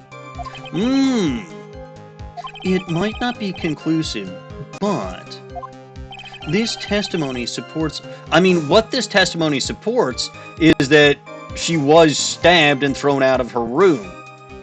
It doesn't support that Iris stabbed her. For all we know, Iris could have been trying to get the sword out after... because she may not be as aware of shit like Franziska, the judge, and Lost-His-Edgeworth are. She might have thought that, you know, when you see someone stabbed, you pull the weapon out to try to save them. So she might have been trying to be a good Samaritan instead. Which explains how her which could explain how her fingerprints ended up on the weapon.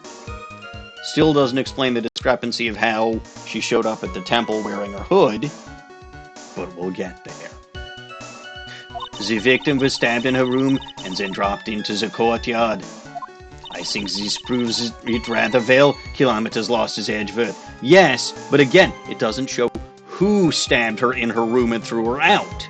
Because here's the other question. Unless Iris jumped out also, the fuck would she get from and jumping out of a 10-story window? You'd probably sprain an ankle or something.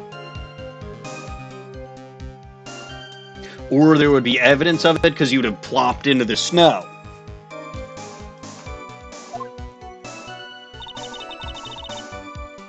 Anyway, I'm supposed to press on that last. Now, on to what the killer did next. You saw none of it, correct? Well, I was unconscious. How long were you out for? I don't know. 10, maybe 20 minutes? A young man with a very prickly-looking head woke me up by accidentally stepping on me. Yes, see? I'm not sure I like that method of resuscitation there, eh? Well, I wasn't asking for mouth-to-mouth or anything of the sort. But I would have welcomed a more gentle awakening right about then, let me tell you. ... I shall have words with the offender, personally. What did you see upon awakening?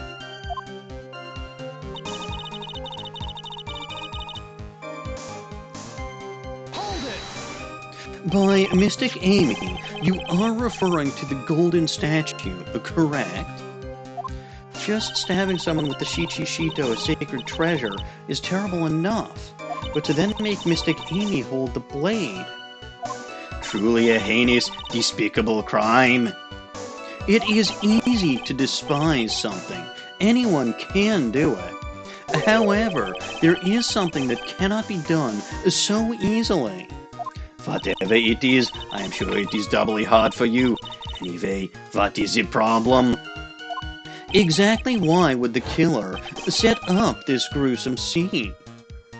Can anyone explain the reasoning behind that? ... exclamation mark. No, I don't think I can there. ... There isn't always a logical reason behind why someone acts. That's true, so true. In early spring, for example, I often find myself... There isn't always. That phrase might come in handy someday. There are too many unnatural elements in this case. Why was it necessary to use the Shichi-Shito from the Amy statue as a weapon? Why was the weapon ultimately placed back in the hand of the statue? If I can expose the flaws in this testimony, perhaps I will begin to find the truth. Alright.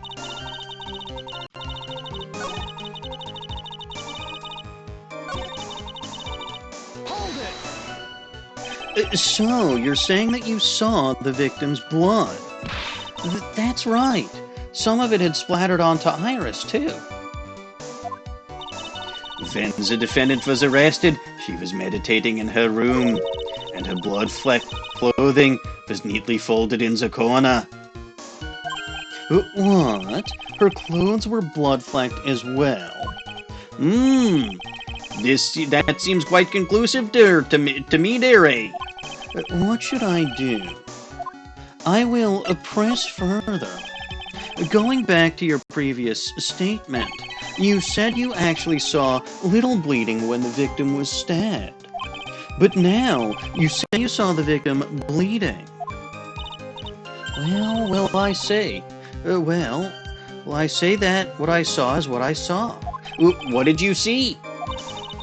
Maybe I didn't see the poor woman get stabbed, but I saw the girl pull the sword out of her, plain as day. Pulling the sword out? Well, it wasn't exactly pulling. It was more like it came out.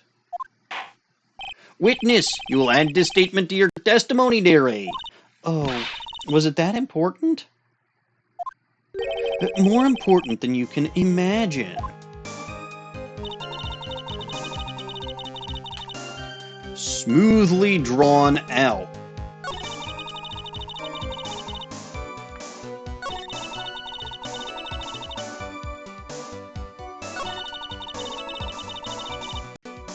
Well, I'm going to press again because I always do. Smoothly, you say. You're saying you saw the sword smoothly slide out, but it's a fucking Shichi Shito with multiple blades. That's right.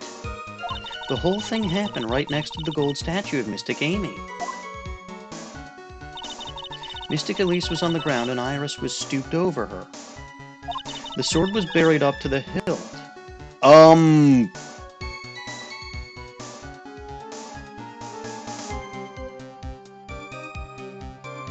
Then there'd be blood over a fuck ton more of it than just the tip? When Iris stood up, the sword in her hand just slid out of Mystic Elise's body. It slid out from that gaping wound. It goes without saying that if the sword was removed, there would be bleeding, dearie. Nothing out of place here. Is that really the case? I can't help but feel something about this testimony is very out of place. Yeah, I don't see this coming out smoothly, no matter what.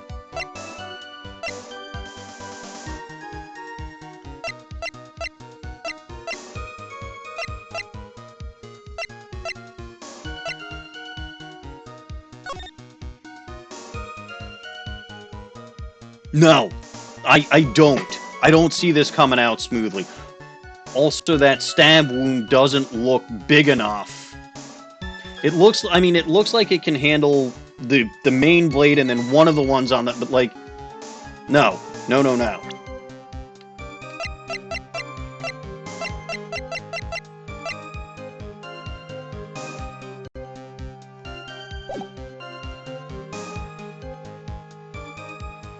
That is something which couldn't possibly have happened appears to have happened. I mean, the only thing I can think of is to present the Shichi Shito itself here.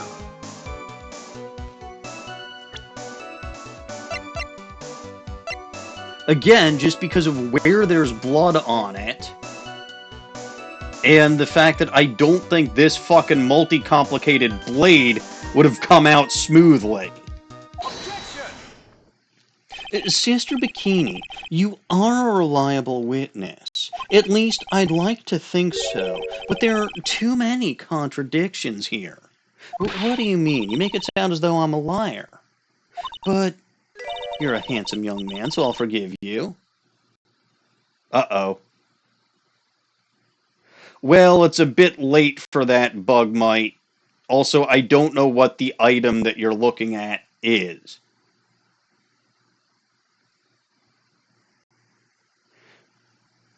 Was it the Shichi Shito or was it something else? Because take that's supposed to be for fake evidence, or, well, for not real evidence to specifically get me a penalty.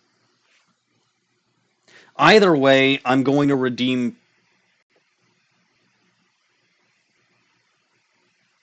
I don't even remember what I said.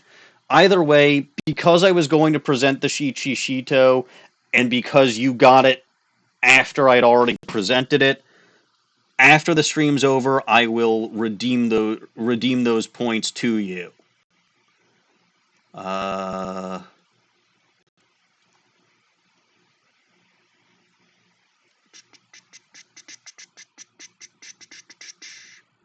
Yeah, I'll redeem those points to you because I'd already done that, and because technically speaking, again, that's supposed to be for something that's wrong. But you're a handsome young man, so I'll forgive you. What contradictions are you talking about? In the scene that the witness claims to have seen,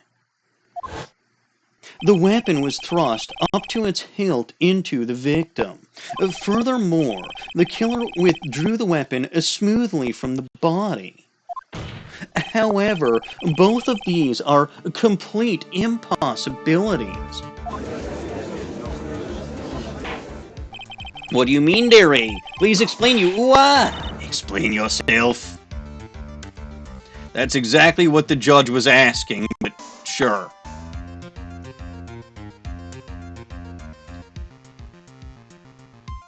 Let's carry on.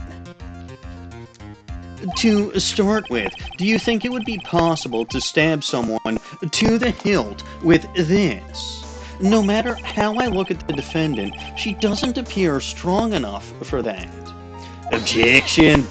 Doesn't appear. What meaningless dribble? I too may appear to be weak and frail, but I can crush men under my heel and make them weep, should I so choose. The objection stands there.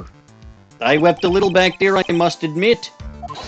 Objection. No. Objection. That isn't the only issue here. If this sword was truly stabbed into the body, up to the hilt, well, just look at all the branches on it. It certainly wouldn't come out smoothly. That's... We also have the problem of the amount of bleeding. It's true that when a blade is left in the body, it acts as a plug of sorts. However, when the weapon is shaped like this, it's an entirely different story. The wound would be too large for the blade to completely stop the bleeding. Objection! That is nothing more than conjecture. Nothing! In reality, the victim was stabbed with this shito. Man, that is complicated to say in a German accent. Even a weapon of this nature, they still sometimes slide out smoothly, and may still sometimes stop the blood loss. Objection! I'm not finished. There is still one more, a conclusive contradiction. You've still got more? There, This one is simple. If this sword was real... Yeah, I mentioned this as one of the first things. There'd be blood all the way up to the hilt. If this sword really was thrust in all the way to the hilt, why is there only blood on the tip of it? If this witness is telling the truth, then there should be blood along the entire length of the sword. No. Ordered it. Why? Bravo. Kilometers Lost-His-Edgeworth.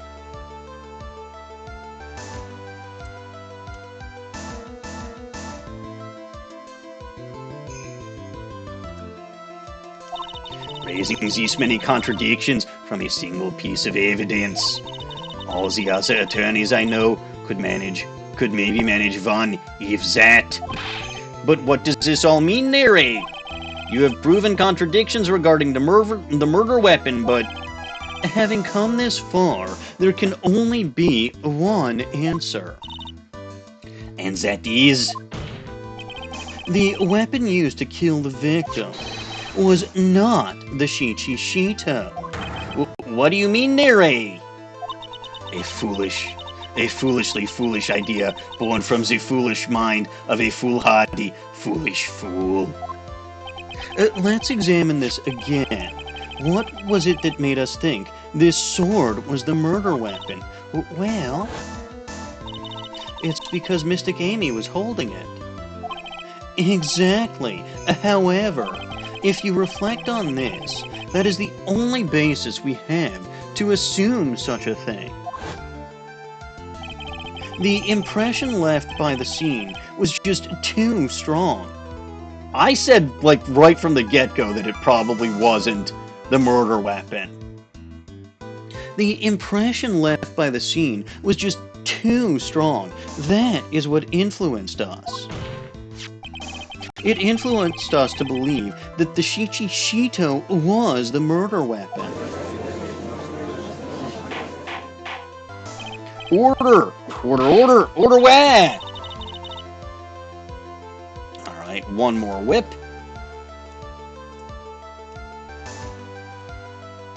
So maybe this Shichishito was not the murder weapon. Even if that is the case, it changes nothing, Kilometers Lost-His-Edgeworth. Nothing! The sister here saw everything. She saw the defendant stab the victim with a sword-like object. That's true there, Abe. Your response there, Kilometers Lost-His-Edgeworth. We'll probably have to wait until next week.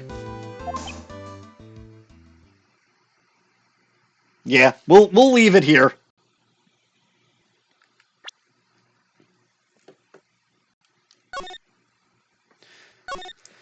So, alright. We've made it pretty far. Finished up the investigation, made it through, hopefully, a good chunk of the first part of the trial. I don't know exactly how much longer we are to the official to be continued, but hopefully, Suzanne, this gave you some idea of the level of bullshit nonsense that you'll encounter in this game, or in these games. The suspected murder weapon may not even be the actual murder weapon. Yeah, no, the scene will pick up exactly where I saved when I continue. It will. So it'll be fine. Like, as long as I save, which I did, and I'll do that again, right, I can technically save anywhere that there's the option to save. So that's fine. And it'll continue right there with Kilometers Lost-His-Edgeworth and his ... So there are specific to be continued save points in the game. I don't know how far I am from the one that's midway through this first day of the trial, because you see that it says part 2-1. So there's going to be a part 2-2, and the break between there is a to be continued, but whatever. Yeah, okay. It's late. It's already 45 minutes after I normally end, but I was on a roll. I don't want to go any further for today. As much as I'm longing to finish this so that I no longer have to be this to play as Lost-His-Edgeworth, we'll be fine. And because I reminded myself that I'm playing as him, I want to kill him again. So we get one more count adder to that, and I'm going to start outroing. So, if you only caught part of my stream this evening, you can watch this and all of my other content over on my YouTube channel over there. If you're watching this on YouTube and you want to catch me live on Twitch, you can catch me on my Twitch channel over there. I generally go live Monday and Wednesday evenings at 7:30 p.m. U.S. Central Time. Monday evenings are Ace Attorney. Wednesday evenings are Shadows Over Loathing, which is another very, very, very fun game. It is a sequel to West of Loathing. Not sure if any of you have ever played or are aware of West of Loathing.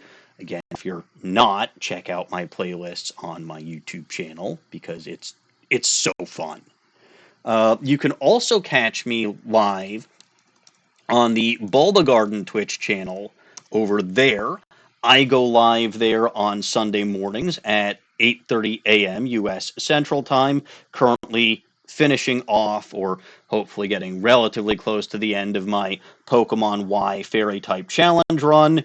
That is my punishment stream from earlier this year's charity event, along with this stupid username and an avatar that I've had to use and will have to use for the remainder of this calendar year, because, as PokeDelta will tell you, I never know when the fuck to shut my goddamn mouth. You can also catch a bunch of other fun content creators there, such as Dawning Winds, when she is feeling well and when she is not out of town, which she is today. Dawning is also very frequently on my channel here in the voice chat. You can also catch her when she goes live on her channel over there. It looks like Caps Fan is live right now, so I believe I will raid him. Please stick around for the raid. He is also someone that you can find on the Bulba Garden channel as well, and other nice content creators as well, like Dapper Cody, Mochi, and sometimes Magnadeath. Anyway, stick around for the raid. And as always, I am Maniacal Engineer, and I'm never going to give you up, never going to let you down. Thank you all for watching, and God bless this mess. See y'all Wednesday.